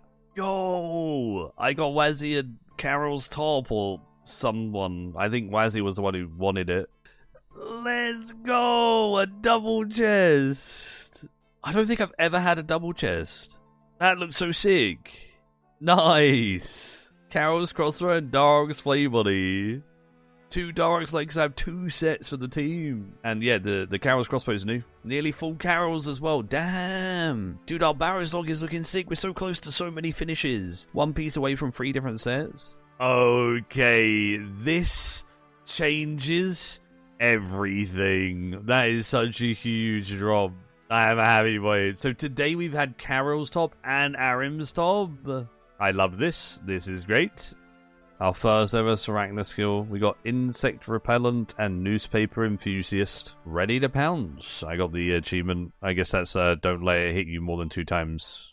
Let's go. That's what I wanted. 10 KC. And I got the giant egg sag. 100 deadly red spider eggs. We got the back-to-back giant egg sags. Oh my. Back doing Slayer, and I got a Dust Devil's task for the first time, and this task is so good, especially because you can just stack them up yourself by running back and forth on a corner square, and then when you just AoE them down with Ice Burst, you get so much XP, and the loot is amazing. Then obviously the bracelets to extend the task, you can use Bone Crusher to get your prayer back here as well, because Catacombs gives you prayer for burying bones. So many good things on this task that make it absolutely phenomenal. I'm loving doing Burst Slayer. It's made my Slayer grind so much better. And I only unlock more and more good ones. When I get 80, I get Necreals, 85 Abyssal Demons, etc. So I'm excited. But this is what I really wanted. I wanted a Zar task so I could go get my Fire Cave on task with the Slayer Helm buff and everything. So now we get to accept the Jad task and get it going. Because I got the Carol's crossbow earlier, I was able to buy a bunch of bolt racks from Port Phasmatis, and then I'm just going to use the Carol's crossbow as part of my setup for the fight caves to make it nice and easy, as this bow is really good there. And this is the setup I'll be using for it. The Slayer Helm will be coming in super clutch, and then obviously like the Carol's top, the Carol's crossbow, the Verax skirt, all of those Barrows runs coming in handy. I don't have an Archer's ring, so I'm actually just using a Seer's ring for the magic defense bonus. It's better than nothing. And then again, I don't have any good Ranger boots, so I'm just using Affinity boots because I will be swapping to an Ancient Staff with Bloodburst so I can get some healing. So why not use the boots, right? Fight Caves was so nice. It was so consistent the whole time, honestly. I was very pleasantly surprised how good the Carol's crossbow was, especially on task. That thing is an absolute beast. I think my max hit was like 28 or something. Really, really nice. I didn't worry about fully prayer flicking the whole time. I just prayer flicked Eagle Eye and then just prayed whatever it was against whatever monster I needed to protect against. I would kind of hang around the northeastern part near the entrance and then just lure the things around that rock. I don't know whether that was like the good way of doing it or whatever, but it worked for me and I just kind of did it that way and it was quite nice. I could lure specific ones to specific places and it worked well for splitting them up. Then obviously Jad came out and it was time to kill Jad. I just kept him in the middle and hit him because of the Carol's crossbow and stuff. I was doing a lot of damage, especially with the Slayer task, increased accuracy. It was really, really nice. When the healers came out, I just tagged them all once and then moved to the side, so I was only getting hit by 1 or 2 of them, and then just continued killing Jad, and it worked well. We got it first try, and I'm a happy boy. Nice! 70 Slayer at the end of it as well. We take those. We can join the cool kids with the fire, okay, we're okay. One really cool addition on Old School that doesn't exist in RS3 is these little steps up in the Tavali dungeon taking you to the Black Dragon's lair, and then there's baby Black Dragons just right there. These make Black Dragon tasks when you get assigned 10, the easiest task ever, and a really, really easy way to get some points, and I never have to worry about skipping Black Dragons. This is absolutely amazing. Another cool thing is if you still have Zars activated because maybe you want to do a Zar task here and there, but you don't always want to do them, you can accept a Jad task, go into the Jad arena, into the fight caves, and just instantly exit. And it clears your tasks, so then you can go get a new one. That's a pretty cool little hack if you want to keep your Zars active without disabling them. Maybe you want to get the Cloggers sometimes, but don't always want to do a Zar task. That's my plan. I had a ton of Kingdom rocking up over the last couple of weeks, and it gave me all of this lovely loot. 3.2k teak logs will be huge for those mahogany home gains, and then all of those herbs to clean and get made into pots for herb XP. That is satisfying. Always do your Kingdom, boys. It was time to start slowly but surely doing more group PVM, and one thing that me and Wazzy were going to do was a bunch of God Wars dungeons, starting with Zami to see if we could get some Zamarakian spears to turn into Hastas for TOA. Turns out that Mr. Wazzy did a little bit of solos beforehand and got a cheeky Hasta. So we went and we thought we could try and get a second or a third Hasta, so we could then do it in a group, and everyone having, you know, a nice Zami Hasta for TOA would be awesome. I managed to get a Godsword Shard, but Wazzy got something slightly better. Ooh, Godsword Shard 1. Not bad. That is 1 out of 3 pieces of a Godsword, but we don't have a hilt, so I mean, it's cool, it's cloggers. Wait, where is it? Another Zami Spear? What the hell is this bootage? What in the world? We're here with Mike this time. Oh my god, dude, my drop log, I have 67 KC, and I have 3 spears and 2 battle staves. How is that even remotely possible? Dude, what is up with the luck of the crystal weapon seeds for me? It's actually crazy, though. Like, I have, like, no KC here. But every time I come here, I get a normal weapon seed. 14 KC, and I've had 3, bro. That's so crazy. If that was 3 armor seeds, imagine. Although at least one good thing can come out of the crystal weapon seeds. I can trade them in for acorns as a 1-to-1 ratio, and then the acorns grow up into crystal trees, which then can give me up to, I think it's 16 shards, so that's pretty nice. It's some shards out of something that's kind of useless. Did that mean I didn't miss a prayer flick the whole time? Okay, I'll take the combat task for actually doing the correct mechanics. Dragon Halberd, I'll take it. Ignore the voice crack there. Yep. Oh, that is actually lovely. I didn't expect that. I was just doing some clues off stream, chilling. And we got Armadillo Dragonhide boots. Those are my substitution of Ranger boots, and they're pretty good, honestly, so that's nice. Time to do a little bit of Barrows as a bit of chill time between Corrupted Gauntlet grind. See if we can get any more good items there. Actually massive! Insanely big! Okay, we take those. Kinda gaming, boys. I'm just getting loot for the team at this point. Finally a piece of Guffins. I know it's a helm, but that's fine because it's Guffins. We hadn't seen, like, any Guffins, dude. I got my first ever Crest task. I just killed one and got a little 2 points combat achievement. I guess it's just to kill one of them. But I'm using a leaf-bladed battle axe that I'm borrowing off of Wazzy, and honestly, this thing is insane. It hits so hard, it's so fun. I think these are my new favourite melee tasks, and hopefully I get them a decent amount, because it's a pretty easy way to train up my strength. Oh, leaf-bladed sword. Unfortunately, not too great because we have a battle axe, but maybe I can get a battle axe too. 86 strength coming in, lovely. No way! Okay. We got 2 leaf-bladed battle axes now. In one task, I got the battle axe and the sword. That is so smooth. Oh my goodness, thank you, Karesks. I did say I love this task, so hey, they love me back. There we go, we got 71 agility from that quest with 2 quest points, and we got the Keris Partisan. That allows us to do carefree. Bang, bang, bang. We're going to do TOA with the boys soon. I did a TOA with the boys. Sadly, didn't get anything good. That is my loot. But honestly, it was really, really fun. It was a super low invocation just for people learning and everything. And I'm going to continue doing more group PVM in general. I am going to start showing some of the highlights of group PVM and like memes and stuff that happen. At the moment I'm catching up on a lot of footage and I want to get my YouTube on par with what the current stats are like. So I'm trying to cram as much XP into a video as possible, and we'll get to those things once I'm at that, like, you know, mid-late game PVM, going for best in slot gear, etc. And then the videos will change a little bit.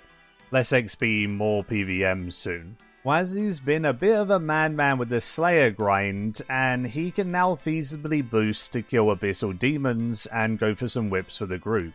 I had a bunch of Kwon ones that I fished while playing leagues, and I just had a couple more fish left over, which got me to 83 cooking, which means I can easily stew boost to make wild pies. And if I cook wild pies with the Lunar Baked Pie spell, I'll never burn them as well. I'm going to make a couple of pies for him, as he's actually like 82 Slayer now, so he can pie boost pretty comfortably to Abyssal Demons. Making wild pies absolutely sucks, but I did keep the chompies from my achievement diary, so I actually have some of those in the bank, knowing that we were going to need to do some wild pie boosting anyway. So I only had to kill some bears and some rabbits for their meat, and then I had to obviously stack all of the meat and everything into the pie dishes and I had to be boosted for that, so it was a little bit annoying, but it wasn't too bad, and it'll be worth it for the whips, right? So it's fine.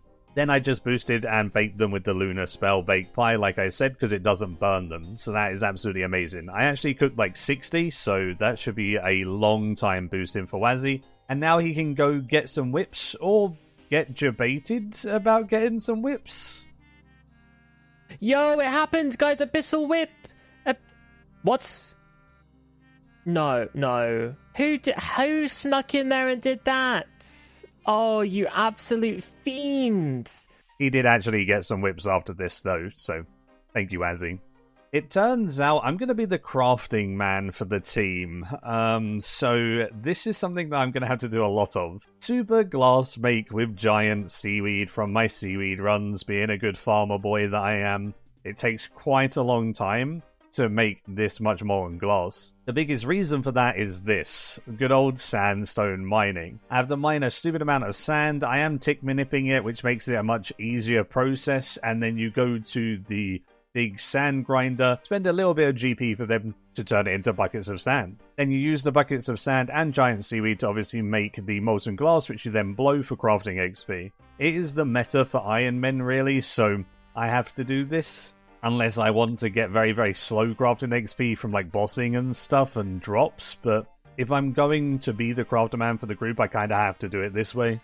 I did have a decent amount of gems that I showed in the last episode, AFKing stars on leagues, so that would definitely help towards it as well. So I cut all of those gems and used them for bracelets as well, and I got 80 crafting so far, but I'm going to need to get a lot more XP than this. I'm not going to quite turn myself insane and do it in one sitting, so that's it for now.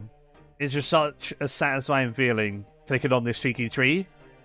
17k XP drop. Plus you get to harvest these, which is a little bit more XP. Then you trade it in for a contract as well. Ugh. Farming is just like the best skill. Literally nothing competes. Farming is the best skill. I was doing Mage Training Arena 1 as I want to get my Mage Training Arena 2 cape soon, as obviously it's really, really strong and it gives magic damage. And I was just fighting Collodion and this happened.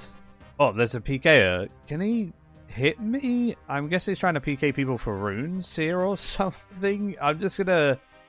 There's no way I can leave, so as soon as this dies, I'm just gonna try and engage the next one straight away. He's literally getting attacked by the mages and it's single target. There's no way he can attack me. Like, what's he trying to do? And as long as I attack Collodion real quick, unless he kills his on the same tick as mine, like, he can't kill me. I don't know. I think PKing in this game is very skillful, but people like that are not skilled. They're just looking for a really easy kill or something, and they're just bad. I don't get it. But that was funny. That's cool. I think he's gone now, but yeah. I don't understand. Some people did.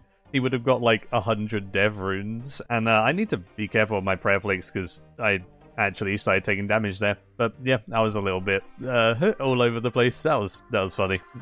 Mage Arena 1 will be done in a sec, and then I can go for Mage Arena 2. Mage Arena 2 done. Honestly, like the worst piece of content. I hated it. But it's done. I've got the cape. Cool. Lovely. Moving on.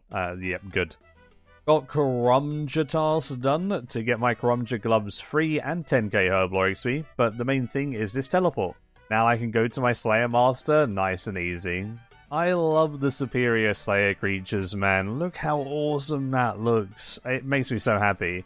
I'll put a picture on the screen of what they do to the RS3 superiors. They just literally put a ring around them and make them a tiny bit bigger. They don't change their look or anything. Mystic Robe Bottoms, that's the Cloggers. Not bad little side effect to Aberrant Spectres. Not my favourite task, but hey, it's seeds and stuff. Ooh, my second Warp Scepter. I can give that one to like Ken or Paraly or something. That's awesome. That's a team's Warp Scepter. Wazzy and Luca have farmed their own, so we needed 2 more for the team. That's one of them. I spoke it into existence. There we go. We went super dry on our first Warp Scepter, so now we've got 2 more. I'm actually still owed 6 with my KC, but I can finally toggle these off and not care about them ever again, honestly. So, Warp Scepters for everyone. Lovely. That'll do until Tridents are unlocked. You know what I'm saying about these superiors? Look at this Dust Devil, dude. They're so good. Also, Burst Hearts are absolutely beautiful. They make me so happy. I want to do them forever. They're so good. The cheeky guaranteed Dark Totem piece as well, whenever doing the Korend Catacomb superiors, makes them even better. 175 Gargoyles, and I only just got 75 Slayer. Lovely. I'm going to pick these up at a later date, but that is awesome. Back to Corrupted Gauntlet. Yeah, perfect Hunliff, and it was not quite a PB kill, but we'll take that. That is 5 points. That shows the improvement, at least, right? You know, we've improved, which is huge. I love stuff like that, where like a CA can help you improve, right? And for that, we get Adamant Arrows, definitely not the best, but the Rune Pickaxes and Chain Bodies are decent. We'll take it. Alright, watch this. This is definitely the one. Yo! No! Why? Mate, I've had 6 seeds, and 5 of them have been weapons. That's still lucky as heck, but why? We just got the weapon seed, so now back-to-back tradition. This is it. An elite clue. Damn, okay. And 100k cash. Okay, that was good. Black Dragonite Chaps T. I've got swag now. Dragonstone Jewelry Scroll for charges as well. That's not bad. Dude, honestly, I like this. This is big. I'm happy I got my clue done. It's crazy how much money you make from Corrupted Gauntlet, dude. Alching all of this stuff in my inventory, all of these Dragon Halberds, rune items and everything. 1.9 mil, and that was only like 2 hours of Gauntlet. That's crazy. I'm gonna have so much money by the end of this grind. I'm very excited. Oh, Armor Seed number 2. That's 2 out of 6, so let's go. Whenever I've had any AFK time, I have done lots of glass blowing, and I am 86 crafting now, so we can actually boost to make a Fury with a Pie for a +4. And my stats overall are coming along pretty nicely, over 1800 total now. So honestly, I'm getting to the point where I can probably go for Questcape soon and then just grind out PVM. To get an Onyx, I had to buy all of the Chaos Runes in order to trade them in for Tokkul, and then obviously buy an Onyx with Tokkul. It costs about 2.7 mil with Korumja Gloves around there, which is about 30,000 Chaos Runes, so takes a little while to sell it all and stuff, but it's so worth it. Wazzy done the same thing, so I actually had 2 Onyxes, and then I made 2 Amulets of Furies. That is going to be a lovely upgrade to the account. Look at those bad boys. I am excited to use them. Dude, that's crazy! Alright, this is a good boss for us, boys. This is awesome. What the heck? Actually mental.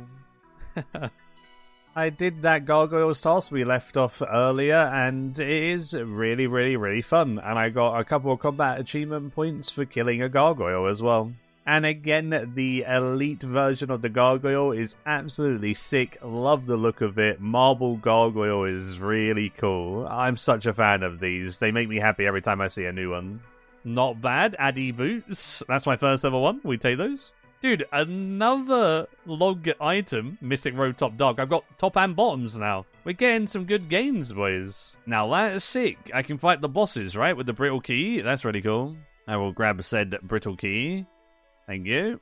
What a nutty task. I like Gargoyles a lot. Money printers, right? 365k, all of the gold ore, gold bars, yeah, steel bars and myth bars, like that is just good. So next up on the to-do list was Dragon Slayer 2. I want to start getting some of the later game quests done and unlocking all of the goodies that they provide. Dragon Slayer 2 gives me Best in Slot Cape from Vorkath and just a fun boss to try alongside apparently a really, really, really good quest. So I gave the quest a try, and honestly, it was really well made, super, super fun. I thoroughly enjoyed it from start to finish. The story of Dragon Slayer 2 was pretty decent as well, and the cutscenes were good, and I'm not going to say any spoilers if anyone hasn't done it, but it is a banging quest. Obviously, there is the big bad dragon fight, and I'll just play the highlights of that before moving on. Use protect from magic phase 1, use protect from missiles otherwise. Fire traps appear, if you go near them you die. Fire's transparent projectile which drains stats. Waves of fire appear, go through the gap to avoid them, QBD. Fire's a binding projectile, avoid it by moving. Avoid the ground targeted fireballs. We'll just give it a try. That's the projectile. Oh, what the? Oh, wow. Those mines are crazy. Okay.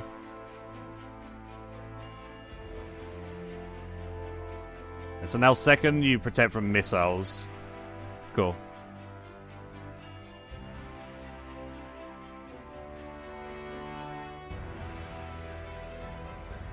Okay. Where's my ruby procs, bro? We got a ruby proc what I complained about. And another one! Okay. Couple more of those and we gave in.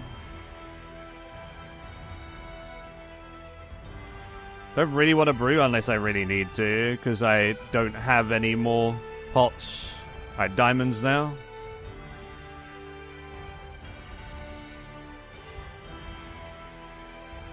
Oh, I got hit by it.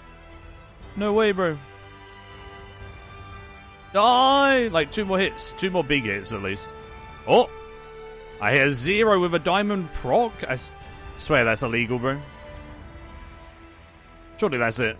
Hey! Not bad! That was fun. That's a really cool fight. That was pretty neat. The same waves as TOA, right? And I'm guessing this was what TOA took the waves from, because it was made after this quest. I think I got a bit lucky with the back-to-back Ruby proc when I had those, because I wasn't doing well until then.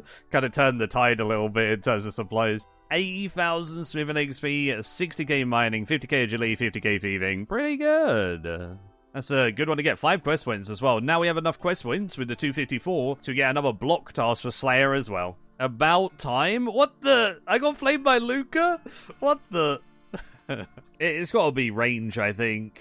It makes the most sense. 25k XP in range, I do that 4 times, right? Wow. So close to 86 range. That's going to be big for Corrupted Gauntlet. Every range level is large, right? Like, Corrupted Gauntlet, so annoying with the splashing, so every level is large. It was then time to try out Vorkath. Honestly, not that bad of a fight. A lot of people told me it was a really boring one, but I think it's only really boring if you have like best in stock gear, because then it's like a DPS dummy. As I don't have best in stock gear, it definitely is not super face roll, but it isn't like a difficult boss, and it's very enjoyable to kill, I would say. I have to be a little bit reliant on Ruby Bolt procs, but overall the fight is pretty decent. I'm not confident enough to Wook's Walk yet on the Fireball phase, so I just kind of do a little walk at the back and play it safe, but it's really fun. I'm enjoying getting used to all of these different old school RuneScape bosses, and I'm excited to try like the difficult ones in the future. Slowly but surely learning more mechanics of the game, boss by boss, to help take me to those hard ones anyway. That's cool. I've never seen a dragon plate leg drop. Dude, that's such nostalgia swag. Holy. Alright. Oh, look at those. Oh, now that is, that's a nostalgic look. I like those. I'm also Venom for 10, so I should probably leave. Yep. And there is 90 farming. Oh, what a big level, dude. That is so satisfying. My first ever 90 on the account. Let's go. And we're done. Oh my god, we got the head. That's crazy. Vorkath Veteran, 50 kills, 4 points. We'll take that. Get that guaranteed Vorkath head. You'll love to see it. Now we can upgrade the Ava's Accumulator. Yeah. Here we are, Assembler. That's cool. I do like the head with the horns inside it. It is actually pretty sick to be fair. And it's now the big boy, so it gives the 2 range strength, and it also means you never drop arrows, right?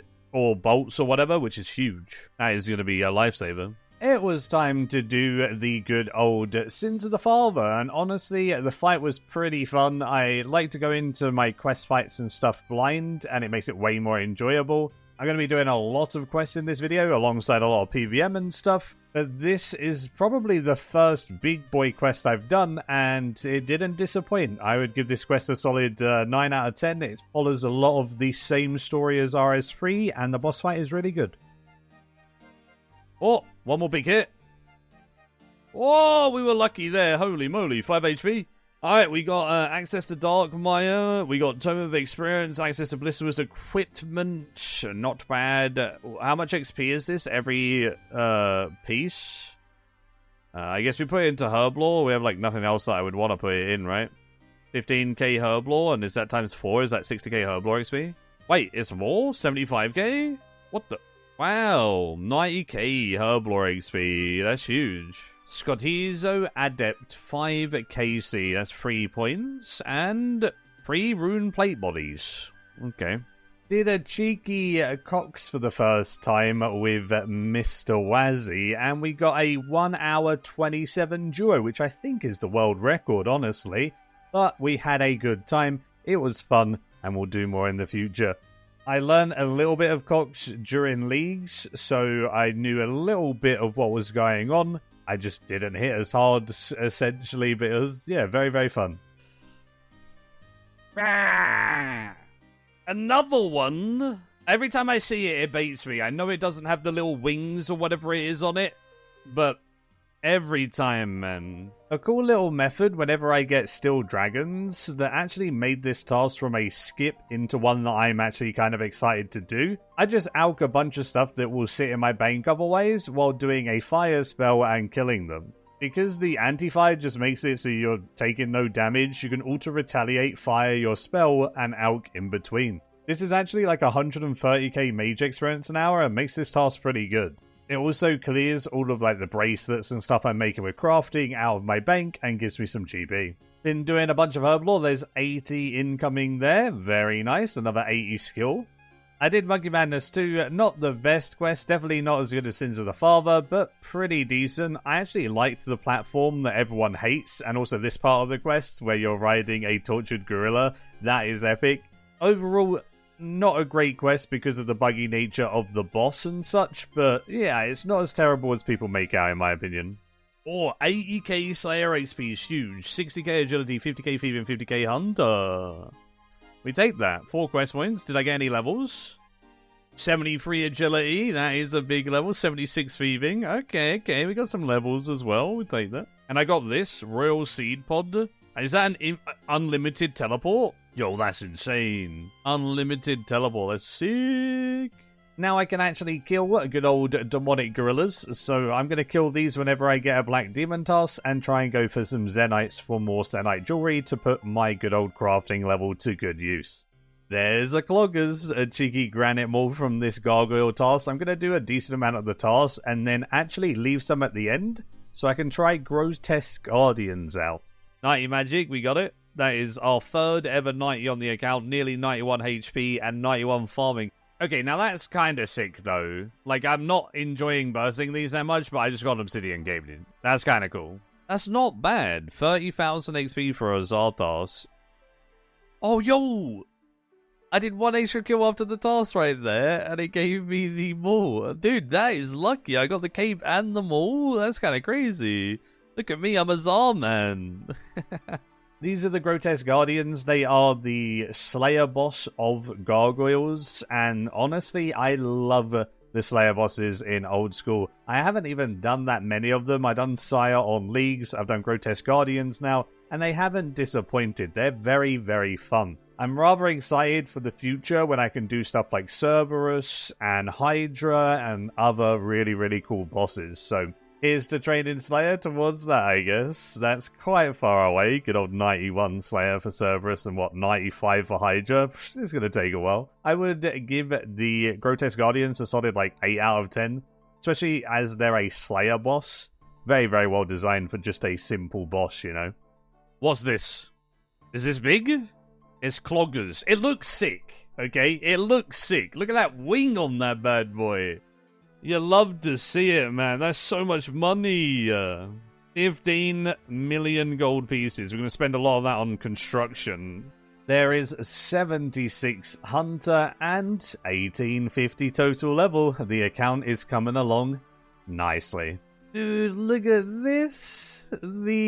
Oh man. I honestly don't know how to speak at the moment, apparently. But I really like the big boys, the superiors in old school. I've said it before, I'll say it again. They are phenomenal. They make Slayer tasks feel so much better. They are so unique and they're very rewarding, right? With the Eternal Gem and the heart on there. And yeah, they just fun. It makes the Slayer task better. Also, Cuirass, best melee task, so good. This leaf-bladed battle axe is so much fun to use. Maybe the only thing that's taller than the Elite Cuirass is my first ever redwood tree. Lovely, and I got a good old hard contract to trade in with that. My favourite Slayer task at the moment, honestly, is Necreals. These things are nutty. And again, look at the Superior. It looks so cool. Big fan of all of these Slayer tasks, and then the Superiors on top make them even better. But bursting these bad boys is crazy XP, because you also get XP from bursting the summons they have. And they give a stupid amount of rune items, and yeah, just overall insanely good task. I'm having so much fun doing Slayer right now, and I'm 81, so I will probably have even more fun once I unlock even more awesome tasks like Abyssal Demons and such. But this will be my last Slayer task, and then I'm going to go back to farming Corrupted Gauntlet for a while and see what I can get there. Yo, my first pet. Ah, that's so sick. That's spooned. I love it. I'm so happy. It looks so good, man. The fact you can change it as well was so sick. I really love the red one. Oh, I am actually like near enough shaking at this point. It's so awesome, man. Oh, I'm so happy. Hey, there's seed number 4. That's kind of nice, honestly. Very good. Ooh, that seed was only like 20 kills later, dude. Look at my inventory. It's filled with so many good things. There was no COD in my inventory. I definitely didn't die. But look at that. That is awesome. I had a decent amount of kills right here and 93 shards, etc. Very successful trip to Corrupted Gauntlet. The final one! 6 out of 6 armor shard. Oh, the seeds, that's the word. Let's go. Gauntlet log is looking so juicy, dude. 155 KC. We've got the pet. We got 6 armor seeds, and then we've got a bunch of weapon seeds that we can turn into acorns to get farming XP and some shards from. Holy moly, that is a spoon log. Now all we need is to spoon that enhance, and, you know, we're out of here, dude. They're crazy. Cutting all the gems from Corrupted Gauntlet. 87 crafting coming in. That means I can boost to make an Anguish, which is huge. We got it, dude! No! 2014! That is crazy, boys. I think I just fucking broke my microphone. Holy crap. Oh, look at that! 232! No way! Did I say 2014? I'm 10 years behind, guys. Okay, I'm playing old school RuneScape. What do you expect? We green logged it in 232! That is mad. That is mad. Holy. Now, how many shards do I need? Like 400, I think. Around that. Sorry for probably completely butchering my microphone. I'm sure my microphone literally just broke. Let's make this bad boy. Sing Crystal singing bowl. Make the bow of Faradin. So obviously we need 2,000 of these shards to overcharge it. But it has 10,000 charges by default anyway. So we get to use it for a while before we even need to worry about overcharging it anyway. Look at the boy. We're kinda gaming now, boys. Okay.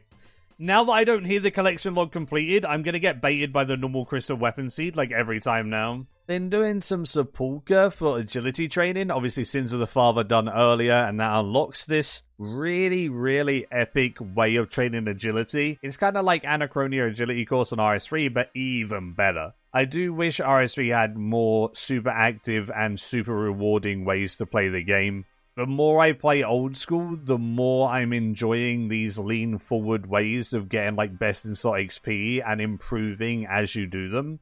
Sepulchre is one of those things where the more you do it, the better you get, thus the more XP you get. Actually insanely well made, and it takes old school RuneScape movement to its fullest, and old school RuneScape movement is like the best part about old school in my opinion, so Sepulchre gets a solid like 11 out of 10 for me, man. Absolute insane content. I can see why my teammate Ken got 99 agility here. He's insane, but at the same time, I can see why, you know what I mean? The loot is amazing as well on top of that, so yeah, absolute phenomenal. 76 agility coming in there, and 1875 total level. I am loving this game and way too addicted. My stats are right there if you're interested in them. They're definitely coming along pretty well.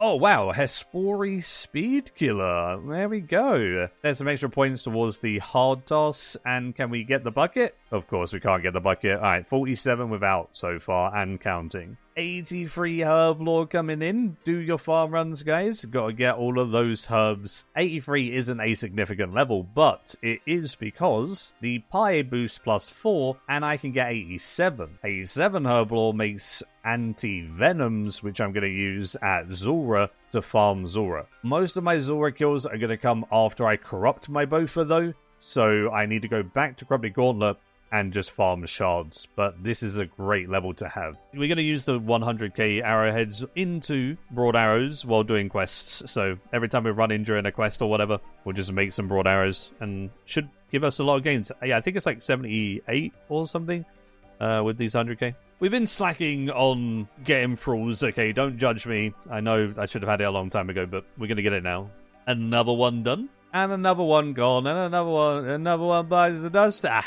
Scorpion Catcher, easy peasy, but yep, I hadn't done it. 140k XP. Man, another quest I should have done ages ago. Grimtowel's done, and 75 woodcutting obtained. Nice. This quest boss isn't necessarily super mechanically heavy and super difficult, but it has some cool mechanics, and I think it has got one of the best models in the entire game. This thing is insane. I am a huge fan of Zemfur, and just whoever made this quest, hats off to you, dude. Absolute phenomenal fight and really, really fun animations, etc.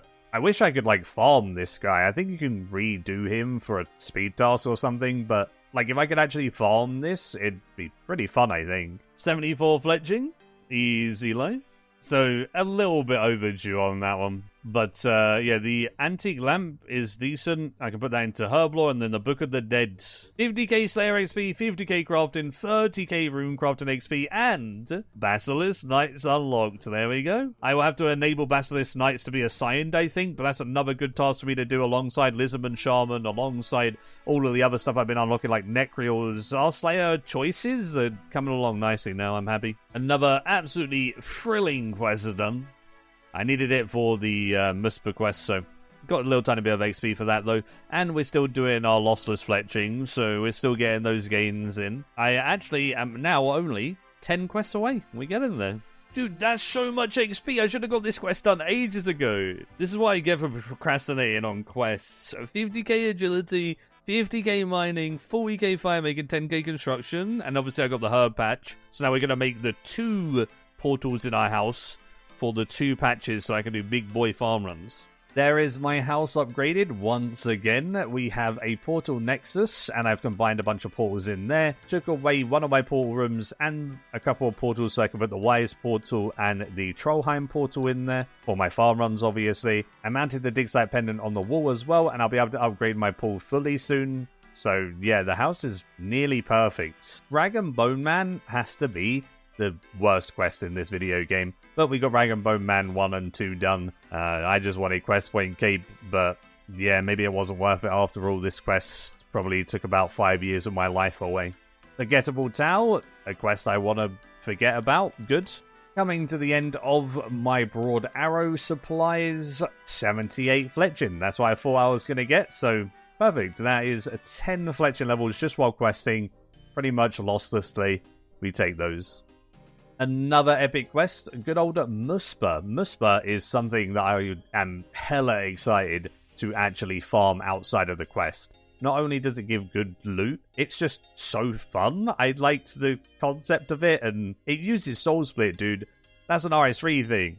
I know what that is, you know? I don't know. It's just a very cool boss. Had a great time. Very excited to learn that. That'll probably be in the next episode. I'm going to go into like a PVM arc and stuff, and it'll be really fun. The quest itself was very good as well. I am reading all of the dialogue and stuff of the new old school quests, and they've all been phenomenal. And I'm very excited to do Desert Treasure 2 very, very shortly after this quest, as I think it is my last requirement for Desert Treasure 2. Look at that XP! 60k agility, 50k thieving, 40k hunter. That's multiple levels. That's an agility level and a hunter level. 77 agility and 77 hunter. Nice. And we're nearly 77 thieving. Dude, that's crazy how they were all 76. That's funny. Nearly 1.9k total. We're getting there. Time for Desert Treasure 2. I've been engrossing myself with all of the lore, so I won't spacebar warrior it. And I'm just going to speed up these kills and show like the highlights and the funny bits of each one of all of the different cool Desert Treasure 2 bosses with some nice music playing in the background. I definitely scuffed a lot of the boss kills, so hopefully you have a good laugh.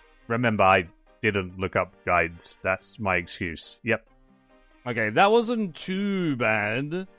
But that's the only boss I know what I'm doing on, because I did it on Leagues. Oh! Wait, it puts you straight into it, bro? I have no run energy. What's going on? Oh! No run energy for that is literally impossible.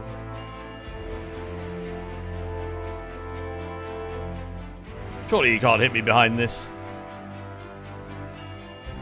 Alright, that wasn't so bad. No run energy did suck, but other than that, it was actually okay.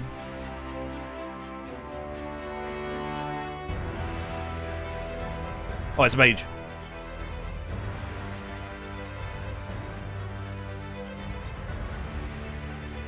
Why did they tell me to do this? I'm gonna use it.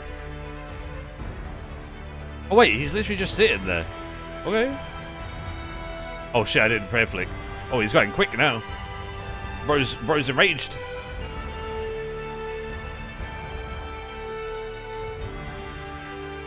Oh!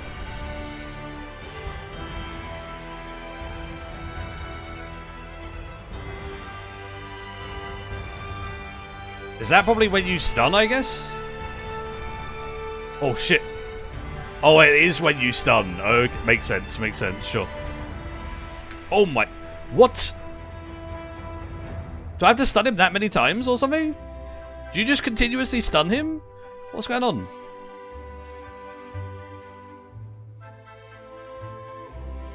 Oh, he slowed down. I don't know why he slowed down, but he slowed down. Oh, what is this? Am I supposed to be clicking that or something? Chat laughed at me when I did this. When I said, what is that? I don't know. I'm just pressing buttons, bro. We're somewhat surviving somehow, though. Oh, okay. I guess that's much easier in the quest than in the actual game. Oh, yeah, he's a cool-looking boss, to be fair. Good old Duke. Alright. I have no idea how to do this, but we'll give it our best shot. I'll die because I don't have much food left, but we'll actually see what happens now at least. Is that mate? Okay. So do I hit and then when he does the animation I move away? Oh my goodness, don't let him see me. Right. He definitely saw me. Oh! Does this stay here or can I just wait it out? I'll move to the other side next time.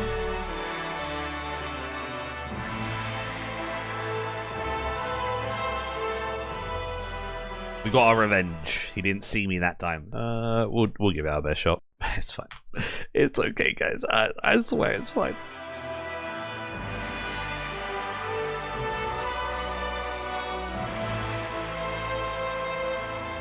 Oh? I don't understand what to do on that one at all. I have to kill a specific color, I guess, but I don't know what color I'm killing.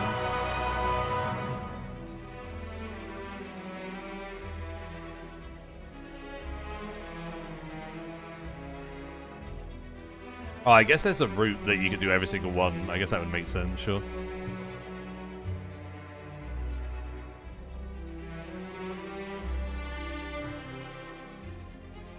I'd like to say that kill was pretty clean. That was not bad. An Addy or 105 of them. Damn, that's crazy. We did it. So I got the Ring of Shadows. That's cool. Alright, so 5 quest points, Ring of Shadows, 300 quest points for an extra block slot for good old Slayer. That is huge. Ability to use Ancient Rings, access to 4 new bosses, 3 Ancient Lamps of 100k each, right? I can put in prayer. Oh my. 100k prayer XP. Okay, that's level 74, right? Yep. And then another 100k prayer XP. That's 75. Another 100k prayer XP. Is that 76? That is 76. You love to see it. That is awesome. That's so much XP. Should I go grab the quest cape? Where do I get it from in old school? Alright, talk to wise old man. Greetings, cow emoji. Can I buy my quest cape, please? 99,000 coins. Oh, I better go get that from my bank. That was a really cool quest, yeah. Greetings, cow emoji. I'd like a quest point cape, please. There we go. Take 2, right? 99,000 coins is fine. Thank you, buddy. Look at that, boys. We could do the emote with these boys and we'll get our tasks done. My first skill cape on the account was the quest point cape. That's cool. It was smithing time to go ahead and get the rest of the requirements for Lumbridge and Draenor elite tasks. I needed to get my smithing up to smith an Addy plate body, so I did a bunch of Blast Furnace and then finished it off with Giant's Foundry. I wanted to get 84 smithing so I can boost +4 to make the Addy plate body at 88, because the grog gives a +4 without having to RNG stew boost it. 84 smithing, which allows us to go ahead and just use the grog to make that good old Addy plate body. Let's go do it. There it is. Addy plate body made. Task done. Yep. I did it! Yo, my first ever elite set of tasks. Explorer's Ring 4, that is big. And 50,000 Herblore XP. But the biggest thing is this. No Draymond staff. Guess what I can do? I can step in. Now I'm happy. Oh, that's so good, dude. Basilisk Knights are a task I want to do a lot of. I want to get the Basilisk Jaw, obviously, to upgrade my Helm of Netzlot. In addition to that, they are decent range XP, and I want to get range XP because I'm using both in most places.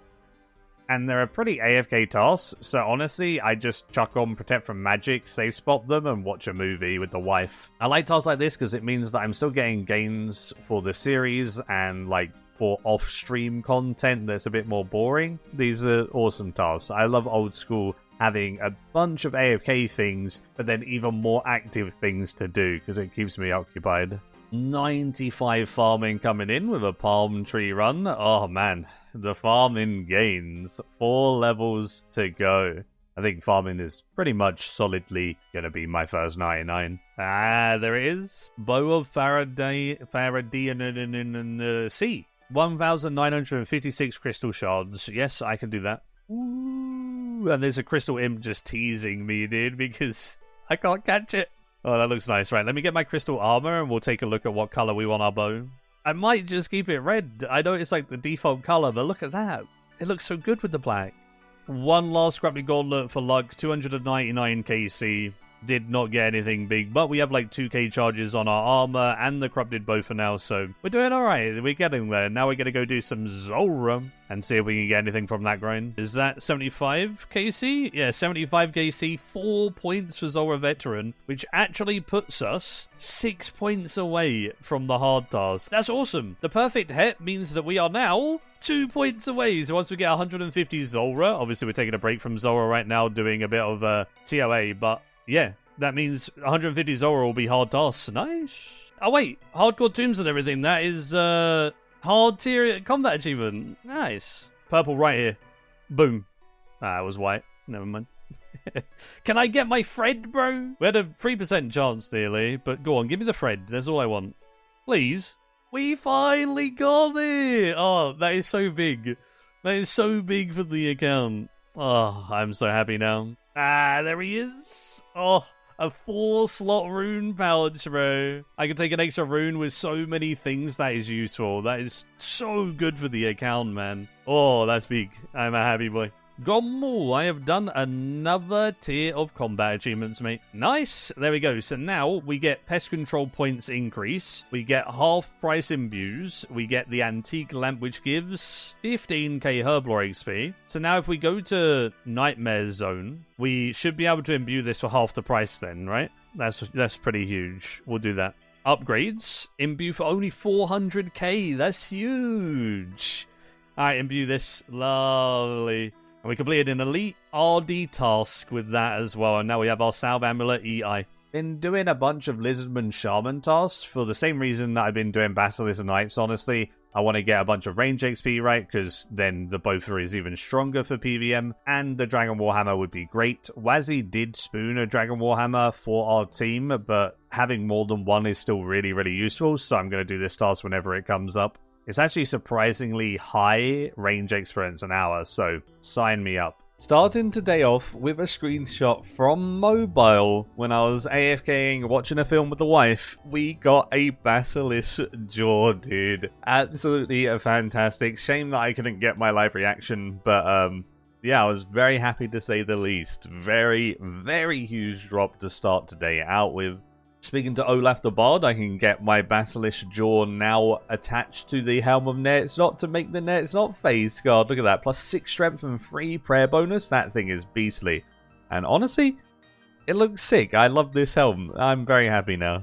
Continuing my grind with demonic gorillas as much as I humanly can. Whenever I get the tasks, I'm doing them. I want to get the Zenites really badly because the more we have in the team, the better. And I hit 84 Slayer, which is pretty pog. Finishing up that task, I am now 344 demonic gorilla kills, so I'm just past the drop rate. Hopefully I'll see one soon, but honestly, they're not the worst tasks in the world. They're a little bit annoying, but I don't mind demonics now that I'm used to them. Nice! And it's the good one, isn't it? The blue one? Let's go! I'm not sure. All I know is that it's really strong for Kefri, right? I'm happy. Oh, and KQ it's really strong against, isn't it? Oh, yeah! Cowfight task, gimme! So, normal Keris, ugly. Blue Keris, beautiful. That's actually really nice, though. I've been practicing and slowly getting better at solo at Tombs of a Mascot. There is 240% solo, and yeah, it's getting a bit easier, and I'm getting a bit more accustomed to it. No way! Oh god. Come on, anything but Lightbearer. Even that's something for us, but come on, come on. Come on, come on, come on, come on, come on. Ah, Ward. I guess, I mean, it's not a Lightbearer. I mean, that's sick though. I got a purple, that's a spooned. That's not bad. I don't actually have a good mage offhand, to be fair. So, we'll take it. Another 240 cent. And can we get the back-to-back purple? Nah, I mean, I can't ask for anything more, dude. My Tombs of a Mascot luck is very good. 8 Toadstool Seeds, dude. That's still a really good loot. Even the default loot from TOA is so good. Got that one done. 150 Zulrah kills. Zulrah Master. But, sadly, even with 150 kills, we haven't had any more Zulrah drops yet. But, not bad overall. I'll get something soon, surely, you know? One of these big boy drops. So, like our boss, it can give me a boss task from Duradel, Steve, and Konar and Cristelia. Okay, it's not just Duradel then. Okay, I mean, I could always do Konar at some point as well. Here it is, 82 construction. What a good level. That allows me to go ahead and boost to this lovely max pull in my house. That'll be so useful for the Zulrah grind that I'll be starting soon. I'll have literally just full HP recovery and clearing my venom and stuff every time I come to my house instead of having to go to Ferox Enclave. It didn't honestly take that long for a boost, so pretty happy with that. It's going to be an amazing addition to the house. One thing that I did do is I unblocked cow fights after getting my blue Keris, and I just got a task for them. So I think it's time to try my luck at Cowfight Queen. Cowfight Queen is probably the worst boss to have ever graced this game. I love just getting hit in the forehead for 40 unavoidable damage. But, you know, it is an old boss, it's whatever. The supplies are absolutely fantastic from the boss though, so at least it has that going for it. And with the Blue Keris, I can literally camp the Blue Keris the whole time, which is really, really nice. I actually like the fact that I don't even have to swap, even when it's on Protect Melee on last phase. It's not actually Protect Melee, it's just a really high melee defense. And with the Blue Keris' increased accuracy and a Slayer task, you actually hit decently on it.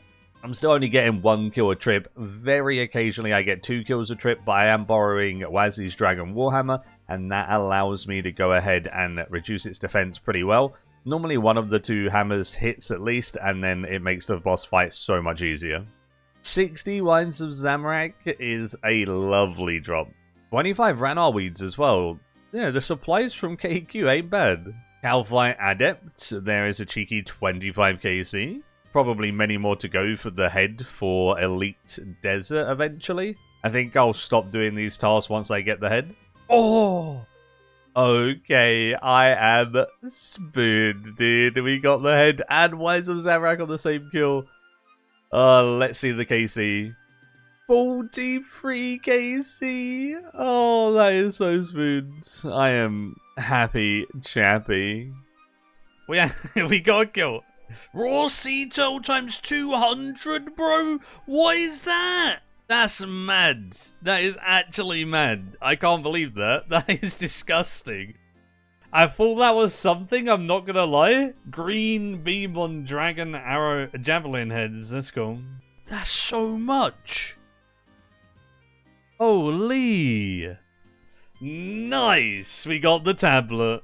That's what we needed. Thank you so much. A 1 in 25 and it took us 35 KC. So not too bad to get that. Yeah, we take it. We take it. Right, so we got that for our ring. So we can teleport here, which then takes us right over to Muspa, which is right there.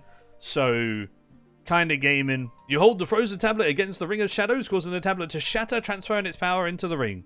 Go on, give me a drop on my first KC, surely. Wait, what'd I get? Ancient Essence. Is that something that I always get? I guess it's something I always get. Shit. I got excited for a second. I got some stuff, though. Phantom Muspa Adept and Versatile Drainer. Okay. It's like Zora Scows. I see, right. Dude, that's a pretty good drop, though. 4 Sharks, 2 Super Restores, 28 Noted Manta Ray. Holy, this guy's sick. Whoa, he's respawned. Goodbye. Oh, that's fun. Damn, 666 cannonballs? 1 in 100! Let's go! That's huge. That was 14 KC. 4 more to go. And the good thing about the shards is they can be traded between people in the group. It wasn't a back-to-back shard, but look at that for a drop. 28 Manta Rays and 55 Toad Flags? What the heck is that drop? That's crazy. This is the most crazy boss ever. 666 cannonballs, 55 Toad Flags again. That is disgusting, man. I think that's a really lucky drop, but my goodness. I could kill this all day, every day. That's so good. Oh, it's the frozen cache. This just gives me a roll on the boss loot, right? Like, it's such a weird drop. It's just another boss roll loot. A dragon plate skirt inside. Why is that a thing? Why is that a drop? Like, I guess it's more fun to open up a chest for the loot. I don't know. Nice. Sub 3. We got the charged ice. Not bad. It was a 250. 50 KC on Muspa. And a new PB at the same time, 226. That was a pretty smooth kill. That felt good. And obviously Manta Rays, lovely. Toad Flax, lovely. Awesome. That felt good. It's Frozen Cache opening time. Woo! Black Dragon Hide Body, my favorite. Good. Right, moving on.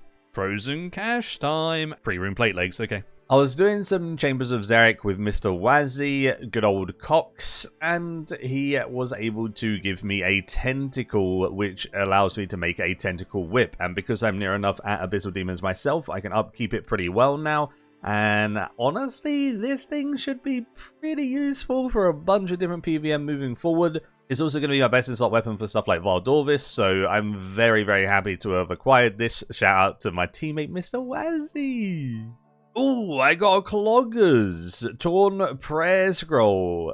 That's not like the good prayer scrolls. That's preserve. But honestly, preserve is a really good one because it makes all of my stats go down in 90 seconds instead of 60. And that works with like combat stats. So whenever I boost my stats up, I might as well be using preserve because then I can go ahead and have my boosted stats for longer. Pretty useful for like when I range pot or something, right?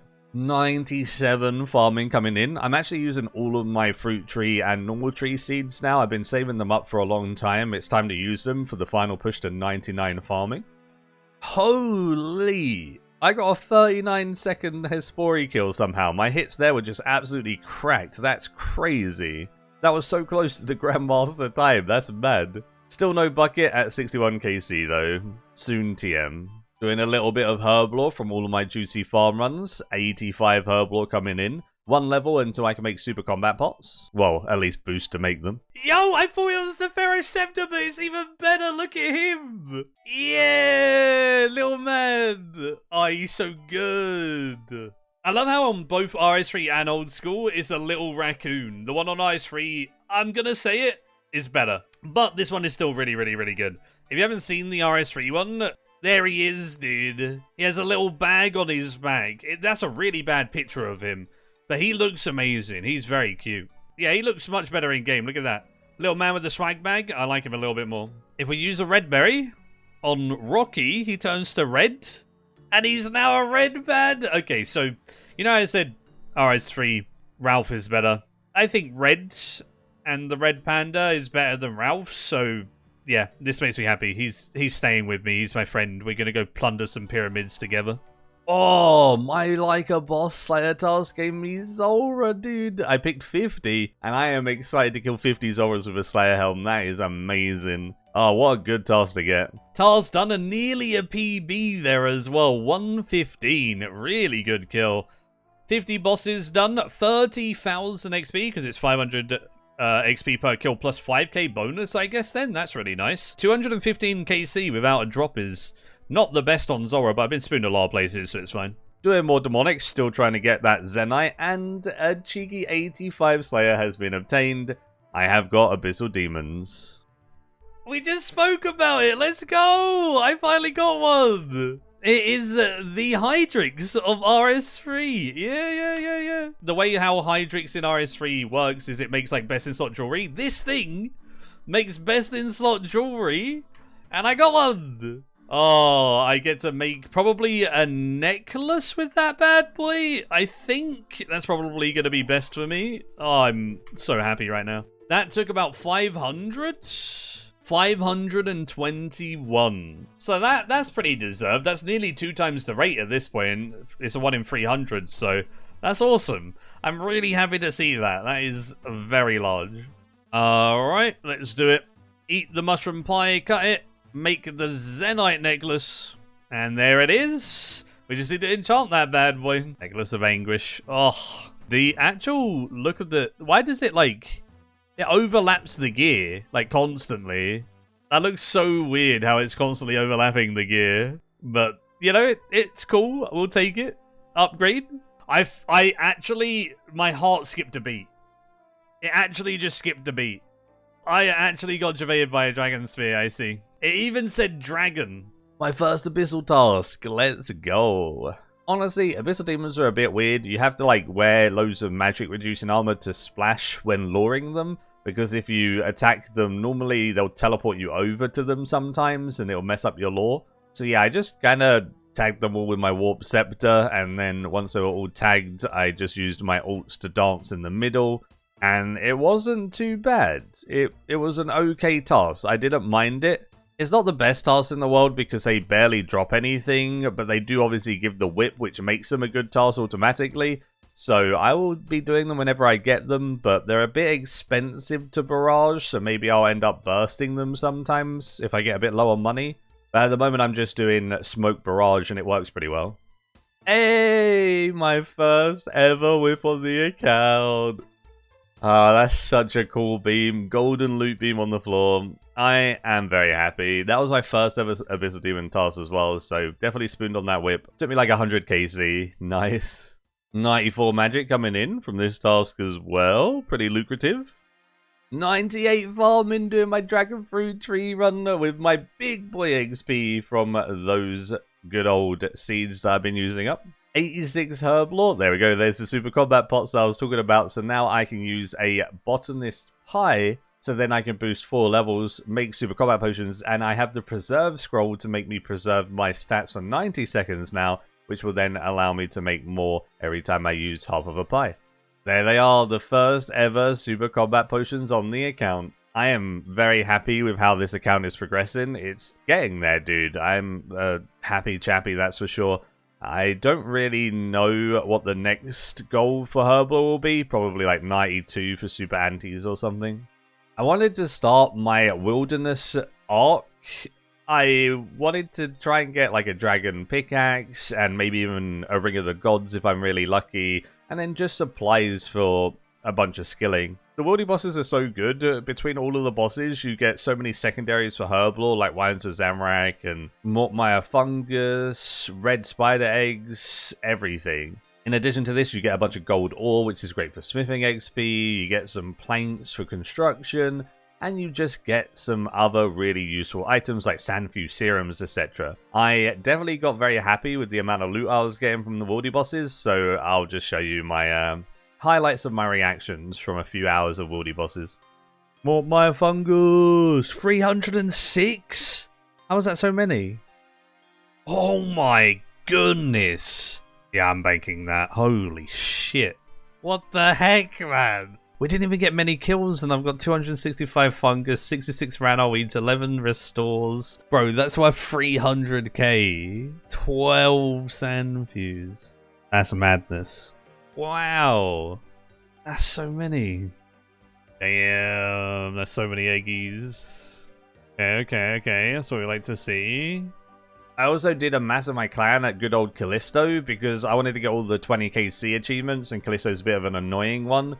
Doing it as a big mass, obviously you get less loot as it shares it between 10 people instead of like 1 or 2 people or whatever. But I liked the mass, it was pretty chill and still fairly lucrative for a 10-man split every time a drop would go down, you know? Hey, we got it! That was 93kc for the Ancient Icon. Nice! That's a 1 in 50, so that one was deserved.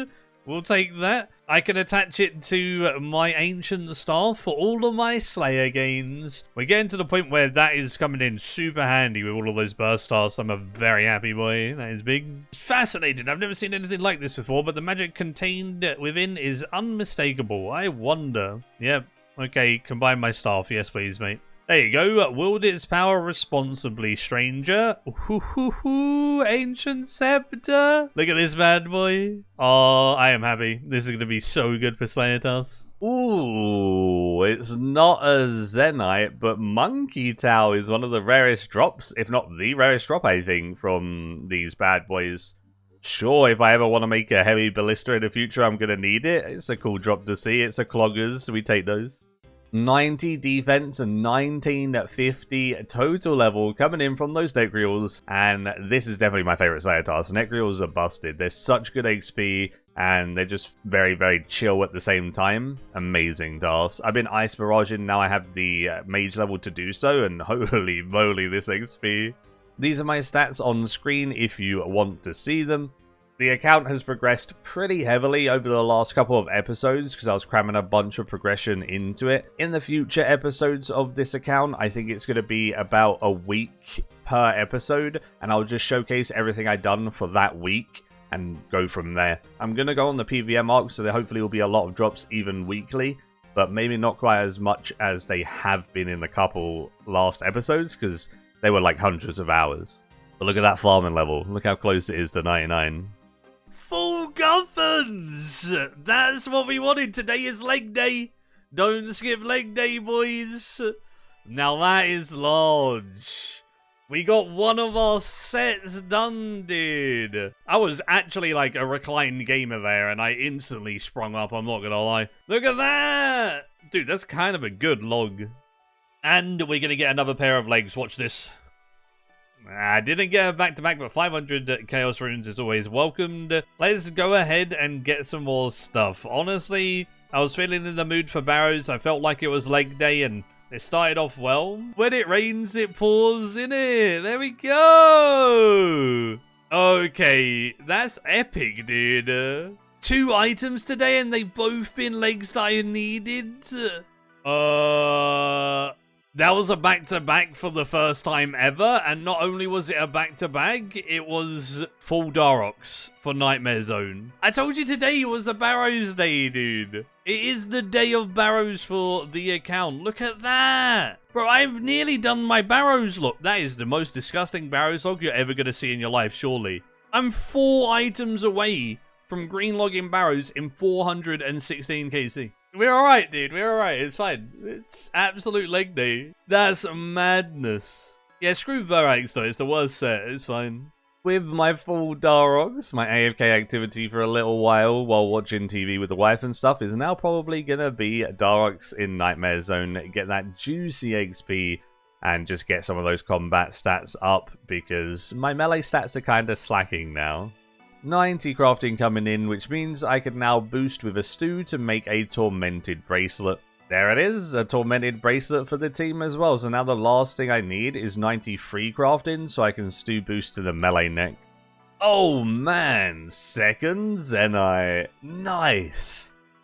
My first one was the Anguish. My second one, I honestly am unsure. I might make another Ring of Suffering because I should be able to get another Zenite before I get the 93 crafting. And that will really help with Zora while another team member might be using the ring elsewhere.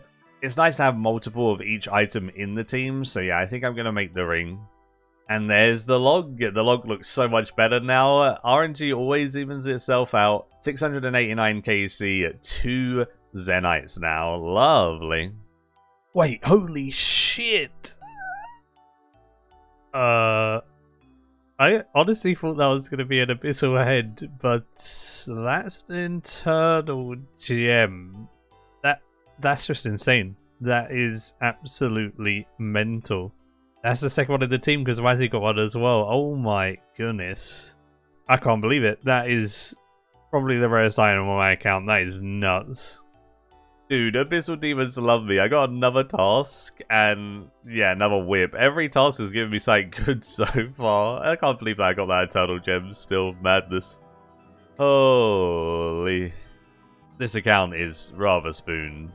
Starting today's video off, going to the wilderness to get some prayer XP because the ward I got last episode I need 80 prayer for. I think I can get at least 79 with the bones that I have banked, so let's go do that. I get to use this lovely Din's Bulwark, the good old door that Wazzy got from Cox. He was pretty happy about it.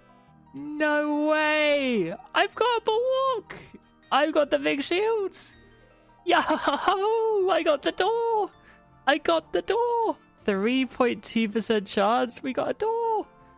I've actually got a door. That is amazing. Yeah, this door's crazy. Some guy's attacking me right now and it's literally hitting me for nothing and I can just continuously spam my dragon bones on the altar. Lovely. Okay, before I die and it sends me to Lumbridge, I need to type TY for the TP.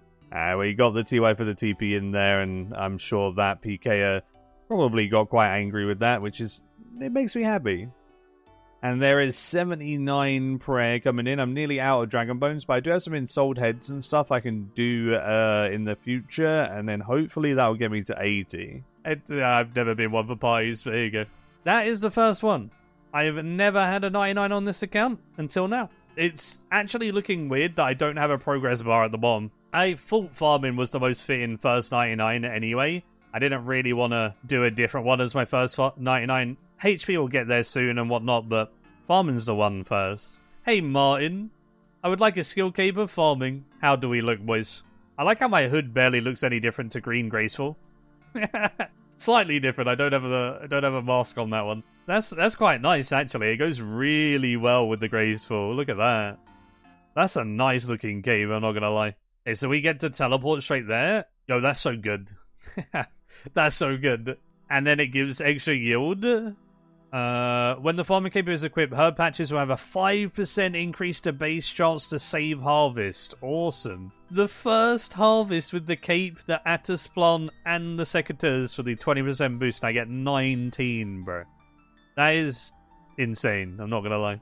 I didn't even know I could have got a Cloggers here. I just got a Dust Battle Staff. Nice. That is Air and Earth Runes. That's pretty good. Oh, my first Kraken task. That's cool.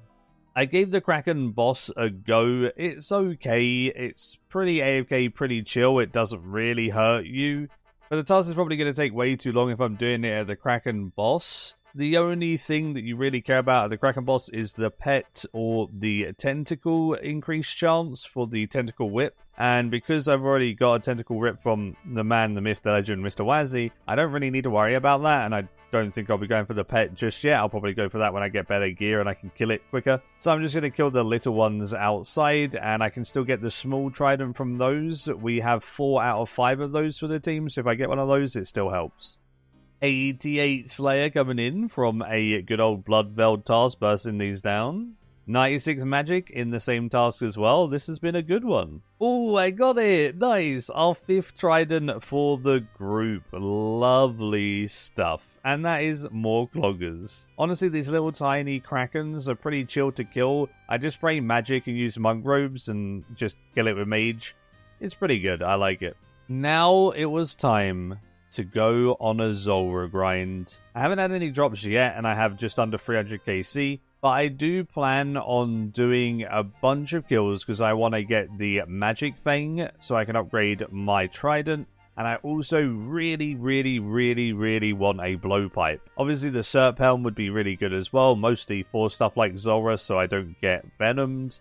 But overall, I think the main thing I want is a Blowpipe because it's going to help me in so many different areas. The special attack alone is amazing, so I want that. Then I can also farm God War's Dungeon more efficiently by doing the 6-0 like Alter Door method on Bandos or whatever with a Blowpipe spec on the minion, etc. That will help a lot. 350 Zulrah KC. Nothing on the collection log. It's okay. We'll get something soon, surely. 400 KC. No drop. 95 range while at Zulrah, by the way. Ring of Wealth is on. Watch this. Wouldn't it have been really funny if I actually got it? I got rune arrows, though, which are quite rare. 584 KC. So, doing a kill with these bad boys on, the mole slippers. Surely, we're getting the drops in. Man's in his mole slippers over here as well. It's the fashion. They might not have brought us drops, but honestly, that was a really smooth kill, and I used, like, no supplies. So, that was... I mean, they're powerful. The power of the mole slippers is there, but the drop is not. I'm not going insane. You're going insane. 600 Dragon Halberd drop. What's that?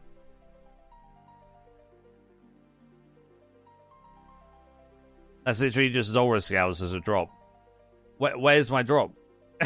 Double nothing drop? That's like the worst thing I've ever seen in my life. Bro, it was a 101. I didn't even realize. I was just autopiloting that kill. I don't think I've ever said this is the kill, but I'm 100% sure that this is the kill, that we get our drop and we beat our 650 dry streak. Okay, we try it next time. Yep. 99.56% chance of receiving more than 0 drops. The vacuum of space has more activity than your drop log. Thanks, Wiki. Yo, Ozak. Yes, it's a very nice day. May the gods walk by your side. Now leave me alone. Alright, he's blessed us with the gods walk by our sides. And do you know what gods those are? Those are RNG gods. So surely 730 KC is going to be the one. Hey, Ozak's blessing is an absolute sham. I did get manta rays though, and food is always really good. Got 2.3k manta rays now. Not too shabby. I never thought I'd see the day that was 750 dry. It's a 1 in 111 if you include the rare drops, or a 1 in 128 just for the default drops at Zulrah. Oh, I mean, how's that my first item, bro? Okay, we went 754 kills for a jar of sand, bro. Jar of swamp, sorry. It's been a 16-hour and 40-minute stream.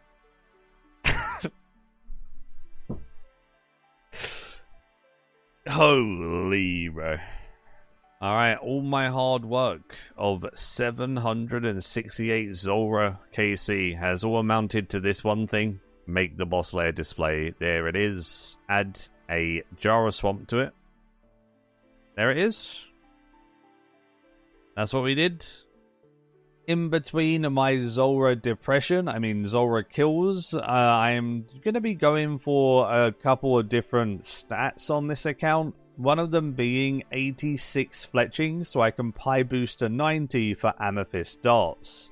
I wanted to do fletching while doing a different skill, a bit of multi-skilling, so I did artifact thieving to get 81 thieving for the pyramid plunder, like more efficiently, another room, while going for the Pharaoh Scepter. I do like multi-skilling, so I'm going to do it wherever I can, and this is a fun way to do it for sure. It's about 170k thieving experience an hour, and I'm just making broad arrows at the same time, and that's over 200k experience an hour for however much uptime I have of it. So it's kind of like one of the skills is lossless, which is really nice. And there is 80 fletching, 6 levels to go. And I traded in artifact for 79 thieving, so 2 levels to go there as well. Another thing that I want to be working on is smithing gains. There's 86 smithing coming in. I need to get 89 smithing for rune darts, which will be what I do before amethyst darts when I do get the blowpipe. So yeah, if I get 2 more smithing levels and get 88, I can then stout boost to 89 and make a bunch of darts. 850 kills. Not much more than when we first started. 420 teleports though. Let's go. That's something to celebrate. Lovely. Finally! It happened. There it is. Holy moly. Mate. 887 KC. We did it. We got it. And it's a good one. I get to do the rest of my Zora kills with a Cert Helm. Let's do it. Yep. Man, that felt good. I'm happy now. That investment has paid off. Holy shit, that took way too long. Oh, and it was a gold beam. Boys. Serpentine Helm uncharged. Look at that. 11,000 charges. Let's go. Look how cool that looks as well. I've never properly zoomed in on a Serp Helm. It actually looks sick how it's got the fangs of Zora and everything. Honestly, really, really good. It's gonna be so good to not get poisoned. No venom. Oh, let's go. You got nothing on me now, Zora, mate. Alright, back to back. Come on. Gimme. Not the back-to-back. But we saw a gold beam now, so now it's just going to start raining in, surely. Surely it's going to start raining in. There's the 80 prayer coming in. I did have some more insoled heads from Slayer and stuff, so I just got that done. I now have the ward available whenever I'm doing, burst Slayer tasks and stuff like that. Pretty nice. 1,000 Zora. 4-digit KC. Actually, it looks cool on the log, though. That is my first ever boss with 1,000 KC. Is that it? Nice. Perfect Zora. That will never pop up again saying, you found perfect Zora. We did it perfectly. First try, by the way. I've never attempted that before, and yeah, literally got it first try. I definitely didn't attempt that 20 times before I got it. Definitely not. Oh, that felt good. Let's go. I asked Zora so nicely. Oh.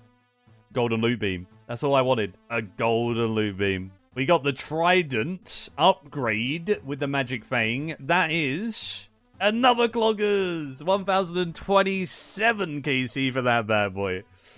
Oh my goodness. We're slowly but surely getting there. We need the blowpipe now. But any dupes is good for the Group Iron Man as well. So, yeah. We keep going till blowpipe, but that gives me some motivation, and that really made a little tingle in my belly, Oh. Toxic Trident. Does it take the same stuff? 5 fire runes, chaos, death, and a scowl from Zora. So instead of GP, it's Zora scowls. Well, we have enough of those bad boys. We might have 206,000 of those. Use this. Add 1,400 charges. Okay. Look at this. Oh, boys. That looks cool. That is Honestly, so much better than normal trident. I'm happy with. One thing I thought I'd never be doing on this account was buying sardines. And I'm trying to be efficient with it, so I'm going to a Cetera, and then I'm buying it from the fishmonger here, and then using the house teleport and my spirit tree in my house to then go back to a Cetera. Yep, you get the point. These sardines are used to kill spidines in the Tower of Life, and that's a good way to get the good old red spider's eggs. And I'm going to stock up on a couple of thousand red spider's eggs because I actually have 2,000 snapdragons at the moment because of all the snapdragon seeds I'm getting from Zora, and it drops actual normal snapdragon herbs sometimes as well. So I am absolutely overstocked, and I want to get a bunch of super restores on this account, and this is the way to do it. 1,200 KC was not the one. There's no way. Blowpipe drop. Wow. 1,240. Okay, never mind. That is the kill. So on this one, we got a Dragon Med Helm Pure Essence. We didn't get a drop, right? And we're 1288. So what you got to do is you got to press the thumbs down button and log out. Then you log back in and you do another kill. And then you get a drop because you weren't happy. Let's go get a drop. Watch this. Golden loot beam right here. There's no way it isn't. That would have been absolutely hilarious if it was, but I did get Dragon Bones, which is a good drop, so attempt 2. I had a great day on RuneScape today. Back in we go. The thumbs up. Yep, it's useless. Doesn't matter if I'm having a good or a bad time. Zora just doesn't want to give me the loot. 1,300 kills with a Dragon Halberd to end there, and 3,000 coins. I think this is officially the driest I've ever been on like anything within RuneScape 3 or old school RuneScape statistically. So for any drop is a 1 in 111. I've got 1,575 KC with 3 drops. And that means that I had a 99.96% chance to have more than that. And I am 0.039 percentile in terms of like my unlucky streak. And that's only going to get worse if I continue to be unlucky. So that is actually mental. And I love the little things that they put on the wiki. It's, wow, that's so rare. Seems like it's bugged. We've tweeted Jagex Ash for you. We're sure he'll get to the bottom of it in the next 24 hours. That's how I feel right now. I feel like I'm bugged, but I know I'm not. And I've been lucky in so many other places, so I'm not really complaining. It's good supplies here. There's worse places to go dry. I just wanted to show how statistically dry I actually am, and I thought it was quite interesting. Yes. Oh, that feels so good. It's like 4 AM, so I honestly can't be loud, but I have such a big dopamine rush right now. That is crazy. Look at that log, dude. I've had 4 items, but at least they've been good ones. I would have liked some dupes to the team, but I finally 1.6k kills. I can like actually do other things. I had a 99.97% chance to see more than 3 drops. And even now that I've got 4 drops, I still have a 99.89% chance to be this dry. Oh my goodness, dude. Now just to use the chisel on the good old Fang, and there it is. A toxic blowpipe. Oh. Now I get to fill it up with some scowls and darts, and there it is. Oh, it looks so good. I waited so long for this stupid blowpipe. It better be worth it, bro. I'm going to do a Goal's Dungeon grind for next episode, I guess. And I want to get Bandos. I want to get Sara drops. And maybe even some Zami, etc. So that should be good fun. And this blowpipe will help me with that. One good side effect of the Zora grind was these 1,634 KC had netted me 169 million GP worth of loot. Obviously, I'm an Iron Man, so that doesn't really mean much, but the loot itself is very, very good. The scowls are needed, so I would have to come back here to recharge my scowls eventually. This gives me a stupid amount of scowls to work with, and I won't have to come back here for a long time. I got 1,300 battle staves, a stupid amount of death, chaos, and lore runes, a ton of antidotes, manta rays, dragon bones. Like, all of these supplies are really good for the account. The rune ore goes hand in hand with rune darts because they also give me coal from Zora as well, and I'll just blast furnace that and make a bunch of darts for my blowpipe I finally have. A bunch of good herbs, even like mahogany logs and addy bars and a bunch of good seeds. And even if I scroll down, there's still quite a lot of good things that aren't even worth that much GP for an Iron Man specifically. Like the grapes. The grapes will make wine, which is a stupid amount of cooking XP for me if I want it. 16 spirit seeds is just 16 seed packs from the farming guild. And then the seeds here are Torstal, Snapdragon, and Dwarfweed, which are all pretty decent. And the 139k flax could actually come in pretty handy because I can do flax to bowstring spell and get like 100k crafting experience an hour if I wanted to. So that's kind of cool. The only downside is it costs a lot of nature runes, but still pretty good. And yeah, that is it for today's video. Thank you all so much for watching. Hopefully you enjoyed me going dry for once and not just getting lucky. This is definitely a crazy dry streak, but, you know, it goes to show that you win some, you lose some, you know, luck turns around, etc. So if you're dry anywhere, definitely keep going, and I'm sure you'll get your items soon. Starting this episode off, learning bandos. I'm trying to do the 6-0 altered door method, and obviously it takes a bit of getting used to, so there was a couple of mishaps. I actually really like this method though. It feels like a rhythm-based game when you're doing methods like this where you just need to be like in tick cycle. It's super fun. It also feels super satisfying to not get hit by the boss, right? With the tile packs plugin, there actually is these tiles on the ground that I'm using now, so you can just grab the tile packs plugin if you want to give this a try. And essentially all you do is when I'm on these A squares, I just click Grador, then I click towards the altar. And with the red click on the altar, it makes it so you can walk through the boss without the boss moving and punching you, which is really cool. Then with the D squares, you need to red click the door, but you only have to red click the door on the far right side, so you can walk through the boss again, and then you can just click the squares on the floor after that, as you can see in what I'm doing here. And if you continuously do this in the pattern, then you'll never get hit by Grador and you'll get him killed. The only thing that's going to deal damage to you is the minions, and then obviously you can just kill the minions down nice and quickly, and if you have a blowpipe, etc., you can spec down the minions and all of that jazz. And I actually learnt this before I got my really dry streak blowpipe.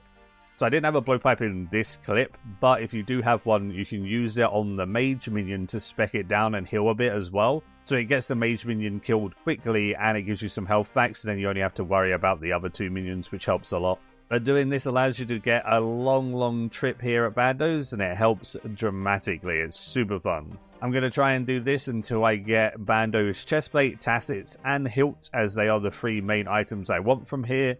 And then I'll probably move over to Zilly, because I want to get the hilt and Armadyl crossbow there as well. And as we did get the blowpipe in the last episode, I can learn quite a few different methods now, and I should hopefully get some good loot. Dude, I heard the collection log slot and I shat my pants. Oh my goodness. I thought it was something bigger. Oh my goodness. I mean, that's still really good, right? That's still great. I'll take it. You know, my pants are fine. I was joking. I was JKing. Hee hee. Taking a small break from Bandos, I got invited to a TOA with Mr. Wazzy and a couple of people from Twitch chat, so I headed on over there and gave my first try at Insanity. Before this, I'd only really done 260 to 280% in solos, so now we're going to try a 305 with Insanity, so hopefully I survive. We didn't die with Insanity on, that's not bad. Any purples? Nah, white. I only had a 2% chance, so nothing too crazy. Nice! We didn't die again, boys. We did alright. We did two kills, and we didn't die. Nah, it's white. Dragon med helms, diamonds, and toad flag seeds. Alright.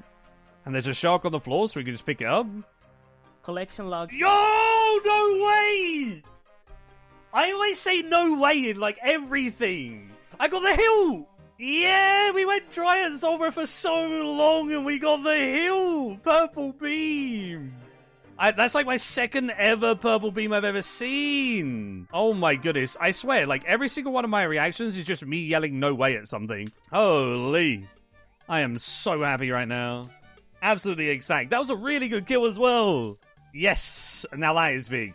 I can't believe you let that rune two-hander despawn. Look, right, Jake, I'm telling you right here, mate. Run energy is not unlimited like it is in RS3, all right? If I pick up that sword, it adds like 10 kilograms on my weight, and then I'm walking and I can't kill Grador. You know what I'm saying? It's not easy, Skate. I did it last time. Like, I learned my lesson. I was like, why the heck do I have no run energy? It's like walking mid-kill. Got punched in the head for a 56, you know? And that was because I had a rune plate body and a rune two-handed sword in my inventory. Added so much weight on me. That was a really good trip, though. Our KC that we ended on, 161, Bando's Hill. That was 20 kills in that trip, and all we did was run out of prayer pots. Still had plenty of food and everything, but obviously the prayer pots are important, so we're going to teleport away. Wait, I got 99 HP, bro, and we were just talking about me being a spoon. Alright, that was... Let me just reenact that. No way, 99 HP, dude, that's crazy. There, wow, so good. I'm dying. That was my second 99 on the account, though. Lovely. We will take that. Oh, Godsword Shard 1, man. They're so rare from minions as well. We need Godsword Shard 3. Oh. Sad. Actually sad. All right. We just need the third one. I've had 2 1s and 2 2s now. Come on, man. Collection log slot. Ah, of course. Completed. That's a bait. Who baited me? No way! We got a second hilt, though. I said no way again. And someone tried to bait me. Get fricked, mate. Yeah. What the heck? A second hilt? Bro! No shot, we got a second hilt. What's going on? Gimme. Now we just need the shard 3. 2 hilts, 2 shard 1s, 2 shard 2s. Now all we need is 2 shard 3s. And then we can make 2 Bando's Godswords, which would be huge. It would be amazing. Godsword Shard 1 again. Oh, man. That could have been it. I could have had my Bando's Godsword. Next time. A 1 in 5k. That's as rare as the pet. If you're looking at rarities, that's literally as rare as the pet. Well, I mean, that's cool. It's rare. It's not super useful, but just need to make sure I don't bury it by accident. That would not be good. What? I actually got a shard again? What's going on, bro? How have I had so many shard 1s? I'm actually in, like, my brain can't comprehend. I've only got 248 KC plus the minions, but I've had 6 shards now. And that was some good hits in a row there.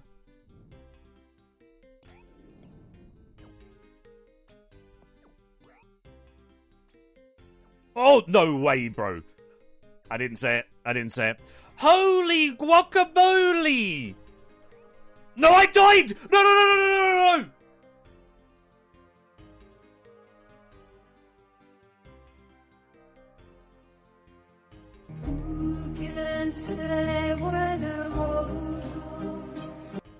It looks cool on the drop log. 266 KC with 3 is nuts anyway. That is nuts. The blood sacrifice has been paid. Let's not put it to waste, and let's get straight back in and make sure we get it. One actually really cool thing that I've learned on Grador now is if you stand on this green square that's in that Tile Packs plugin for your first hit on the boss and then run straight over to the upper layer, you can do the altered door method instantly after entering the instance, and that's what that green tile there is for. You only use this different layer of tiles for the first kill of the instance, and then you go back to using your normal ones starting from the far left side. But being able to instantly enter and not get clobbered by Grador is a nice way to do it. Didn't even get the back-to-back, boys. Never lucky, always stucky. Grador only drops super restores, it's confirmed. Look at that. So many in the inventory, holy. That is now my personal best trip to Grador. 27 kills in one instance, not bad at all. Oh, Genie, hello. Give me agility XP. I don't put it in Herblore anymore because my agility is much lower than Herblore, so why not? We're getting used to the walking at the end, so we're not using like stand pots as much, etc. as well. And look at all those restores, lovely. Yes! There is every way that we just got that. There is 100% certainty. There is definitely not no way that we got that. Yeah, boy. We have a Bando's Hill. Now we just need a second one of those. Oh, rather huge for the account. Collection log slot. No way, bro. We got it. I said no way again. Bando's chestplate. Let's go. Oh my god, Bando's loves me. I swear, Bando's absolutely loves me. This is crazy. Ooh, okay. Right, give me those shocks. Collection log slot. No. That did not just happen. Hello? RNG gods, hello? Yeah, sure. Well, bro, what? I'm leaving. I'm done. I'm gone. See ya. What? Dude, it looks so good. It looks so good. The helm actually is ugly as heck, so look at that. Whoa! Look at it, man. The KC for this is the big one. You go dry at Zolra, and then you get smooth. Didn't even get boots. Oh my. 343. That is nuts. Bandos, I completed it. You know? That is the craziest RNG I've had on old school so far.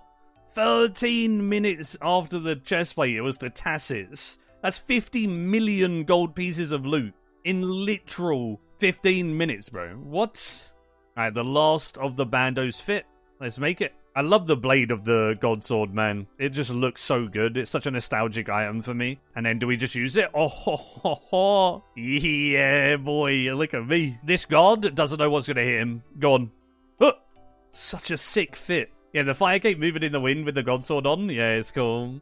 5 achievement points. 5 combat tasks. Master combat task. Tomb Looter. What does that mean? Bleed Tombstone Massacre 25 times. Okay, fair enough, fair enough. Let's see. It's white. Dragon stones and gold ore, though. Honestly, I love that. That's so many resources right there. Holy moly. Alright, bank 'em. I wanted to do some Valdorvis in my downtime of God Wars Dungeon in general. I think it's a really, really well-made boss. One of my favorites, actually. And I've done it a lot during leagues, so I know the mechanics to it, so at least I can farm this boss at a decent standard. And it feels even better killing this boy now that I have Bandos, because I'm not made of paper anymore. One big thing I want from Valdorvis that isn't super rare is actually the Blood Quartz. I have goals of the Inferno in the future, and there's only a couple more things I actually need for it. One of them being this Blood Quartz, which overheals me with my blood spells in the Ancient Spellbook, which will help a lot during the Inferno waves, especially if I mess up. I have extra HP to mess up with. In addition to that, I would also like to probably get something like Holy Sandals. If I can, from Medium Clues, they would be absolutely awesome. And then also the Ring of the Gods from the Wildy bosses. That would be a huge prayer bonus as well, alongside the Holy Sandals. So if I do mess up my prayer flicks, I have a bit of extra leeway on that. So yeah, here goes the grind for the last few items for the Inferno attempts in the future. Probably after I've explored Vala more, but I doubt it'll be too much longer before I give it a go. Dude, I wasn't even recording. I thought I was. Oh, man, I got the Blood Quartz. Let's go. That was pretty spooned as well. I only actually have 60 KC. That is awesome. I get to attach that bad boy to my Ancient Scepter. Now I've got Blood Ancient Scepter, and that's another item for the Inferno done. And it also looks very cool. I wanted to get 1 KC on Kriara. The reason why I'm getting 1 KC on Kriara right now is so I can unlock the Ancient Bank at Nex. So whenever I get a bunch of kills at Ziliana, I don't have to go and get a bunch of KC again, because KC for Saradomin is kind of annoying. Same applies with Kriara in the future. Getting KC is annoying, especially if you're on task. You don't want to kill too many Aviancies. That means whenever I need to bank, I just go to the next bank instead. Because the way that the next bank works is every time I get a kill on these spiritual mages, I actually get 5 KC towards the next bank. Instead of having to kill 35 monsters with the hard CAs, I actually only have to kill 7 of these and I can bank at next, and that makes it so much easier. Very big fan of this. Then it was just time to head back to good old Commander Ziliana and give her a go. The strat that I've been using is also in the tile markers plugin, and it's to minimize the amount of run energy you use. So you run to the red boxes on the floor, shoot the boss, and then you walk to the yellow ones to save run energy. And then as long as you're doing this in the tick cycle again with the whole rhythm game type thing, you shouldn't really get hit by Commander Ziliana, and it works out really, really well. I am actually really enjoying learning these strats on the God Wars Dungeon 1 bosses. It's so much fun to just be able to infinitely attack them and not take damage yourself, you know? And the Tile Packs plugin is a goat for that. Okay, right. Collection log slot. Oh my goodness. Completed. I'm eating, I'm picking it up. Oh my goodness. There's no way I'm saying it, and I'm not even regretting saying it. Holy crap, boys. We did it. That is an epic drop, isn't it? Holy! Okay, I'm so happy. Collection log slot. Oh my goodness, back to back. Hello? What? Oh my... what's going on? Hello? Game? Huh? Let's go! No, I mean, like, I knew that was going to happen, bro. What the heck? That's crazy. I actually did not get back to back to back, so I think we report the game for scamming. What a log, man. 62 KC, and we got the back-to-back hilt into the Saradomin's Light, man. That is so spooned. I just need the Godsword Shard free, and then I can have 2 Godswords. Obviously, I can take the blade off of the Bando's hilt and put it on a Saradomin hilt for when I want to use one or the other, but it would be nice to not have to do that and have 2. That would be sick. But yeah, I want to try this at Valdorvis. That was one of the big reasons why I went to Ziliana in general. Obviously, an Armadyl crossbow would also be nice, but that's amazing. That was probably the thing I wanted the most, honestly. Alright, let's take a look. So, we can dismantle the Bando's Godsword, and we get our blade, and then we use the blade on the Saradomin Godsword. Look at that. Ho ho! That's such a nice looking piece of equipment. I love the OG Godsword looks. Oh man, look at that. Ooh. So I can use this, and I can commune with the Holy Star. You feel the light of Saradomin preparing you to fill your mind and enlighten your vision. If you submit, it will help you see through the darkness of Zamorak's evil. Yes, let the light in. There we go. So now, whenever I go to Zamorak, it's like normally dark. It's just normal lightness now. That is literally just a cloggers type thing. But the Saradomin Godsword's big, bro. Look at this. So I've bought the coal bag. I bought the boots and the jacket, so I'm going to buy the helm now. And then I literally only need 44 more, which is really nice, because all I need to get is the legs. And then I have that area task done as well. So pretty good stuff. Plus, this helm looks kind of cool, I'm not going to lie. I quite like the look of the mining outfit. It's quite cool. Runescape is back, and we've got the zombie axe. 15k smithing, 15k hunter XP. We take those. Already? Bro, huh? I see. Right, I have 15 KC.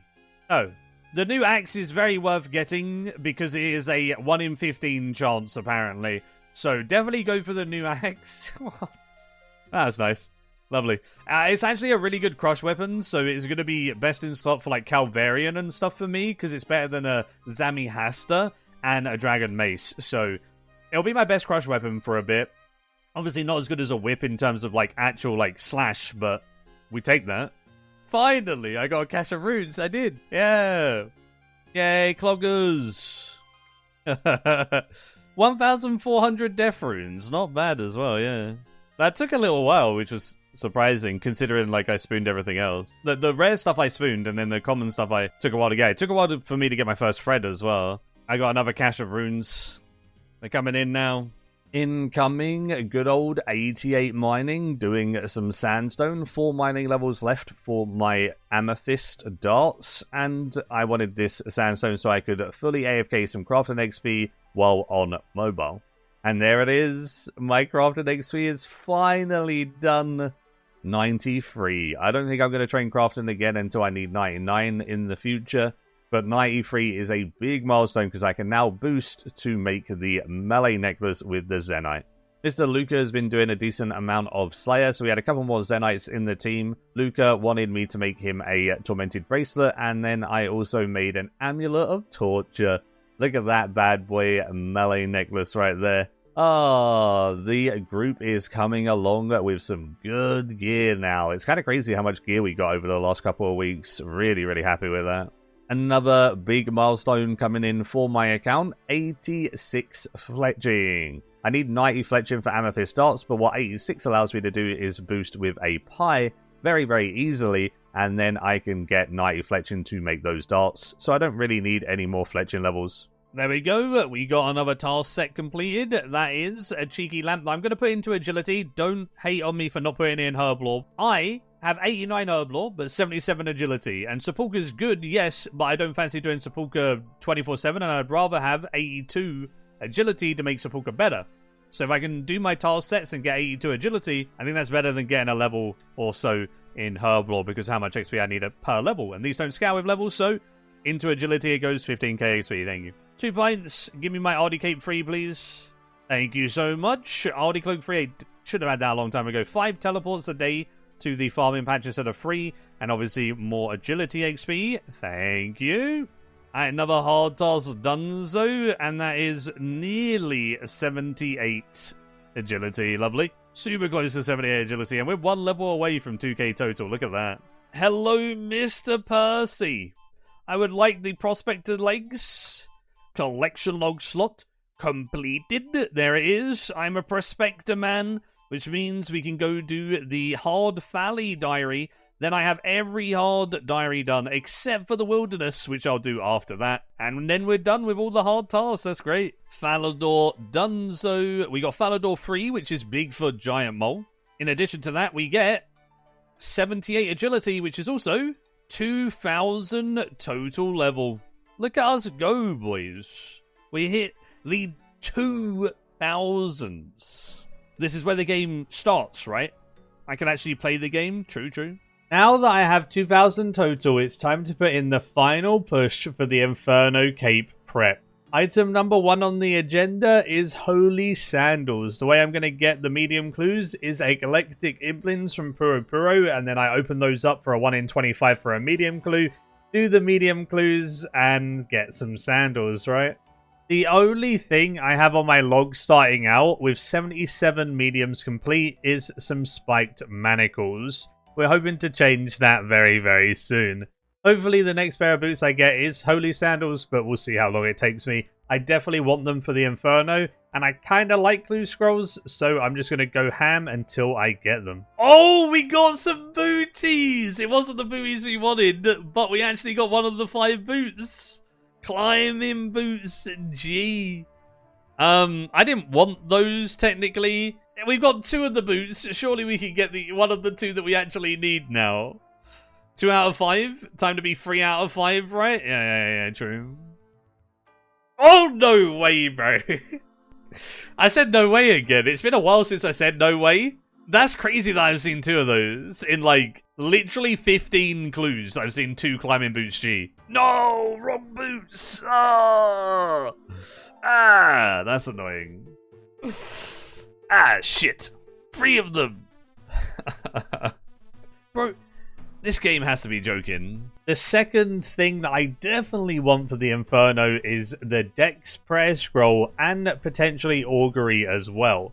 I don't really want to do the Inferno without at least the Dex Scroll because it's so beneficial over Eagle Eye. So whenever I have my teammates like Wazzy or Luca or anyone in Twitch chat that wants to go, I will stop doing clues and do Cox instead. So I'm going to be bounced between Cox and clues for the Holy Sandals and the Prayer Scrolls. Wait, I don't know what it is. I got the thing, so it doesn't show me the special loot. It's my first ever purple! But what is it? Please? Ooh! We needed that! Okay, that's sick! Hey, that's big for the group. That is actually really, really, really sick. Dude, that's 60 mil, bro? Is that expensive? I had such bad chance on that kill as well because I died, but we'll take that. How cool does it look? That's pretty neat, dude. It's a little dragon. So it's just really, really, really strong against any dragon plus Hydra. And it's good on Olm Head. Ooh. 22 KC. Let's go. Another side goal of mine was to get amethyst darts to use in my blowpipe for the inferno, as they're just a straight upgrade to rune darts, and they're pretty easy to obtain. Only issue is you need 92 mining, so I just got 90 mining here on this shooting star as my AFK activity in between all the active stuff. At 90 mining, I headed over to Amethyst and I could use my Lightbearer ring to regen my spec twice as fast, and then on top of that use a Dragon Pickaxe special attack every time on cooldown to make me get that +3 level boost to be able to mine the Amethyst. By the time that I get my spec back, I can spec up again and I'll never have too low of a level. Then I just mined the Amethyst and made it into some dart tips. There's no way, bro. This is like 3 KC after my first one. A deck scroll. Let's go. Arcane! Ooh, not cool. It was a 50-50. But that's still great. It's still an upgrade. I know it's like nowhere near as good as the decks, but I needed it. It was collection log. And it had a 50% chance to be the Dexterous, so I will take that Arcane and I will use that Arcane proudly. That will help a lot with Cox in general, right? When I'm moving the head, it will help with splashing less and stuff. So we're kind of popping off with these drops, dude. We're going to read that Arcane Prayer Scroll. I will learn Augury, which means it's finally lit up. Oh, 25 KC. Oh, that is big. I'd been doing some medium clues between the Cox runs, and this is what we're sitting at the moment. 334 clues completed. I managed to get a pair of wizard boots, and then all of those dupe spike manacles and good old climbing boots G. Surely we get rangers or holy sandals soon, right? An adamant helm H3, 3 more. Yes! Finally! There they are! Bro, I was about to commit Sudoku, I swear to God, man. I was getting really burnt out with medium clues, I'm not gonna lie. That was not the best grind in the world. That was one that kind of got me. I was done with it. Now that is satisfying. Look at those! There it is. We never got rangers, which is kind of funny to see. But we got the boots that we really wanted. 401. It's kind of cool how close we are to the medium log, and we have 447 cloggers to our name. It's pretty big. I've been really enjoying Cox, especially the Ulm fight. The Ulm fight is so enjoyable. I've been having a great time running the heads and learning the mechanics to, like, you know, minimize all of the damage that you can on Ulm. It's really fun, and once you get it down, it kind of just clicks and you're able to skip the special attacks pretty consistently and easily. And then it again feels more like a rhythm game, kind of like with Bandos, where it's the 6-0 alter door method. It's kind of like that. You move whenever his head moves, etc., and it's just good fun. It's a good thing that I'm enjoying Cox, because I did a subathon during this time, and I did about 150 Cox runs in 4 days. That's a lot of Cox. 99 range, PogChamp. Oh, it's a dupe. It's another Arcane, bro. I saw a purple, and it's not a Cloggers, so it has to be an Arcane. Yeah, another Arcane. That's for the team, though. For the team. It's big. Please, dude. Please. Wait, I got Omelette! I actually got the pet! No way! Yo! Oh, I actually spoiled it for myself. No, I opened up the log. I got a Elder Maul. Wow. That's a mega rare, isn't it? So it could have been a T-Bow. Yeah, it's fine. It wasn't a T-Bow. I got a mega rare. And a pet. Look at that boy. Oh, he's so cool. I am ecstatic, bro. Look at this. Oh. He's so cool, dude. 150 KC. I was like, what was that? It's 150 KC for the Grandmaster. Nice. It says he's got a funny feeling. He got a collection log omelette. His special loot is not a collection log. So he could have Dex Scroll and Pet right there. He got omelette at 86 KC with his 6 purple. What is his question mark? Dex Spray, yo! I'm super happy. What the heck? Dude, I couldn't get the Dex for so long. And then Wazzy comes in, 86 raids, gets the pet, gets the Dex Spray. Meanwhile, I'm at 187. 2 arcanes to my name. Gave one to Luca, obviously, so it's not the worst having 2, but holy.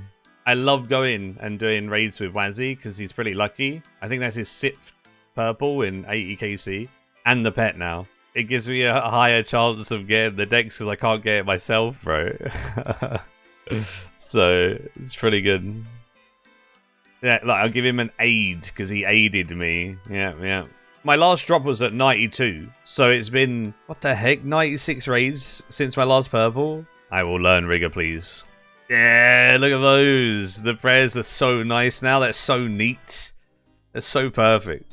Oh, you love to see it. Now that I've got the Holy Sandals and I've got the Dex and Augury Scrolls, the only other thing that I would like is a Ring of the Gods. Ring of the Gods isn't a necessity for me, but I would enjoy using it as it will make prayer flicking less of a necessity and I could focus on learning mechanics.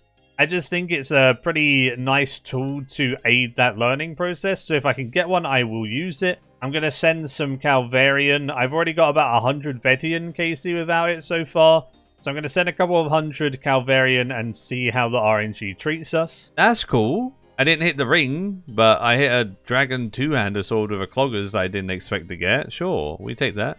Election log shot completed. 40 bosses for supplies on Iron Men are just goated. Look at that. Mortmire Fungus, Wino Zamorak, Gold Ore, Magic Logs. Just a bit of everything. Bro. Back-to-back Ranois, bro. Look at that. That's 700,000 gold. Holy moly. Alright, that's a bank. That's a bank. That's a bank. I'm going to end my Calvarian here. 218 KC on Calvarian and 100 KC on Vetian. No spoon, sadly. So I think I'm just going to send some Inferno attempts. And when I get closer to Zuck, maybe I'll send some more Vetian and see if I can get the ring then. But I think a Ring of Suffering is good enough. And I think I can do it with a Ring of Suffering. So this was the least needed item out of the ones I wanted to go for in the Zuck prep. I have the main ones I wanted. The last thing I did before I went and gave Zuck an attempt was make a undead combat dummy in my house. I can spec this with an ancient mace, and if I'm using all of my melee gear plus piety, I can go from 81 to 111 prayer. That means I'm getting like an extra dose of super restore in prayer points just by speccing this before I go into Zuck, which is really, really nice. I'm going to give my thoughts and opinions on the Inferno real quick in a post-edit, and then I'll show you all of my attempts working my way over to Zuck and hopefully finally getting the kill. I wanted to compare it a little to the RS3 Inferno, and old school Inferno is crazy difficult compared to RS3, and I much prefer old school Inferno personally. The issue that I have with RS3 Inferno is all of the spawns are static. So you can either look at a guide or know where everything is going to spawn before it spawns, and then already have every single wave solved the exact same way every single time. The thing I like about old school Inferno is the waves are completely different. You could have done Inferno 50 times and still struggle on a really hard spawn wave and have to think outside the box on how to solve it. This makes it way more fun to replay as well. And the learning curve is a lot higher on old school because of this. Not having static spawns makes it a hell of a lot more fun, honestly, in my opinion. But other than comparing Inferno to RS3, I had a great time progressing through the Inferno personally, and I would rate this the best content I've dug my teeth into in old school RuneScape so far. It's so good. If you're scared of giving it a try, I'm not the best PVMer by any means, and I was able to give it a try, have fun doing it, have fun learning and progressing it, so I would recommend you giving it a try as well. So without further ado, let's get right into the attempt, shall we? My first attempt went way better than expected. I was just kind of using supplies to get far in to experience some waves, and I got to wave 41. Although I then tried to one-tick alternate, done it wrong, and died to the major. I was out of sync. I wasn't one-tick alternating. Lovely mage hit to the face. The next attempt, I spent a bunch of time trying to learn one-tick alternating better, and I would just find 2 mobs that I could one-tick alternate and then just start alternating them and getting in the rhythm and trying my best to do it. Obviously, there was a lot of mistakes. I took a lot of unnecessary damage, but the earlier I can learn the one-tick flick, the better. Sadly, on wave 39, it was my downfall. Ah, the one tick flicking. I actually did a decent amount of waves with it, but that one, not so much. Probably not the best thing to do, but then we can one tick flick the other. So we'll come in here. No, I'm not one ticking, am I? Maybe. I'm not now, though. Why'd I stop? That was actually fine. I'm pretty sure I only got hit by a blob hit. Oh no. The nibblers. I have no idea what to do for the nibblers. Nah. Hey, 56. PB. That was horrible. Oh shit. Oh, I'm autocast. Yeah, the mage level. Well, that was really good. That was 63. Got a big PB. As a little break from the Inferno, I went to the wilderness to get some prayer levels. It never hurts to get a little bit more prayer. There's level 82. I went back to Calvarian as well, and I've actually now got 666 KC. Sadly, no Ring of the Gods though, so didn't get spooned for that, but either way, I'll probably keep chipping away at it. But it's time to go back and give some more attempts at the Inferno. Attempt number 22 now. I've been powering through them. Definitely need to warm up. I don't know what that performance was. Just look away from the screen. You don't need to see it. Wave 48 was not a good one for me. Although attempt 27 was a nice PB for me. I got to the double mages, which means I'm guaranteed to get to at least the single Jad after this, because there's no way you're dying to double mages. The only way you could potentially die is the pillar falling on you, so you just need to make sure you run away from the pillar when the mages die. But it took quite a few more attempts to get this far, and 27 attempts just to make it to Jad and triple Jads, etc. is a lot of attempts. So if you're ever going to try the Inferno, don't get discouraged after your first 10 attempts or something if you don't have it by then, you know what I mean? Perseverance is key here. The single Jad is nice and chill. I've done Jad so many times. I'm pretty relaxed with single Jad, but I was very, very nervous for the triple Jad. I've never done that except for once on leagues, and then it was still a bit scary, so we're gonna give it our best shot. Okay. Watch all of the Jads. Honestly, there's a decent amount of time between the Jad's attacks. So you have a decent amount of time to react. You just need to make sure you're reacting quick enough to the correct one and keep it in sync, I guess.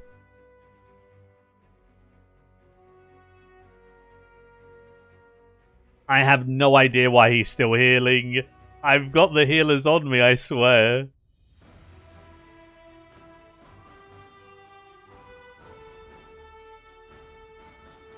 I don't know what was healing him, bro. Oh, there was one there. Oh, I was so confused. I couldn't see the tiny one behind him, man. 9 attempts later, I made it to wave 64 before absolutely blundering it with the double melees. Good job, Maikeru. Well done. You know what I said about perseverance? You're gonna need it for the Inferno.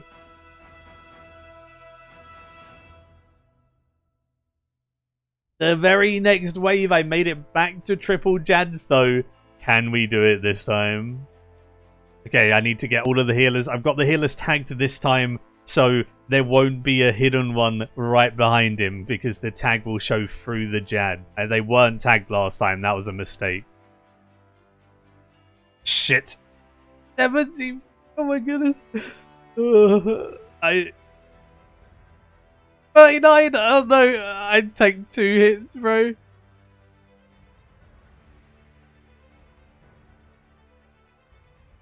Very, very messy first Jad, but he's down. On to the second Jad now. I know I have to run around him and line up with his southwest tile.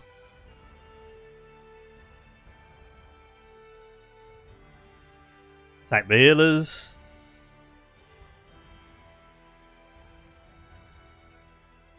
Oh man.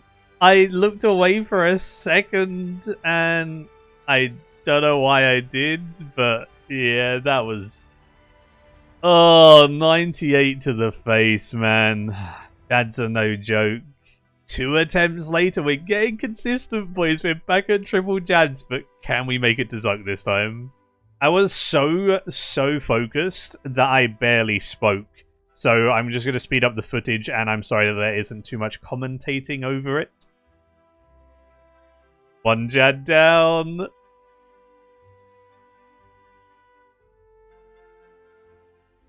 Second Jad down. There's only 1 left. Surely we don't die on this one, bro.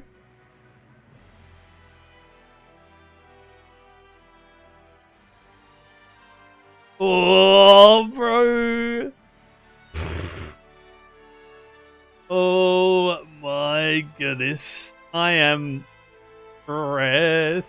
You got this. Yay. You can do it. Love you. You can do it. You can do it. What better thing to do than to calm the nerves by watching Atty take on Zuck and do his talk through. Honestly, the amount of help I had from Atty at Zuck was insane. I'm going to link the video that I used of his where he just speaks through the whole kill, and I just kept referring back to the video whenever I needed a little bit of extra information or I struggled on a wave. I'd find it in the video and then just look how he broke it down. Really helpful stuff. Huge thanks to Atty for helping me with my cape, honestly.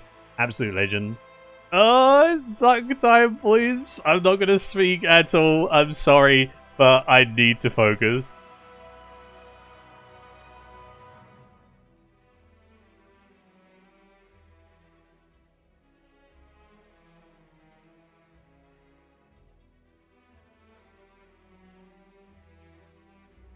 Okay, Jad spawns.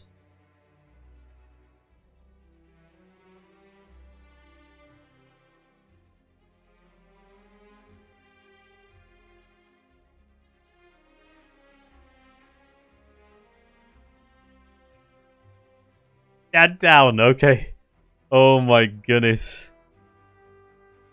I'm gonna restore my stats and wait for a second set before I phase Zuck.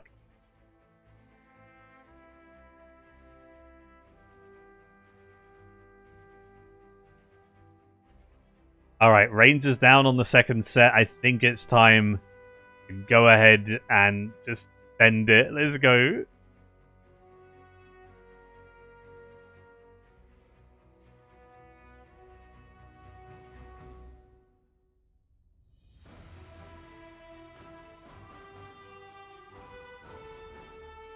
No! Oh, shit, I didn't keep up with it. I got hit by Zuck, man. I was so close to killing the healers as well. That was a decent try for our first attempt.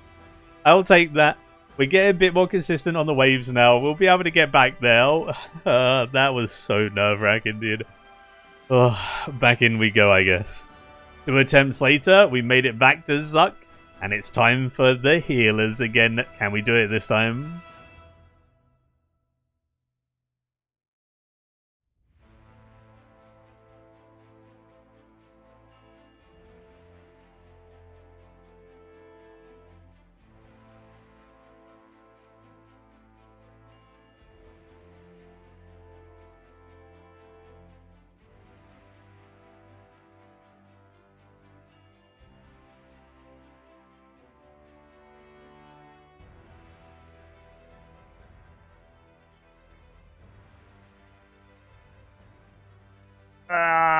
I got a 3rd set, man. My DPS on the healers just wasn't good enough. Zuck healed way too much. It took way too long. I need to get better at that for sure. 170 HP is a new PB again, though. As long as we can continue to improve every Zuck attempt, we got this. But it takes me like an hour and a half to get there, man. Holy, what a strenuous thing. We were okay. We've got this. I do believe in myself. I can do it, but how many more attempts is it going to take? Who knows? Again, another 2 attempts later, we're back at Zuck. Zuck attempt number 3, we're at healers.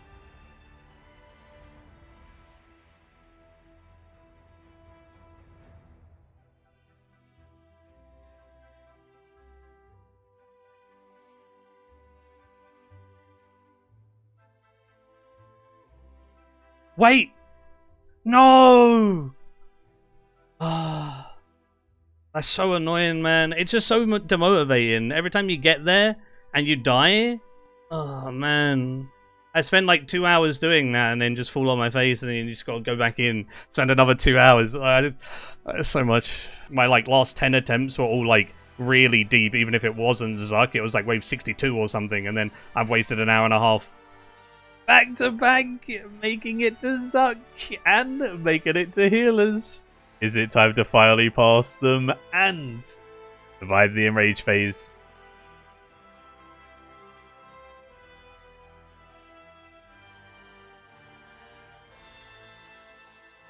No! Oh, I tanked it.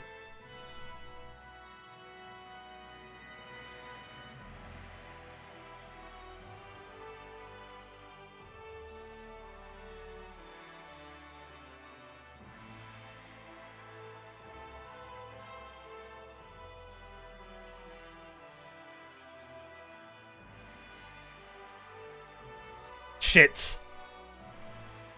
No, man, that was it. Oh, fuck. I'm such an idiot. I got greedy with the hits. I thought I was splashing too much, so I wanted to make sure that I didn't, like... Oh, man, I can't be fucked. It's so annoying. Man. I'm so stupid. It's happened so many times now. Every time I get to the end in the enrage phase, I get so stressed. I can taste the cape, you know what I mean? I'm right there. But that's what Inferno does, right? It gets you stressed out, and you spend 2 hours to get there, and then you're like, I can't mess this up because now I have to spend another 2 hours, and then you mess it up, and you're like, ah, fuck. One misstep or whatever. I actually tanked a hit as well, though, so 2 missteps that time. Guess we made it back to Zuck on the very next attempt. Back to back to back Zuck attempts, though. That is consistency at its finest. But have we improved at Zuck, and can we get the kill?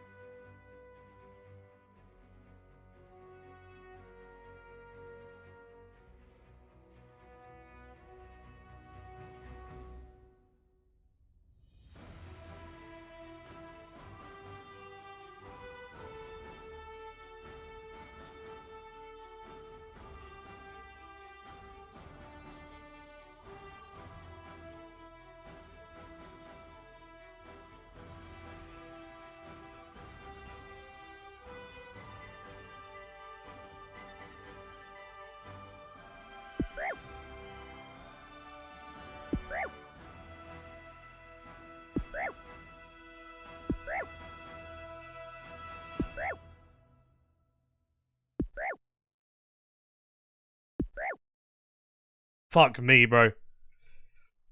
Oh my goodness. I hit so many zeros at the end there, bro. I hit like 7 in a row. Oh my goodness. Oh, finally we got it, man. That 9 HP, I must have hit like 7 zeros, bro. Honestly, the Inferno is some of the best content I've done in the game. 45 attempts to complete it for me. 5 Zuck attempts, and I got it on the 5th. It was really nice to get that consistency towards the end, though, where I got back-to-back-to-back Zuck attempts, and I know that I definitely got a lot better at solving the waves. If you've made it this far into the video, thank you so much for watching, and I really hope that you've enjoyed this long video. Do give it a like if you have enjoyed, as it supports me heavily.